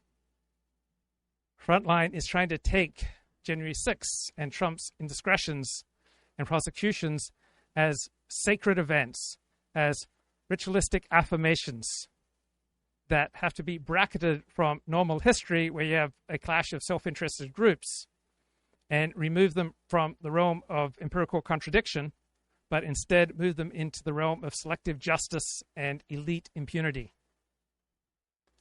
Frontline is trying to create a purification ritual through spectacle. Frontline is trying to divide the pure from the filthy. Trump and his movement are filthy forces, while our institutions, our opponents to Trump, our prosecutors, our journalists, are agents of ritual purification. Right? This is not a matter of power contestation. It is a symbolic exorcism. And what the heck are all these anti-Trump conservatives doing on this Frontline documentary? J. Michael Luttig, David French, Ty Cobb, Peter Keisler. Why are they there? Because they legitimate the symbolic drama that this documentary is trying to construct. They are the ritual confirmers of the transcendent moral narrative. They are the internal validators. They are the apostates from conservatism who once belonged to the same ideological camp as Trump and his supporters, but now they denounce Trump. Right? So their presence makes the Frontline narrative appear bipartisan and moral rather than partisan and strategic. These are the priests of purification. They're just trying to help, guys. They want to move the crisis from political disagreement to sacred transgression. If even conservatives condemn Trump, the show is telling us, then Trump must be really bad, right? He is abusing truth and law. Right? We have these conservatives who hate Trump acting to sacralize our institutions over party politics, right? They are framing their critique not as left-wing, not as populist. They're just defending truth, institutions, sacred norms, the Constitution, right? They're just affirming the sacred symbolic center of our country, our democracy, the rule of law, the office, the truth over tribal loyalty. They're shifting attention away from political interest to higher values. They allow the documentary to present the Trump saga as a crisis of legitimacy, a threat from the filthy, rather than a narrative of a contestation of power between different groups with different interests. The PBS documentary and similar elite media want a banishment of the filthy and the impure. And so these figures help define Trump and his supporters not just as wrong, but as filthy, as impure. So they are doing the symbolic labor of ejecting Trump and his supporters from the civic religion. Trump has violated our sacred codes, so they must denounce him in moral, not power terms, not political terms. Right? This is the purification function in the Watergate hearings and attempted in the January 6 hearings. These conservatives are pained to dissent from Donald Trump and the Republican Party. They are pained, but it's their necessary sacrifice. It is their duty. It's part of their higher obligation. This is them putting country ahead of party. They are aligning with America's civil religion and with its myths of conscience and honor, a la John Dean at Watergate. So we have a liminal political ritual, taking real-world events and removing them from their context to create a morality play. So now these anti-Trump conservatives, they're not complicated people with personal ambitions. No, they are figures that just love truth and purity and goodness and respect institutions. They are not flawed, petty people pursuing their own interests. They rise above their interests. They are on this documentary to obfuscate the class and structural conflict between our ruling elite and the people who elected Donald Trump twice. They are here to displace the deeper critiques of elite rule, left-wing rule, of economic betrayal, elite failure, the security state's overreach. Said they want to idealize our legal norms, our institutions, institutional trust. They want to show themselves as coming from a place that is very high and mighty and moral. And they are simply worried. They're concerned. They want to obscure their personal ambitions. They want to obscure their personal interests. They want to obscure elite rule, systemic discrimination against Christians and white people, and they want to moralize this entire conflict, remove it from reality, and simply place it within the context of a morality play, right? Their conservatism has become technocratic. They're here to defend the system, not to reform it, right? They're here to support norms, right? They are crucial to this documentary's sacred drama. They are the penitent insiders. They function as the moral referees. They're here to sanctify the elite consensus. They want to separate the true conservatives who believe in order, law, dignity, and truth from polluted populism, which stands for chaos, grievance, and Donald Trump. They're here to give their authority, to add gravity to this ritual purification. They're here to assist elite institutions to present elite power as neutral and just so that they can have more of that power for themselves. It was time for Trump to deploy his own team to the Justice Department, one he could depend on. At this stage of his presidency and what he wants to accomplish, he really only values loyalty and virtually nothing else. Criminal defense attorney Ty Cobb was part of Trump's legal team during the first term. Now he's a critic. He's not looking for them to tell him what to do. He's looking for them to do what he tells them to do. He learned a lot the first time around, I think, in terms of how far he could go. Trump's first attorney general was Jeff Sessions. Sessions was a constant object of his ire, in part because of the recusal without consultation with the White House. I have now decided to recuse myself from any existing or future investigations of any matter relating in any way to the campaigns for President of the United States. Trump saw Sessions' decision as disloyal, not protecting him from a DOJ investigation into Russian interference in the 2016 election. The Justice Department naming the former FBI Director Robert Mueller special counsel to take over the investigation. That rubbed the president the wrong way, and he never got over it. Time and again, during Trump's first term, it was the lawyers who got in his way. There were people in the first Trump administration, the so-called grown-ups in the room, more traditional conservatives, Federalist Society lawyers who were very conservative ideologically, but were also very serious lawyers as well, who were occasionally willing to say no to ideas that they thought were outside the bounds of legitimate legal interpretation or just simply bad ideas, to raise objections, to slow things down. One of the lessons learned for the people who stuck with Trump after the events of January 6th was that one of their mistakes was having too many people like that around the president. And there was a very deliberate effort to vet people to ensure that they would be more in the MAGA mold, more permissive lawyers, people who were not going to be obstacles slowing down ideas coming out of the White House, but accelerators. His new attorney general this time would be Pam Bondi. I think many of these criticisms of Donald Trump are valid and powerful. I do want to preserve and strengthen our institutions as long as they are aligned with the best interests of the American people. I believe in the rule of law. I believe that people on the left often have very powerful and effective critiques of actions on the right. I don't assume that the right is always good and true and the left is always bad. And I think that accurate criticism makes us all better. Michael says the Jeff Sessions recusal was moronic. It totally played into the Democrats' hands. I think that legally Jeff Sessions had to do it. I don't have strong opinions.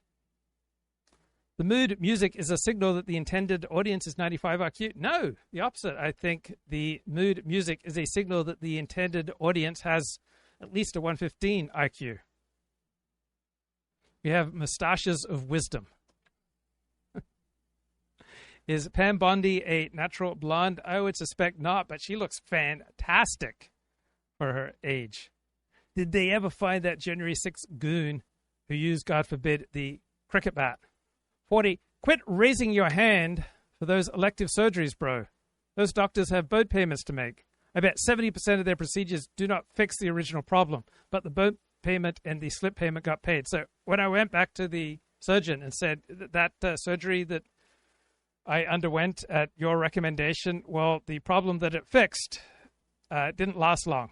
And said, oh, you need this, now you need to use this particular nasal spray. So there was no mention when I was considering surgery that the problem that it fixed would only be a temporary fix.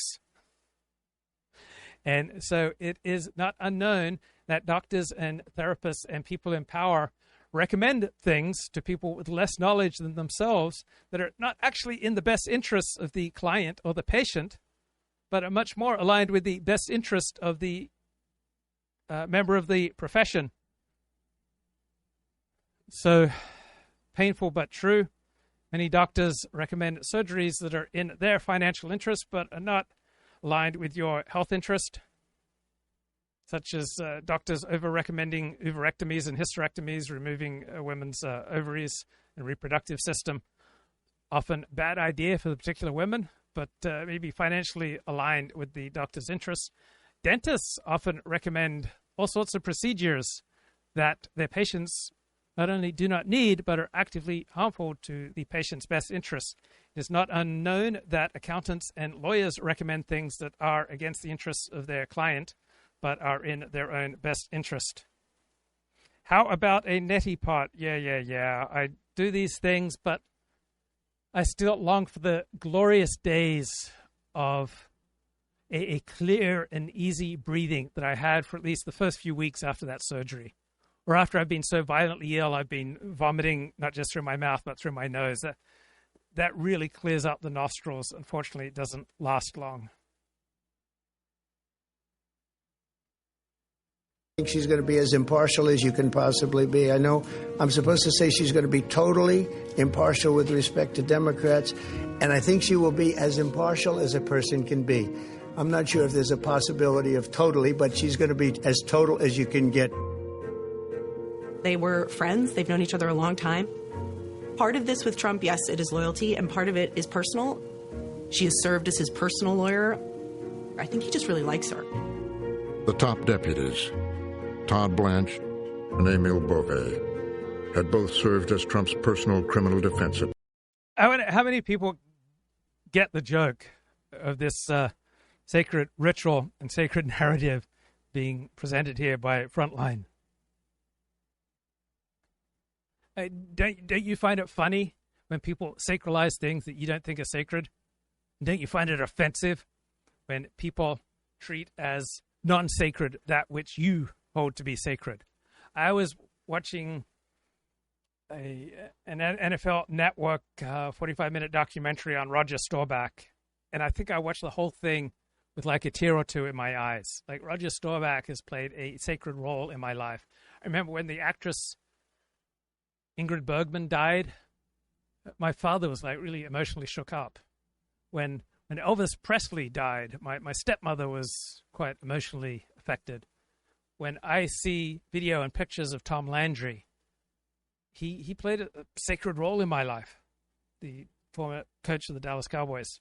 So I had a heretical thought preparing for this show, and I know I'm a bad man for having this thought. And so I want to publicly plead guilty to the thought police. I am guilty. I deserve my punishment. So, January 6 riots, bad. I hated them. I opposed them. But I wonder to what extent these riots might have served to preserve or at least contest territory in a similar way to the 2005 Cronulla riots in Australia. Right? I asked ChatGPT. It said, this goes to the heart of Carl Schmitt's insight. Politics is about who decides. Right? The January 6th Capitol riot and the 2005 Cronulla riots in Australia can be seen, however messy, however repugnant, right, as attempts by a majority population to assert cultural sovereignty over institutions and spaces they see as slipping out of their control. Right? This Helen Andrews analysis of how the Cronulla riots might have played a role in halting grooming gangs in Australia that were raping Australian girls by reasserting control over territory, sacred space, the Cronulla Beach. Right? This territorial signaling, you had God forbid, young white Australians, God forbid, threatening violence, pushing back against what they saw as encroachment by Lebanese youth who had their own value system that they wanted to enact, and you had Native Australians trying to reclaim beach space as their symbolic national ground. You had an assertion of ownership over territory, physical territory and cultural territory. It was not just sand and surf. January 6th, those riots were not aimed at immigrants or ethnic outsiders. They were aimed at a political class, at an elite who were accused of stealing representation, voice, and rule. And the Capitol building became symbolic territory more sacred than the beach. Its occupation was a ritual defilement of an elite space that many Americans felt was being used against them, that Trump supporters felt had rigged the rules against Trump in the second election, the 2020 election.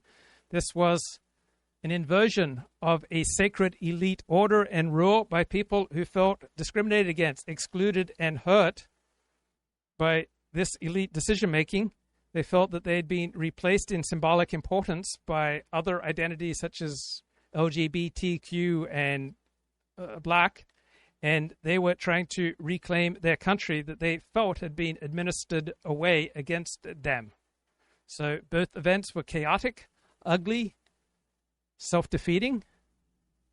But if you step away from the moralizing, maybe these events were desperate assertions of a discriminated against and oppressed people trying to reclaim territory and cultural control by groups who felt under threat, by groups who felt increasingly erased by a ruling institutional elite.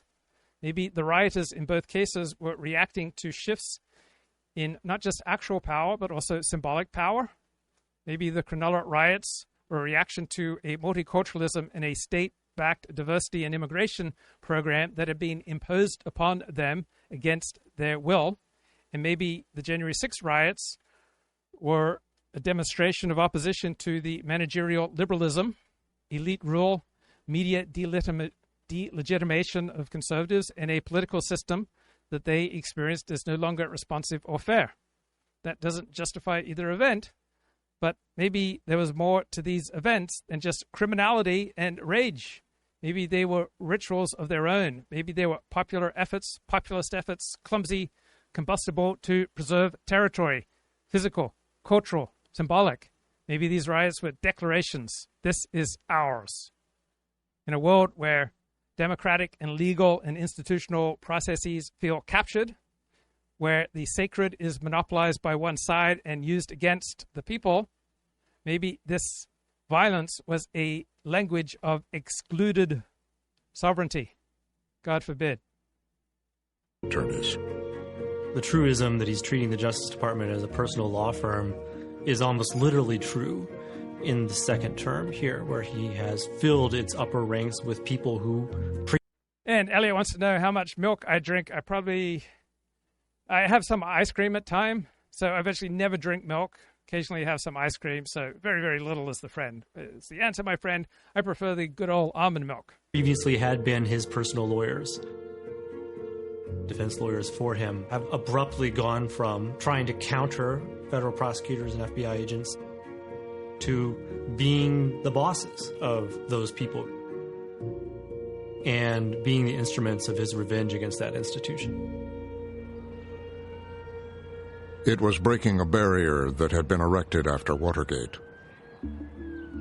The Justice Department was not always as independent as it has been in my adult lifetime. John F. Kennedy did name his brother as Attorney General. That's funny when the left does it, but it is filthy when the right does it. So Mark Halperin has many superb commentaries on his Next Up podcast about double standards among the elite and among the media. And so I used AI to generate some clean transcripts of 6 of my favorite Mark Halperin monologues from the past 2 months. Then I fed them into ChatGPT and said, use the points made by Mark Halperin in his monologues to comment on this PBS documentary. So We have a PBS message that our institutions, the DOJ, the courts, and the media are standing firm to protect democracy and the rule of law against the Trump insurgency. Mark Halperin's critique would be that these same elites selectively enforced outrage and moral standards. For example, Elon Musk's gesture was treated as Nazi-coded, but Cory Booker's identical gesture was ignored. And much of the news coverage is not about truth, it's about tribe, the tribe of the dominant ruling liberal elite. So this Halperin critique directly undermines the Frontline portrayal of elite neutrality. So Halperin exposes the moral asymmetry embedded in elite media, which Frontline never interrogates. Point number 2, Halperin points out the media complicity in partisan myth-making. So PBS is trying to tell us that the press is bravely exposing Trump's lies, his authoritarian instincts, and his threats to the rule of law. Mark Halperin's critique: the press enabled Joe Biden's deception about his cognitive decline. They helped bury the Hunter Biden laptop story, and they have downplayed illegal immigration violence. So Halperin flips the Frontline premise, right? Rather than democracy being saved by media elites, he argues that democracy was distorted and damaged by media elites through omission, distortion, and self-protective silence. Point number 3, narrative ownership versus popular perception. PBS tells us the January 6 prosecutions, voting rights activism, legal pushback are noble defenses against fascism. Mark Halperin points out that the press and the Democrats often use their institutional control to try to define the narrative and to blame Trump rhetoric for violence, and they ignore violence against law enforcement from their own side, and they brush aside inconvenient illegal immigration-related crimes. So Frontline treats the dominant liberal narrative as settled truth. Mark Halperin insists that this narrative is an elite construction, increasingly rejected by a public who see something quite different. Point number 4, we've got the media fear of empowering the wrong side. And so in reaction to this fear, the media increasingly slant against Trump and the populace. So PBS defends our institutions, the DOJ, the press, election officials who just do the right thing despite immense pressure from these filthy Trumpists. Mark Halperin's theme: the media has rigged the playing field. They cover for Biden, they cover for Democrats, not just out of bias, but because they fear anything honest that might help Trump. So this is the unspoken premise of this Frontline documentary. Elite discretion was necessary. Halperin calls it out as a conspiracy of silence distorting public life and bringing the news media into increasing disrepute. Point number 5, we've got the court of expertise and the decline of trust. This connects with Stephen Turner's critique of epistemic closure, where you've got the rules of knowing situated in the interests of some against the interests of others, right? You have Frontline here protecting and advocating for the rule of experts. And Halperin shows how the journalistic elite have masked their own biases and how they often use fact-checking and noble and neutral-sounding things like gatekeeping and credentialism to discredit dissent and insulate themselves from their own errors and to protect their own preferences and power. We have here a tone-deaf elitism in the face of the suffering of regular Americans. Mark Halperin's indignation over illegal immigration crimes, how that's virtually never covered by the elite media, and the news media's dismissiveness after Trump's assassination attempt shows how disconnected the elite media culture has become from ordinary sentiment. And Frontline never confronts this disjunction. It paints elite behavior as benevolent paternalism. Mark Halperin exposes it as gaslighting. But post-Nixon, because of who Nixon was and what he did and how the Justice Department abetted what he... I don't know about you. Whenever anything confusing happens in the world, my first thought is, what does Eugene Robinson of the Washington Post have to say about this? He did. It has been separate. Since Watergate, the norm, and it's been a healthy norm, has been really to keep hands off the Justice Department, hands off the FBI. I was in the White House many years ago. I actually went to the Justice Department very rarely when I was the Vice President's Chief of Staff, And partly that was because we were really not just encouraged, but required not to deal directly with the Justice Department. It was just considered a terrible abuse of power to try to use the Justice Department for your own personal purposes or political purposes. But Trump wasn't going to follow those rules.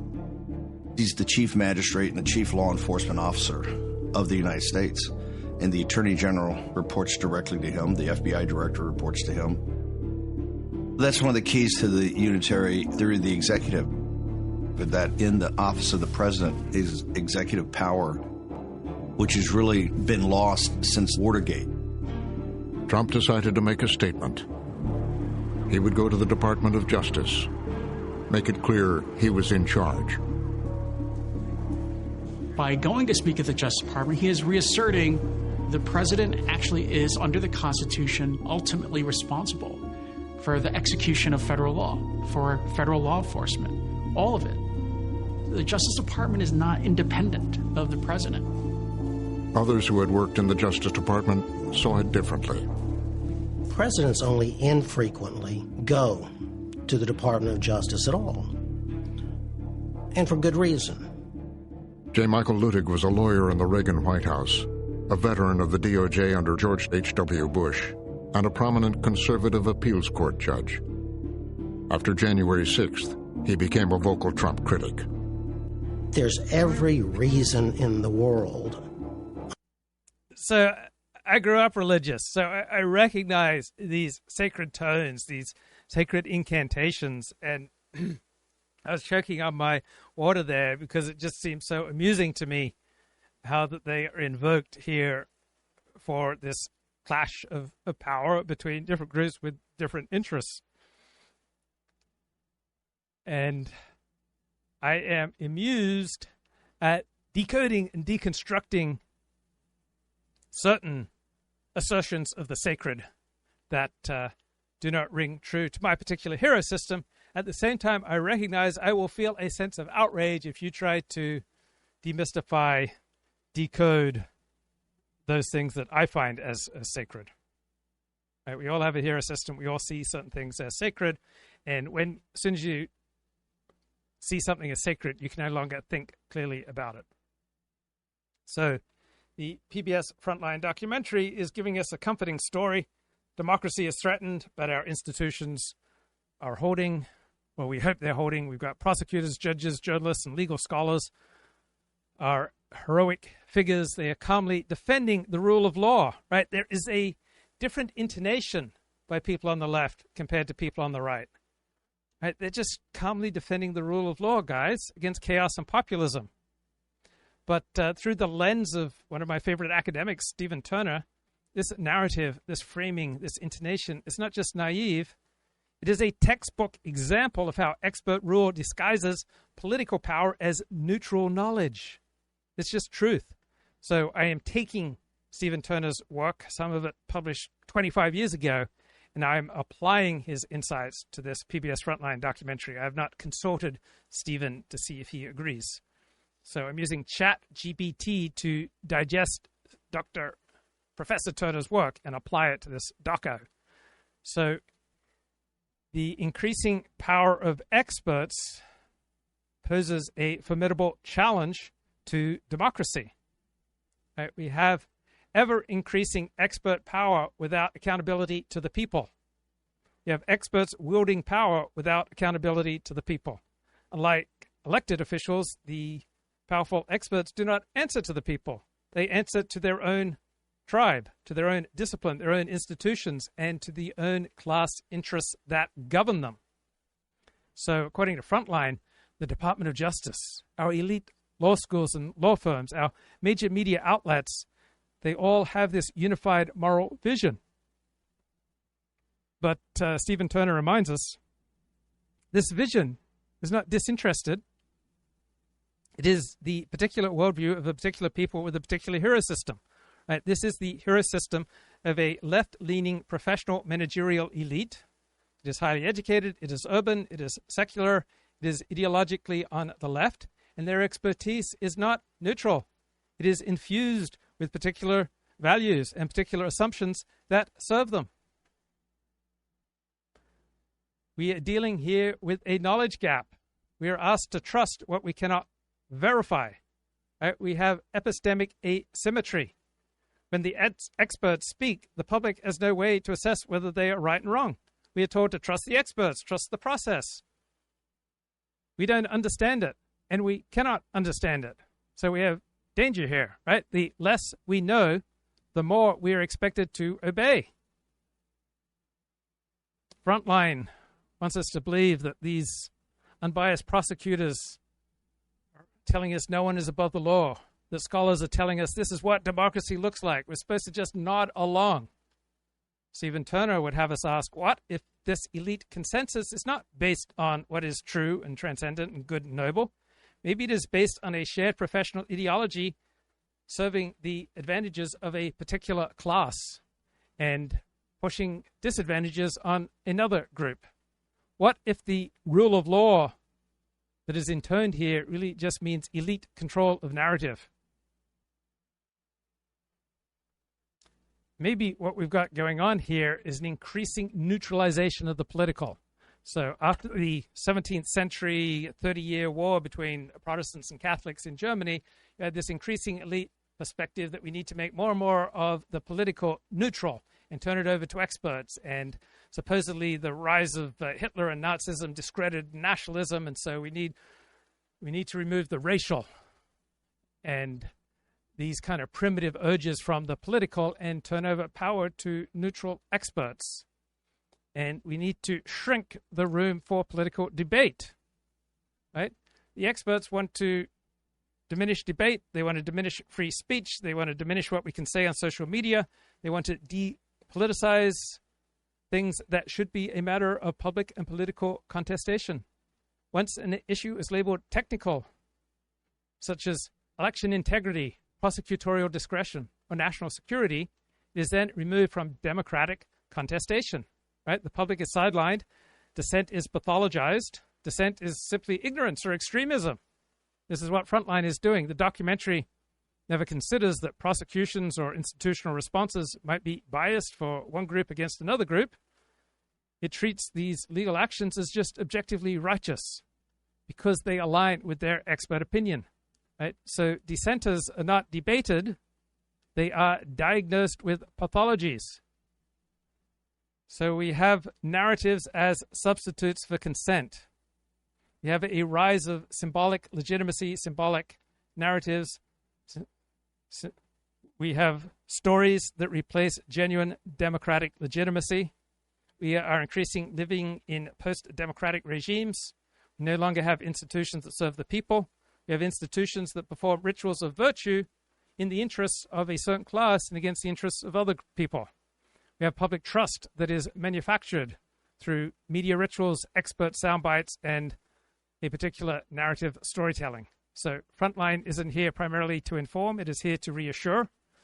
People subscribe to the New York Times and the Washington Post and the LA Times, not primarily to be informed, but to be reassured and to promote their own particular partisan worldview.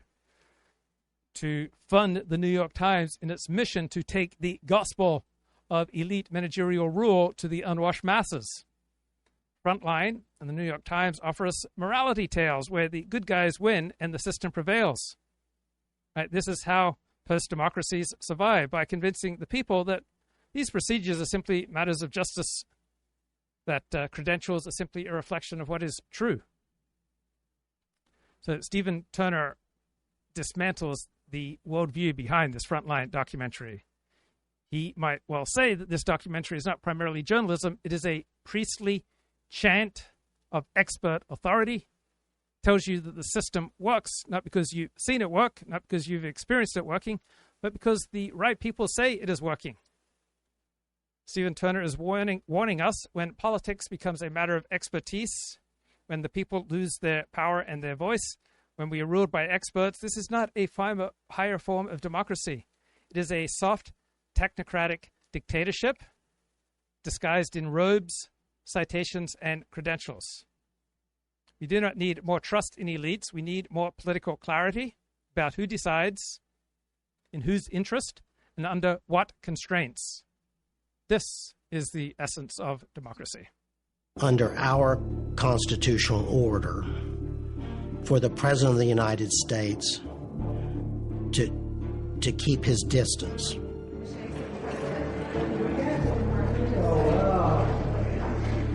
Such a nice person. That's a rough picture. That's a rough picture. The president's political rally at the Department of Justice was reprehensible, and of course, it was unprecedented in all of American history. Ladies and gentlemen, please welcome Attorney General Pamela Bondi. Hi, please be seated. Welcome to the Department of Justice. It is an institution whose goals have uniformly been revered as a place where you try to at least achieve your vision of equal justice, unbiased justice, and depoliticized justice. Bondi didn't even try to talk about those things. And we all work for the greatest president in the history of our country. We are so proud to work at the directive of Donald Trump. It is, he will never... She made it plain that they were all there for him and devoted to him. That's just not the way it's supposed to work. They're supposed to preserve and protect the Constitution, and guys, we've got to preserve it and protect the interests of this particular technocratic managerial elite. Now, I recognize that doesn't sound as stirring as the rhetoric used by PBS Frontline. Art Bell is back, and he is chatting. Will Luke take in a few Nick Fuentes videos and decode their hostility to Jews? Or is Luke all about Luke forbid? Well, one regular on this around this show, he wanted me to do some shows going through Mein Kampf and talking about where Hitler was right. Bro, have you lost your mind? I am a convert to Orthodox Judaism. I'm not about to do a bunch of shows on where Mein Kampf is correct. And I'm probably unlikely to do shows decoding the moronic theorizing of Nick Fuentes, even while I recognize his talent for live streaming and his ability to effectively communicate to his 95 IQ audience.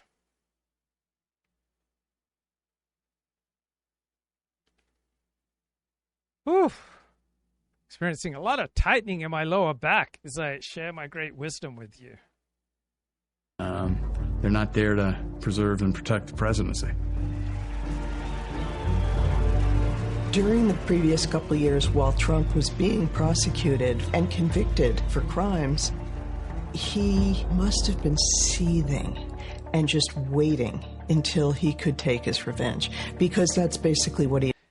And from this perspective, seething indicates you're a bad person, and wanting to take revenge against people who have harmed you, it just shows that you are primitive, that you haven't transcended your animalistic, porous identity, and you haven't elevated yourself to your buffered identity, where simply through the application of your own cognitive powers, you can come to clarity about what is true and good and right and wrong, and what is the strategic way to go, right? You are stuck in a medieval perspective on life, where you're seething and plotting revenge, just like people in the Dark Ages.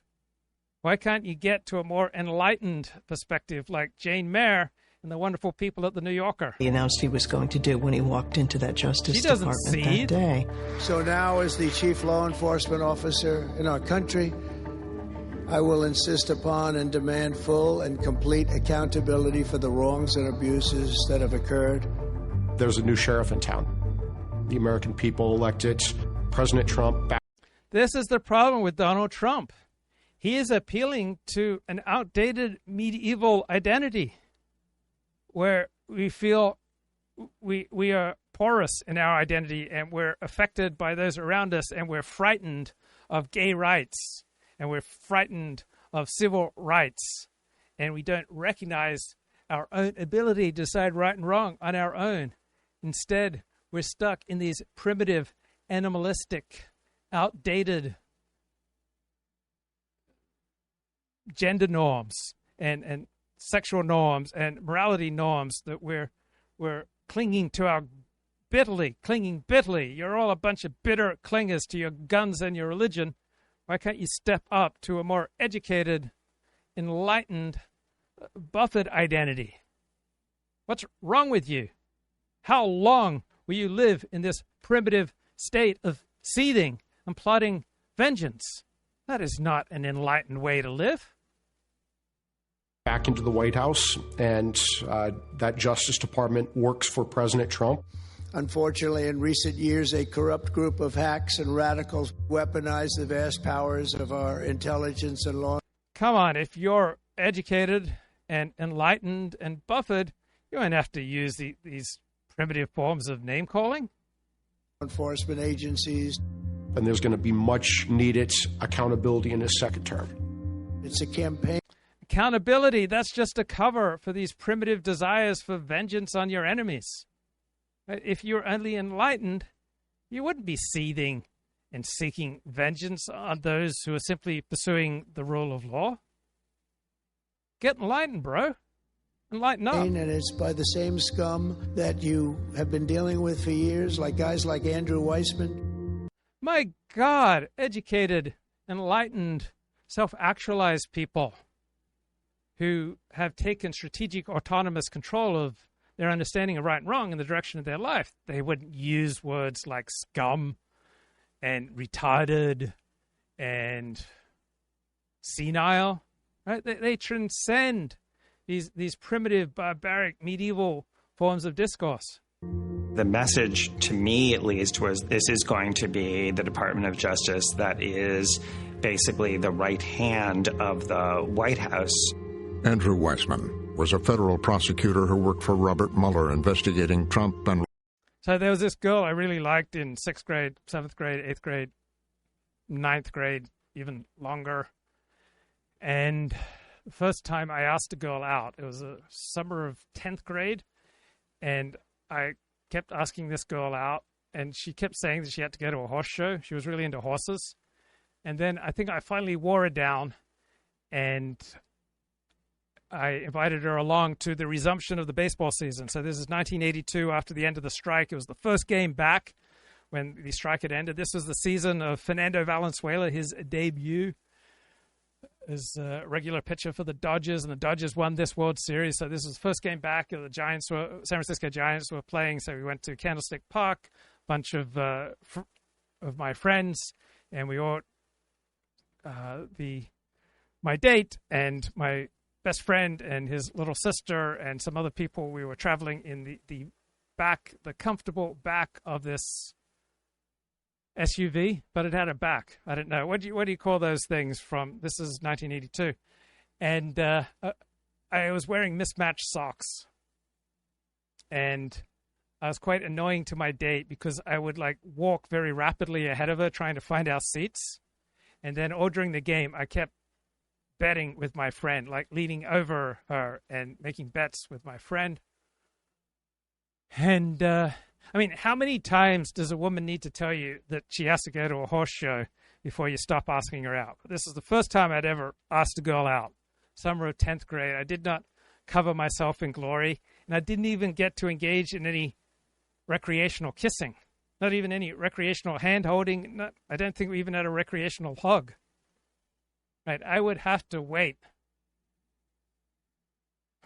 So that was something like August 82. I'd have to wait another 5 months till January 2nd, 1983, before I got to enjoy some recreational kissing. And I just needed to share that with you because it provides a profound philosophical underpinning to recognize what's really going on in this PBS Frontline documentary. Russian interference in the 2016 election. In the years since, he's become a legal analyst and outspoken Trump critic.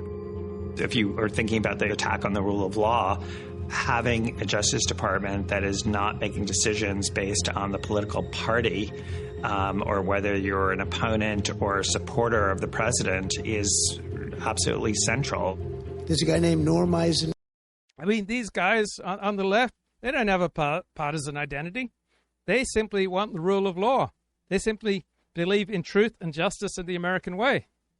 I don't even know what he looks like. His name is Norm Eisen of Crew. He's been after me for 9 years. He's singling me out as an example. Hey, all you other lawyers, I'm going to make a target of you as well. Attorney Norm Eisen was a White House counsel under President Obama and helped Democrats build an impeachment case against Trump in 2019. And he filed numerous lawsuits against the Trump administration.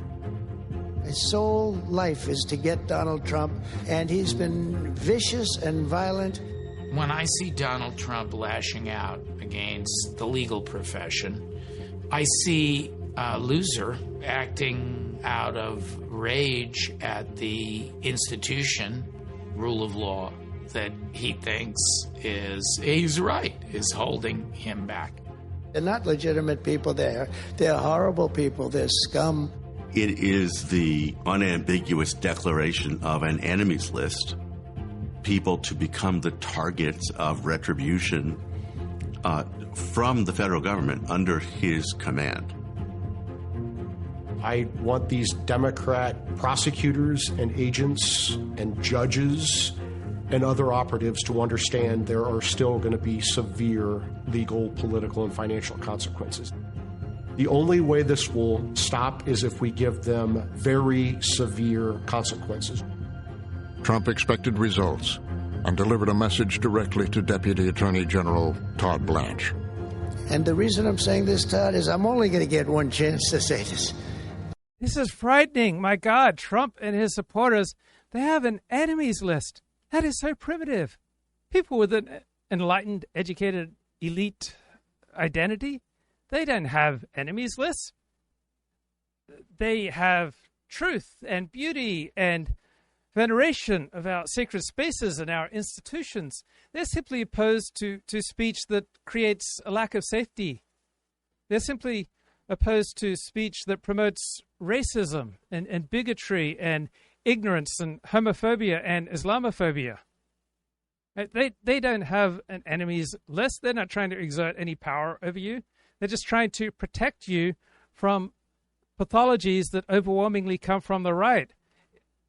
They don't regard conservatives as the enemy.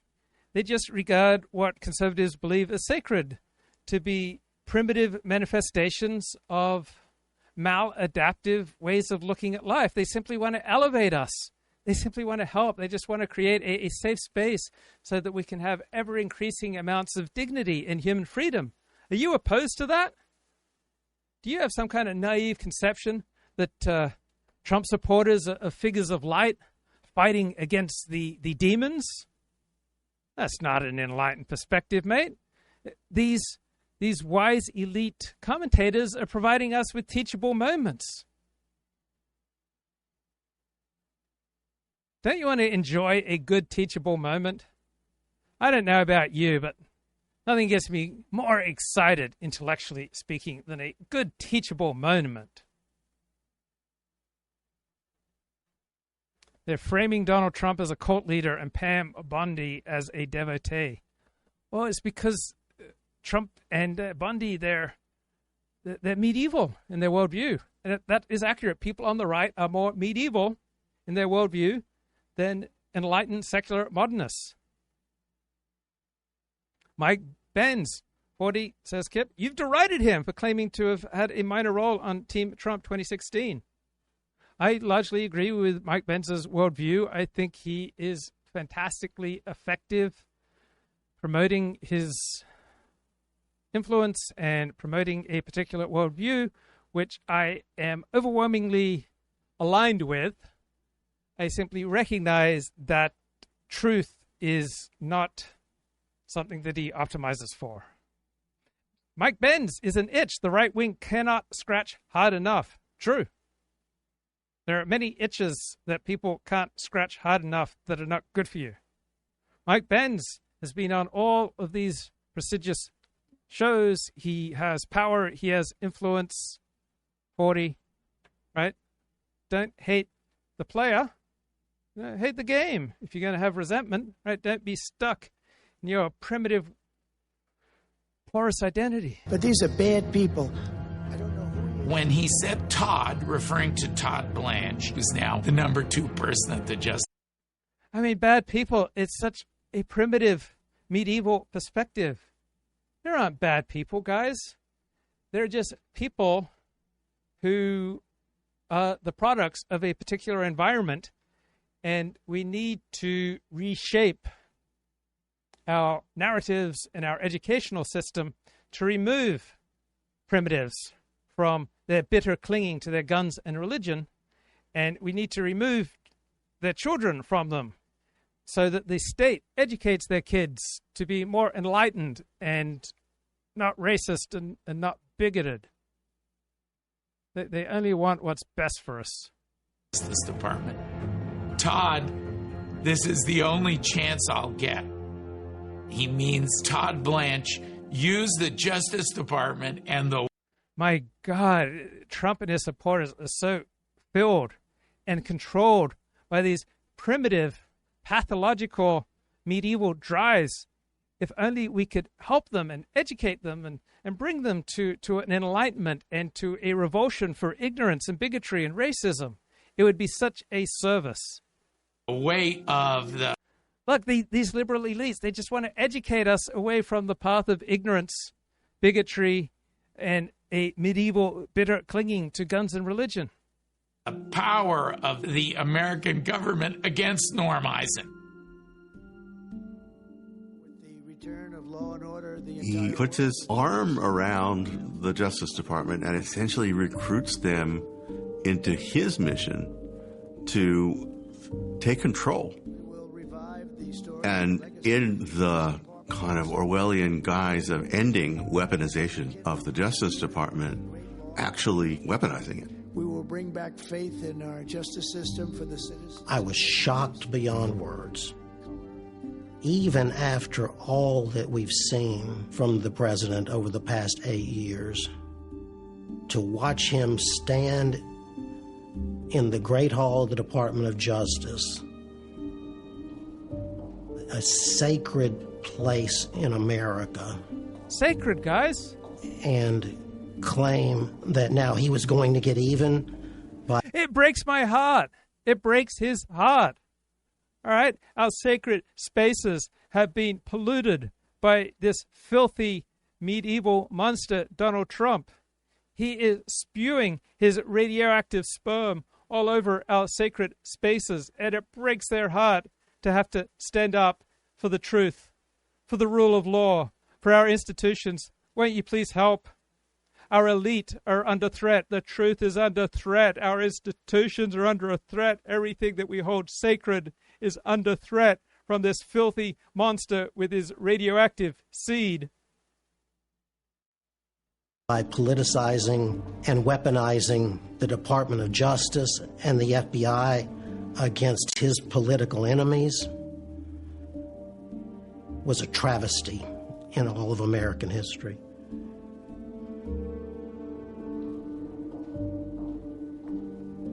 I happen to think President Trump should go there every week.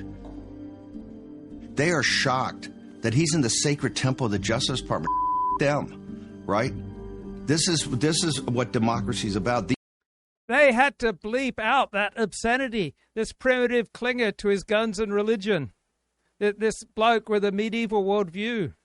He's trying to resist the enlightenment, the elevation that is available to him if he simply takes advantage of the education that these elites are trying to bestow.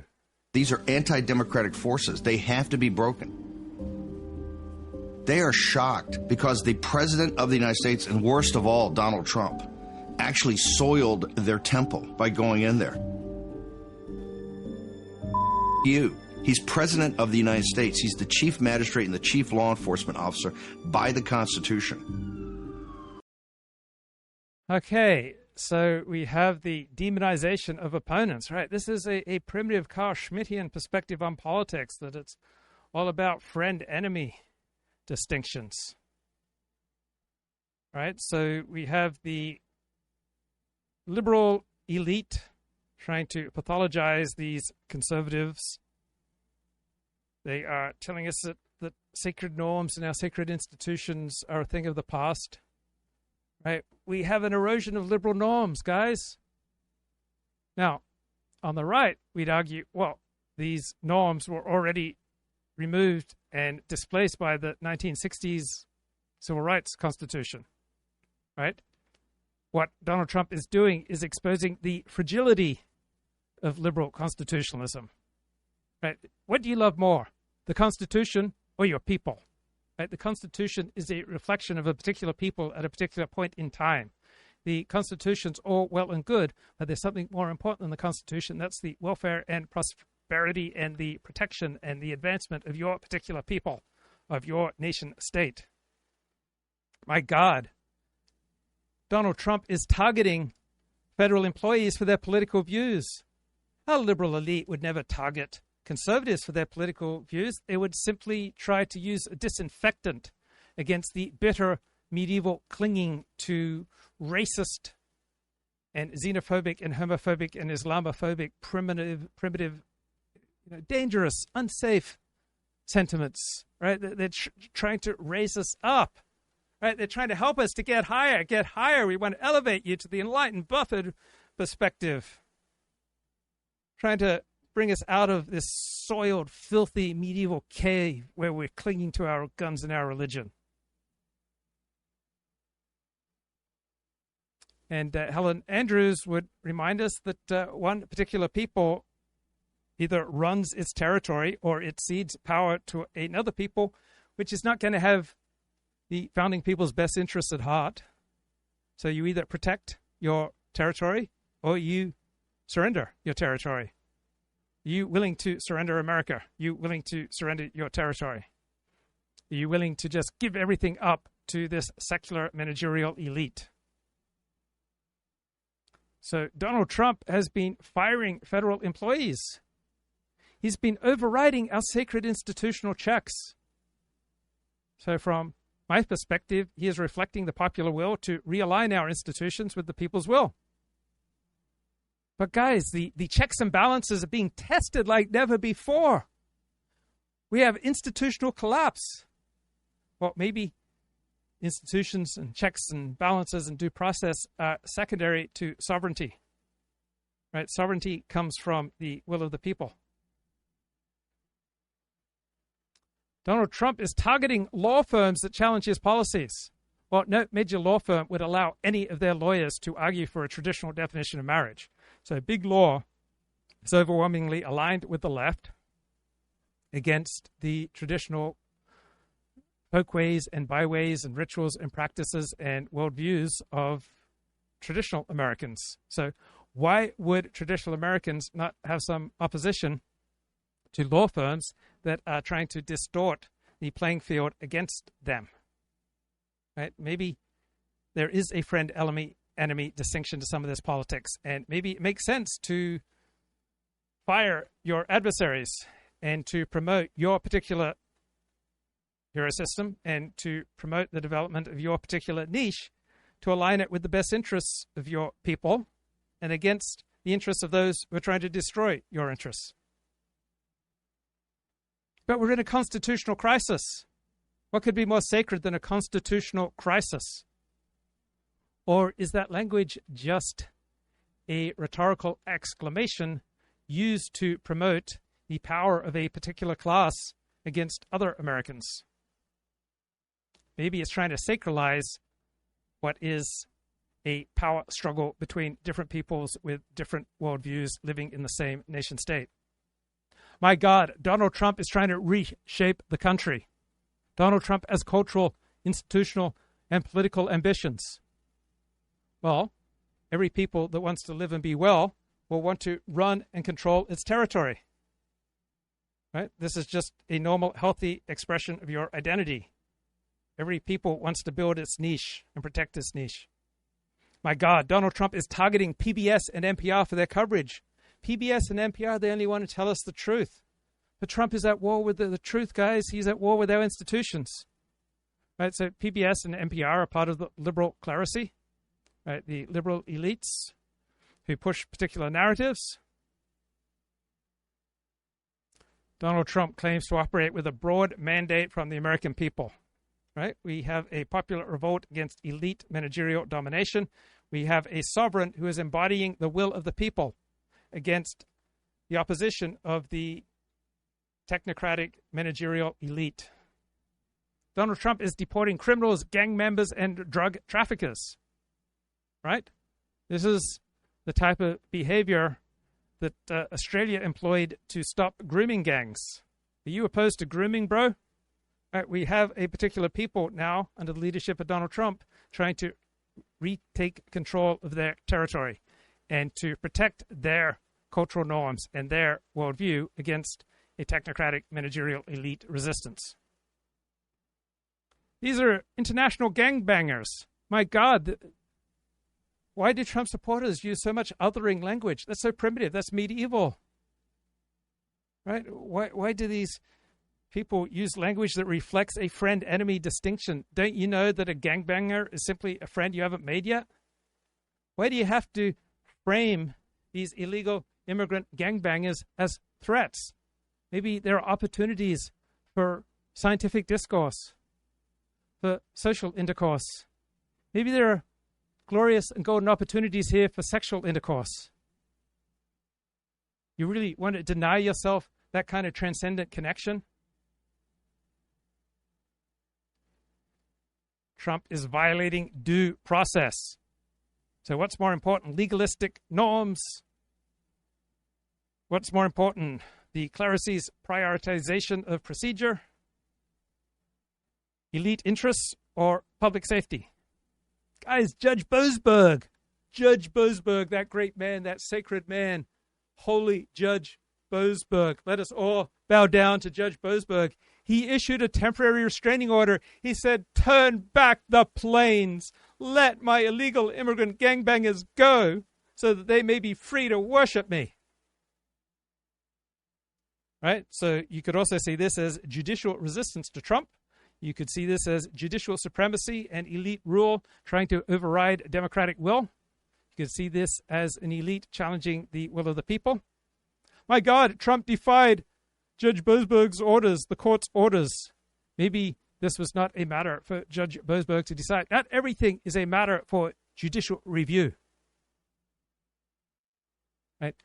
Even if you're an Orthodox Jew, not every decision in life comes down to, what does the halacha say? What does Jewish law say? It is the sovereign who decides the state of exception.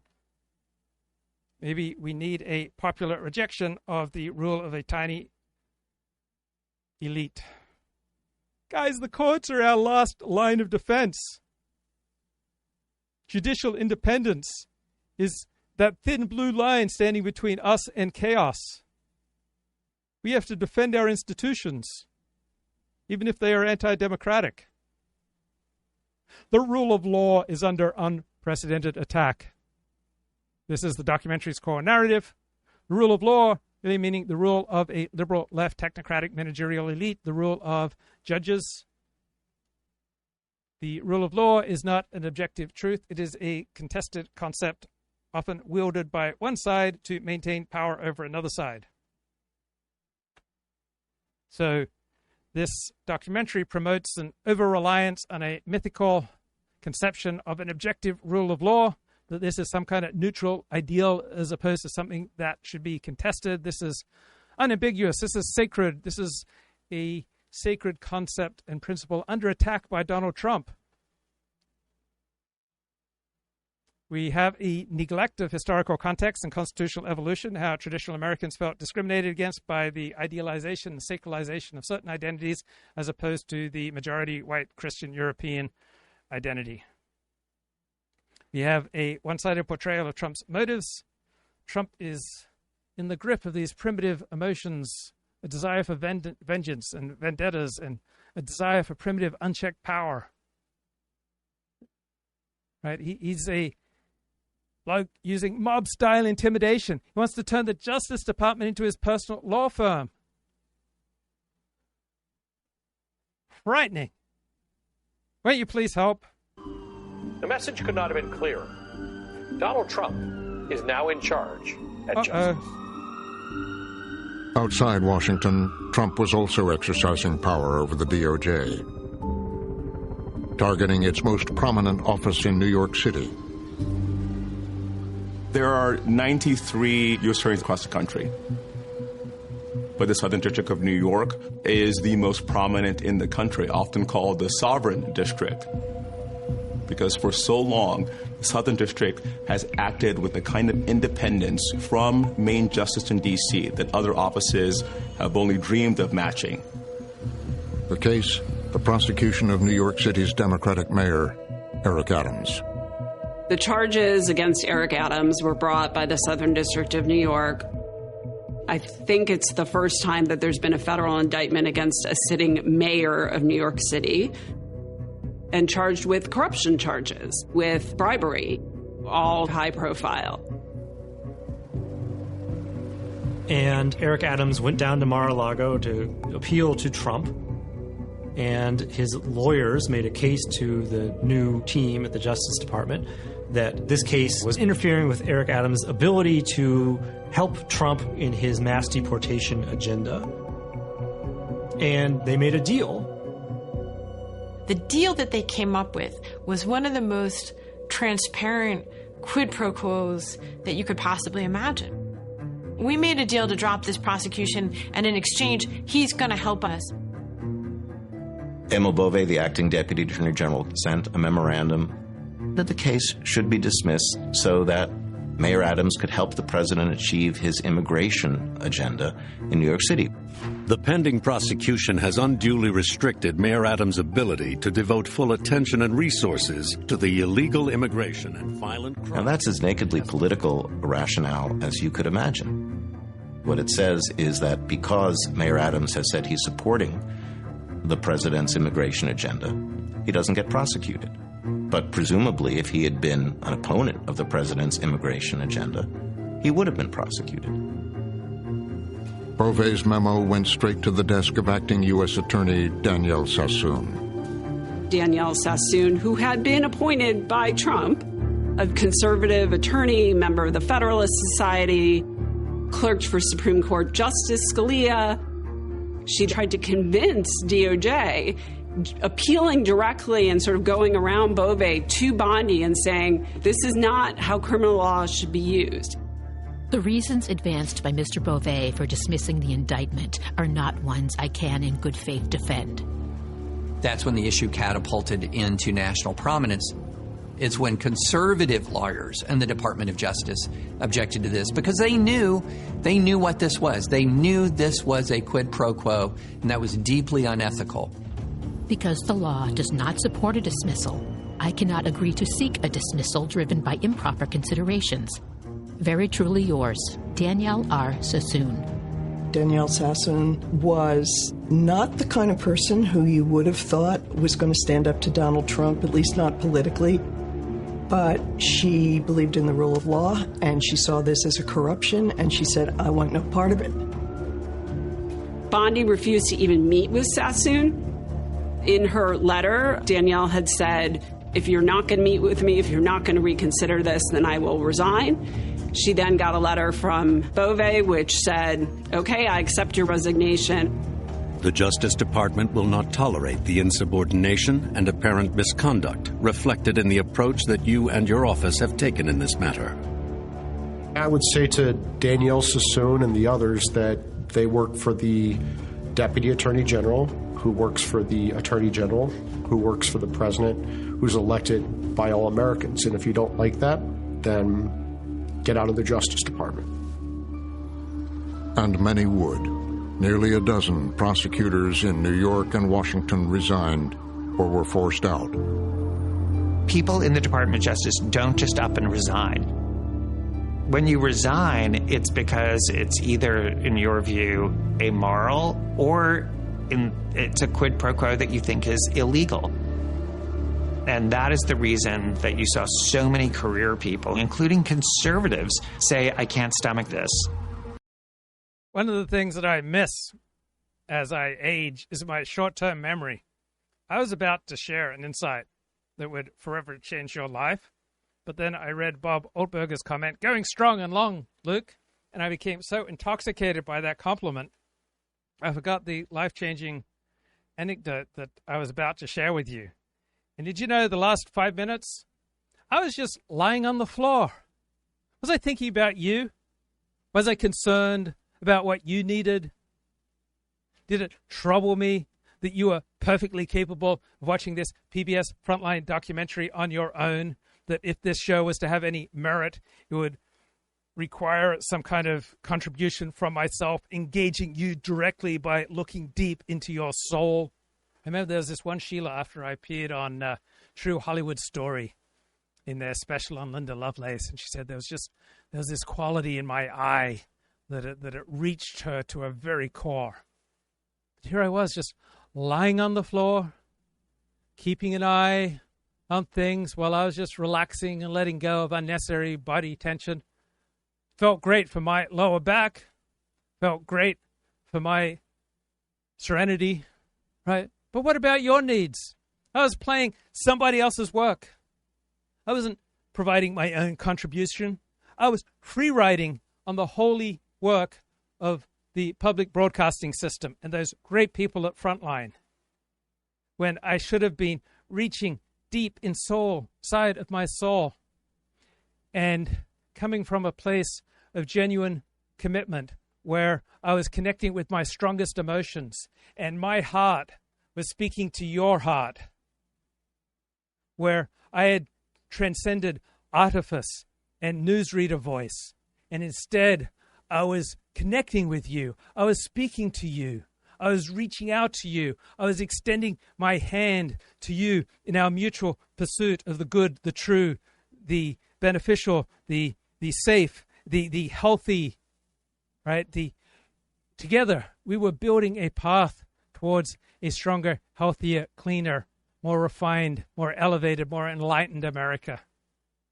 And instead of connecting and bonding with you, right, I was just lying on my back, just watching, just chilling, just free riding, just taking advantage of other people's labors because I was too lazy to talk to you directly, right? I wanted to escape from real emotional intimacy, to just, by rote, play the work of someone else rather than feeling some kind of moral obligation to come to you and to contribute to your life and to build a magnificent cathedral in time and space to elevate moral discussion, to create moral insights that will represent a great step forward in Western civilization.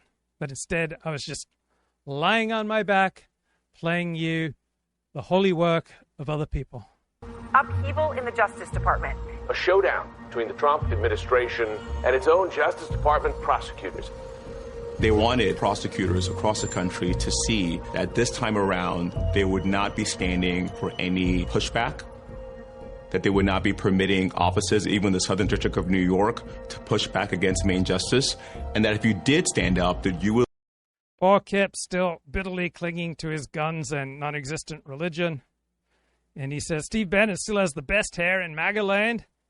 And Kip admits that when he thinks of morality, he thinks of the IDF, right, our greatest ally, and Lois Lerner's IRS.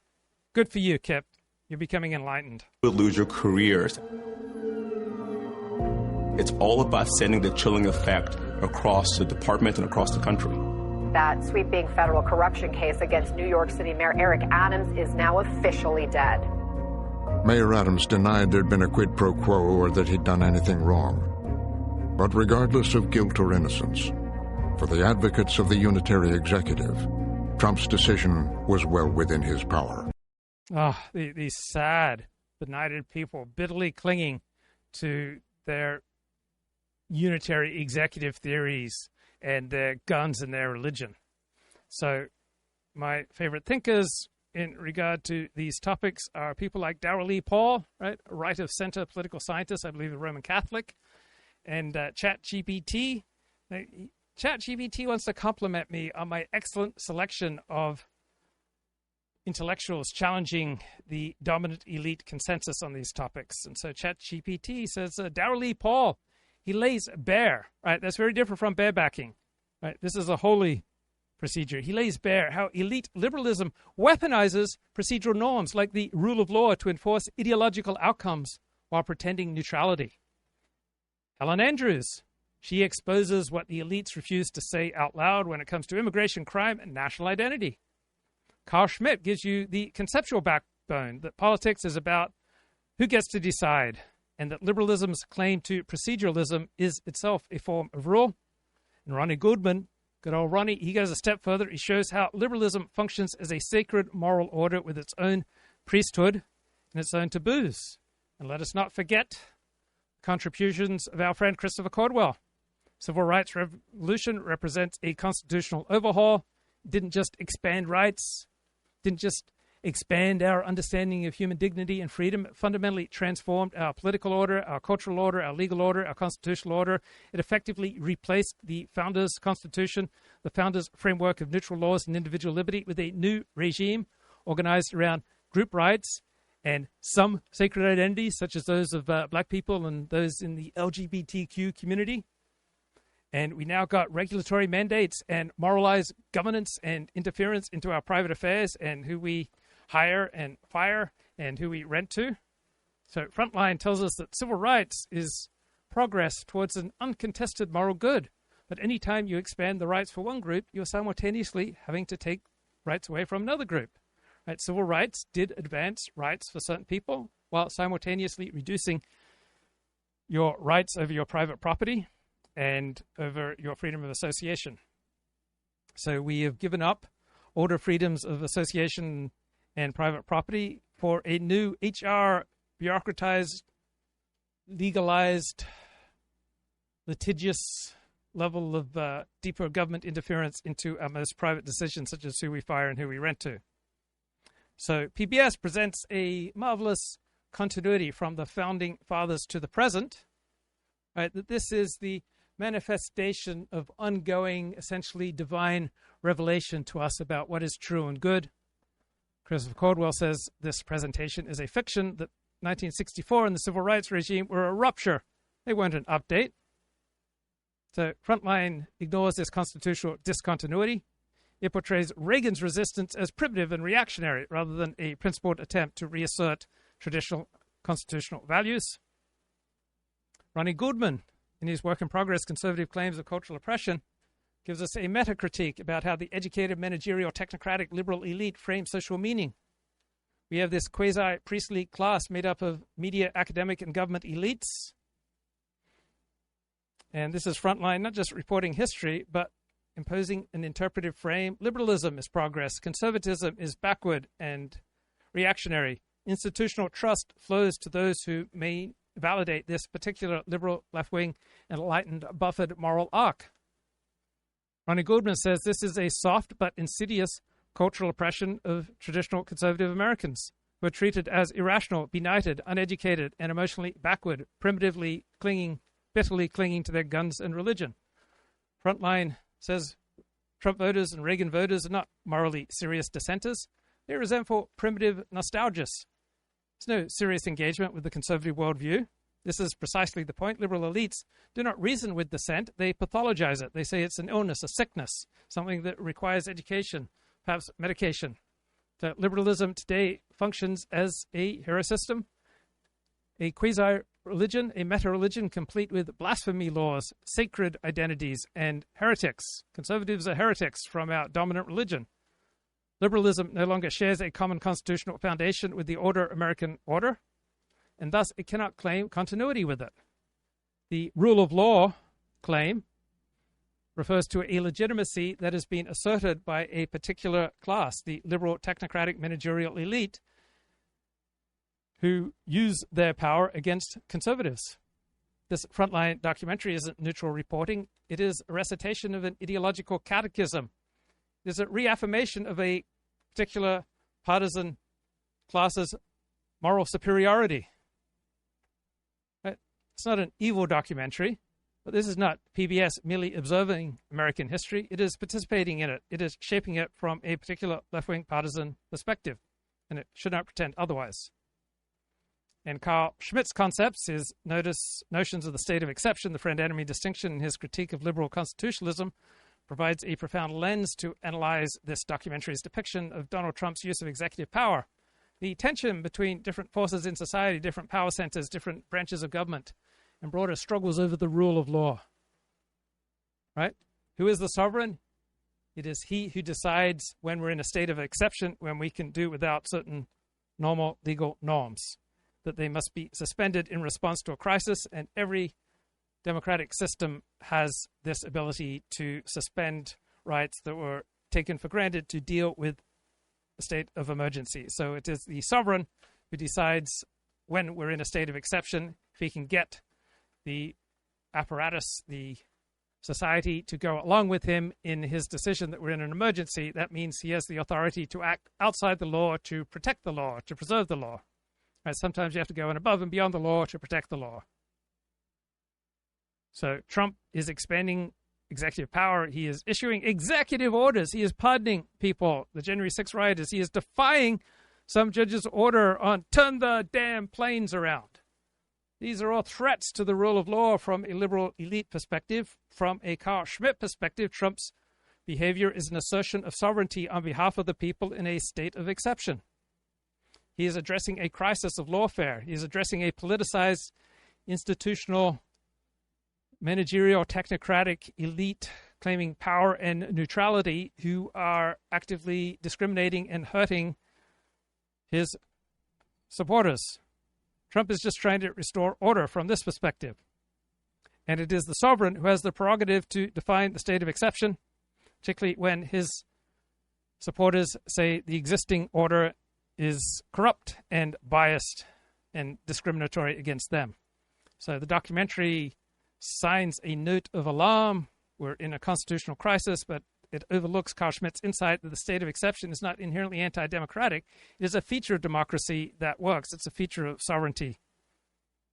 So the documentary focuses solely on the threat to liberal constitutional technocratic norms, misses how Trump's actions resonate with Americans who see his choices as a legitimate response to a crisis of governance. What we have here is a competition between different constitutional visions. We have a power struggle. We should not be looking at this as the enactment of some sacred purification ritual.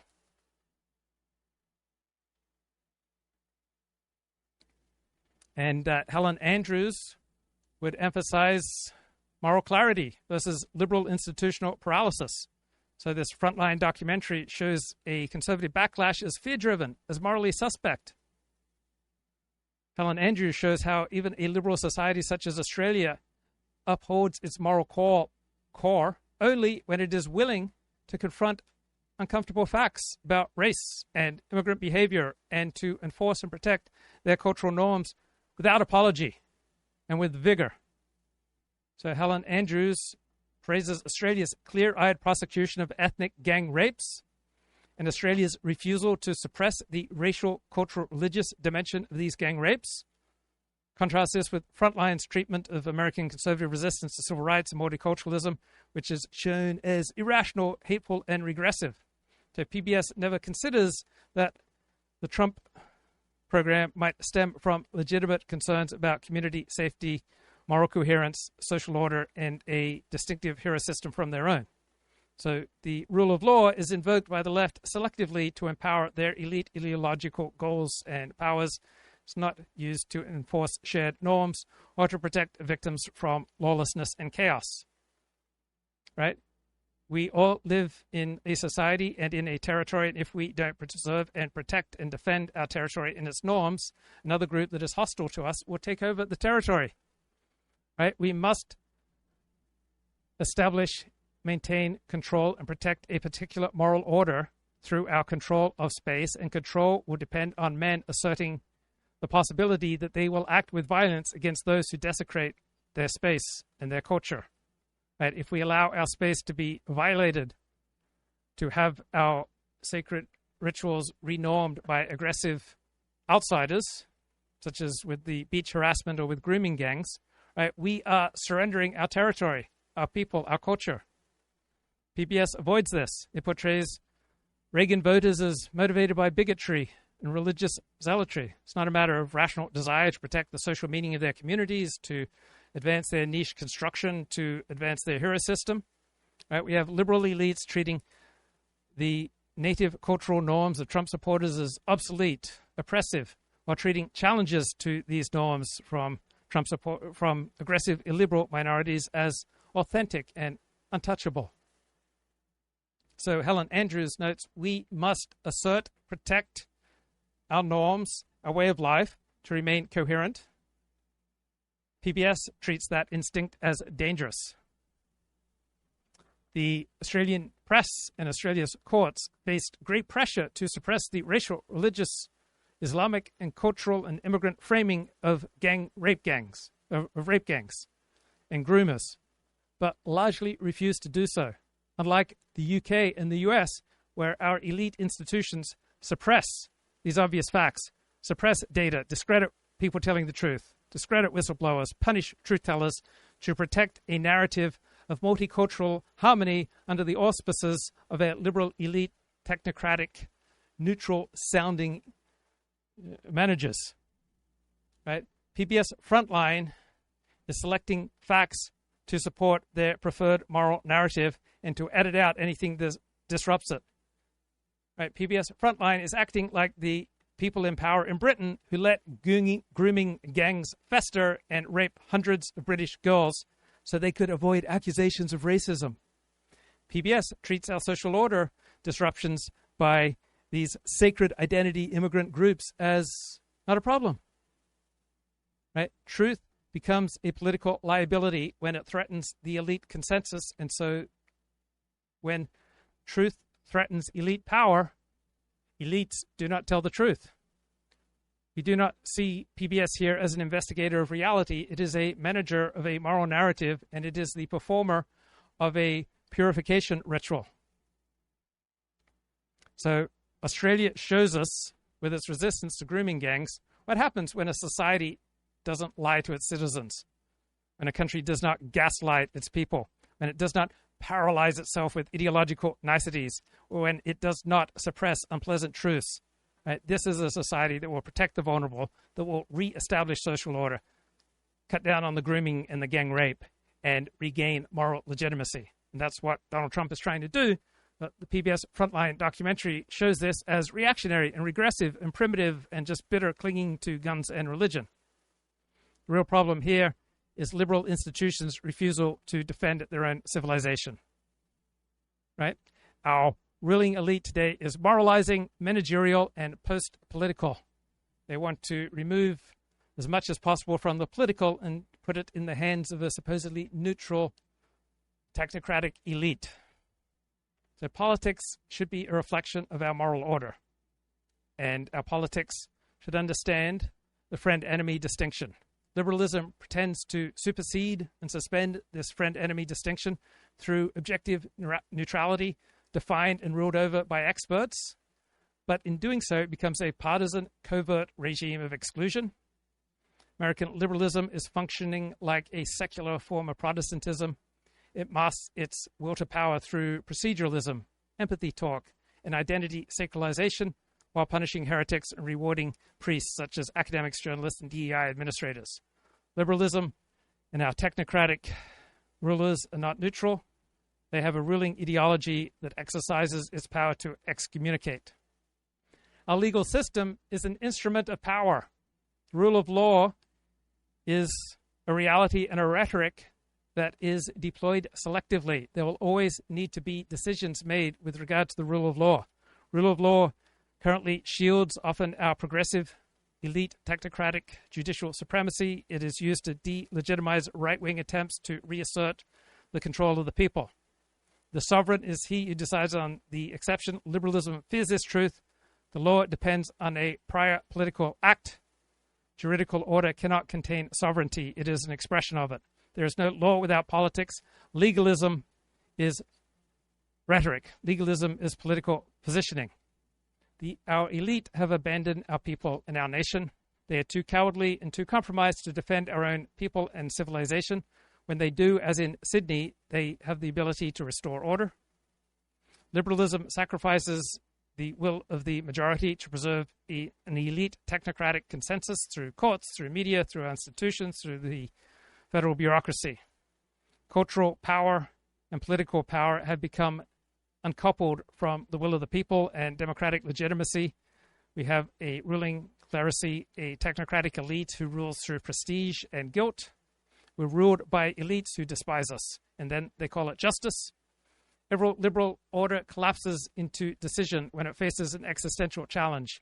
It is the exception that reveals to us who really, truly rules us.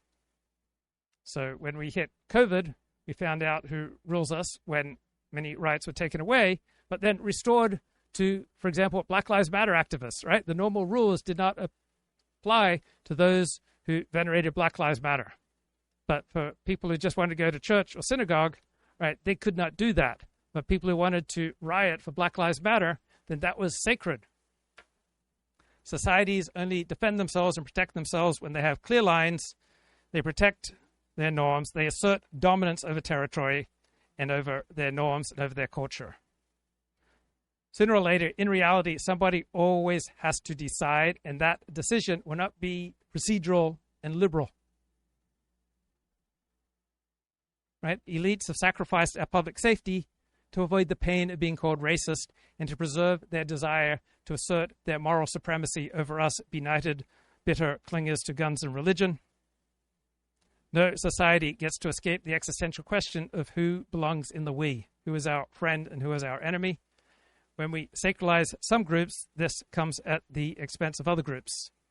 When you cannot criticize some groups because they have a sacred identity, that diminishes truth and effectiveness and the quality of life. When courts block enforcement of the law and then invoke the rule of law, what they really mean is an elite technocratic left-wing veto over the will of the people. Immigration is a form of identity politics in our current regime enforced by an elite clerisy.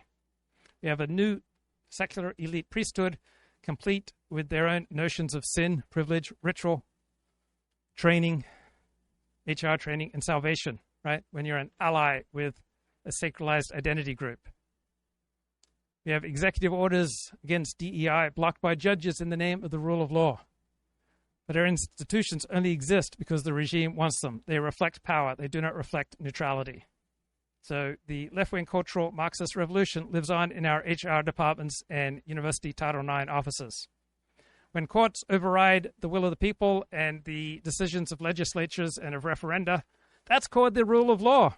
When legislatures resist the tyranny of judicial decisions, that's a threat to our democracy. The court becomes sovereign when it gets to decide when we're in a state of exception. So our judges and our elite media are the high clerics in our liberal order. Judicial activism is not some glitch. It is the system's immune response to a majoritarian defiance. Cronulla riots showed that moral clarity backed by action can restore order. The people can create change, even if courts and agencies work to block change. At the end of the day, someone always has to decide. That is what the people demand. That's what populism demands, a political decision, not mere procedure. The populist moment is a revolt against rule by process. It wants rule by the people's will. I think the criticism of Trump deciding not to prosecute Adams is way overblown. The president and the Justice Department have the right to choose who to prosecute and not to prosecute. The president says, don't prosecute this person. That is not illegal or unconstitutional. That's certainly constitutional. And presidents can do it for reasons that don't have to do with guilt or innocence. The message out there to the public is, even if you've committed a serious crime, if you support the administration politically, you can get off.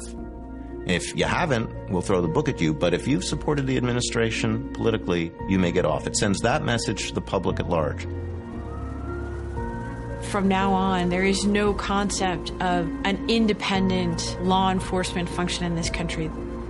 It exists purely to carry out the personal will of the president.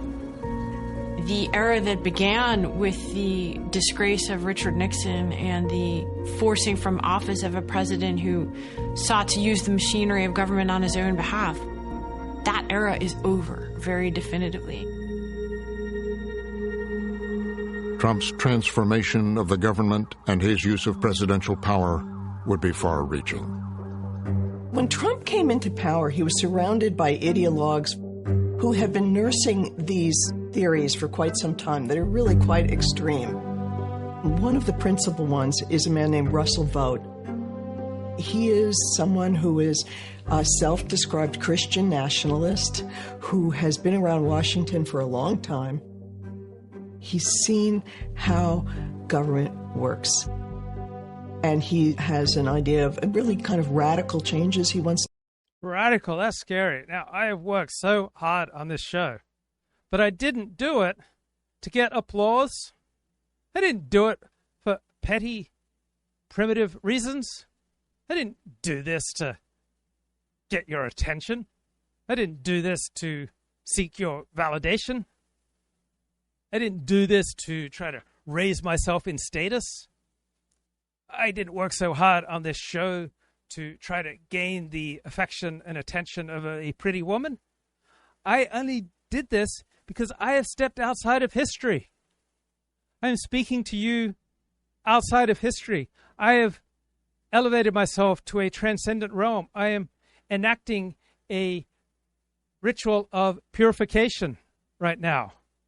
Everything I do here is motivated solely by my love of truth and goodness and beauty and what's best for you, what's best for the American people, what's best for our institutions. Right? Please remove me from petty personal compulsions and any kind of primitive, bitter clinging to guns and religion and status seeking and applause seeking. Right? I have transcended this earthly realm. I have moved beyond the animalistic realm of the Gashmias into the elevated spiritual transcendent, merging myself with the divine, with the one truth, right, of Ruknius. Right? There's no self-interest here. I'm not wanting you to say, oh, great show today, 40. Wow, you blew my mind. You really put it together. You're going long. You're going hard. I don't need that. This is not about me. This is about you. You're the real hero. You're the real fair dinkum American.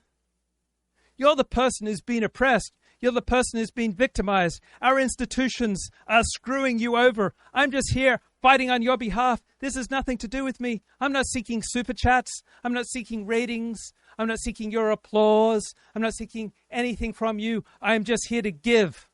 I'm just here to serve you. You're the real hero here. If there's anything good about what I'm doing, it's because I am allying myself with you. I'm here to protect you and preserve you and to benefit you and to enable prosperity and goodness and mercy and peace. And may these wondrous qualities be bestowed upon you all the days of your life. And may you live in a world of truth and transcendence and beauty and love and radical inclusion forever. Right? This has absolutely nothing to do with my own primitive desires for oh my God, if I put on a good show, then maybe I'll get to court this particular Sheila. Or if I put on a good show, maybe I'll impress someone that I just met and I want them to think that I'm a person of substance and depth and profundity and that I've got this pure devotion to the truth. Right? This is not about positioning me. This is not about an assertion of my own power. This has nothing to do with my own desires. Right? This is outside of history. Right? I need you to understand this show completely removed from everything that I've said and done before. Please remove this from the entire context of my situation. Right? I am operating in a liminal space. Right? I am bracketed from history, from primitive human emotions. I am bracketed from the normal. I am bracketed from those bitter, primitive things that drive you. I have entered the realm of the sacred, the transcendent. Right? I have become a high priest. Not because I want to elevate myself. I'm only here to serve you. right? I am the high priest of public service, right? I don't need status. I don't need anyone looking up to me. The last thing I want is power, right? I don't want a rigged system, right? This is not about me posing as something that I'm not, right? I have left my physical body. I have transcended my animalistic desires. I'm not seeking the approbation of my friends and community. I'm not trying to climb to, be the number 17 alpha in a crowd of, 23 alphas, and I'm sick of being number 21, and I have this dream of being. This is not about me. This is about you. You are the true hero. I am here for you. Me, my interests, my desires, my primitive yearnings, they mean absolutely nothing. Right? You are the one who has been victimized by our ruling elite. All right? The people in power, they're screwing you over. You're the victim here. You're the one who's oppressed. You're the one who's held back. You have been denied that which you deserve. And I'm fighting for you. That doesn't make me good. I'm nothing. I'm nobody. I'm just dust and ashes. All right? But I'm fighting for you day in and day out. And you're building this community here. Right? And if people throw me super chats and join my channel and throw me donations, that has nothing to do with my own financial interests, social, cultural, religious, intellectual interests. I just use that money to serve you. You're the hero. You're the victim. You're the one who's being screwed over. Our dastardly elites, they are hurting you. They're oppressing you. They've rigged the whole system against you. The love that you deserve is being held back from you by our elites. I am fighting to create a channel so that you can receive the love that you deserve. Are you fully satisfied with your sex life? I am fighting here to create a channel so that you can have the kind of transcendent sex that you deserve. Right? The love that you deserve, the nurturing that you deserve, the connection with God that you deserve, the status and prestige. I am fighting so that you can be the top dog. This is not about me. I don't care about me. I'm nothing. And this is about you. You have suffered too much. You have suffered too long. You have suffered too severely. You have suffered too terribly. When I think about what you have suffered, I start crying. I cry myself to sleep when I think about your pain, your agony, how you've been discriminated against, about how you, a truly God's suffering servant, you are being crucified. And it's through your affliction, it's through your suffering that we will be saved, that we will have America born again, that we will rise from the ashes thanks to everything that you have done. I'm nothing. You are the hero here. And if there's anything meritorious about what I'm doing, it is simply that I am at last noticing what you have suffered, how you've been screwed over by our system. And day in, day out, I am here to fight this evil that is holding you back and denying you everything beautiful and good and true and transcendent in life. Have you ever felt unhappy? Have you ever considered that you are not receiving the deference to which you deserve? Have you ever felt low status? Have pretty girls ever ignored you or mocked you? Have your attempts to connect with other people been misunderstood? Has your desire to love your fellow man, has that received a notice of termination? Right? You have suffered too much. I will not permit this to go on any longer. I have the magic key to everything that you are suffering from. I have the magic key to your pain. I have the magic key to your enslavement. Right? I recognize the enemy, and I am here fighting for you. I am going to take down the enemy. I am going to restore to you the grandeur that you deserve, the status that you deserve. I'm going to put you back in the castle. You will be the master of your domain. Right? You will lead a glorious life of no fap. Right? No longer will our institutions hold you down. No longer will you be humiliated. Right? No longer will anyone make you feel that you're not important, right? I'm here fighting for you. You're the hero here. I am your voice. That's all I am. I am simply your voice fighting for you. You have suffered too long and too much. To implement, and he's someone who knows how to do it. My belief is that the president has to move executively as fast and as aggressively as possible with a radical constitutional perspective to be able to dismantle that bureaucracy in their power centers. Before the election, Vogt laid out his vision in a chapter he wrote for the Heritage Foundation's Project 2025, a blueprint for Trump's return.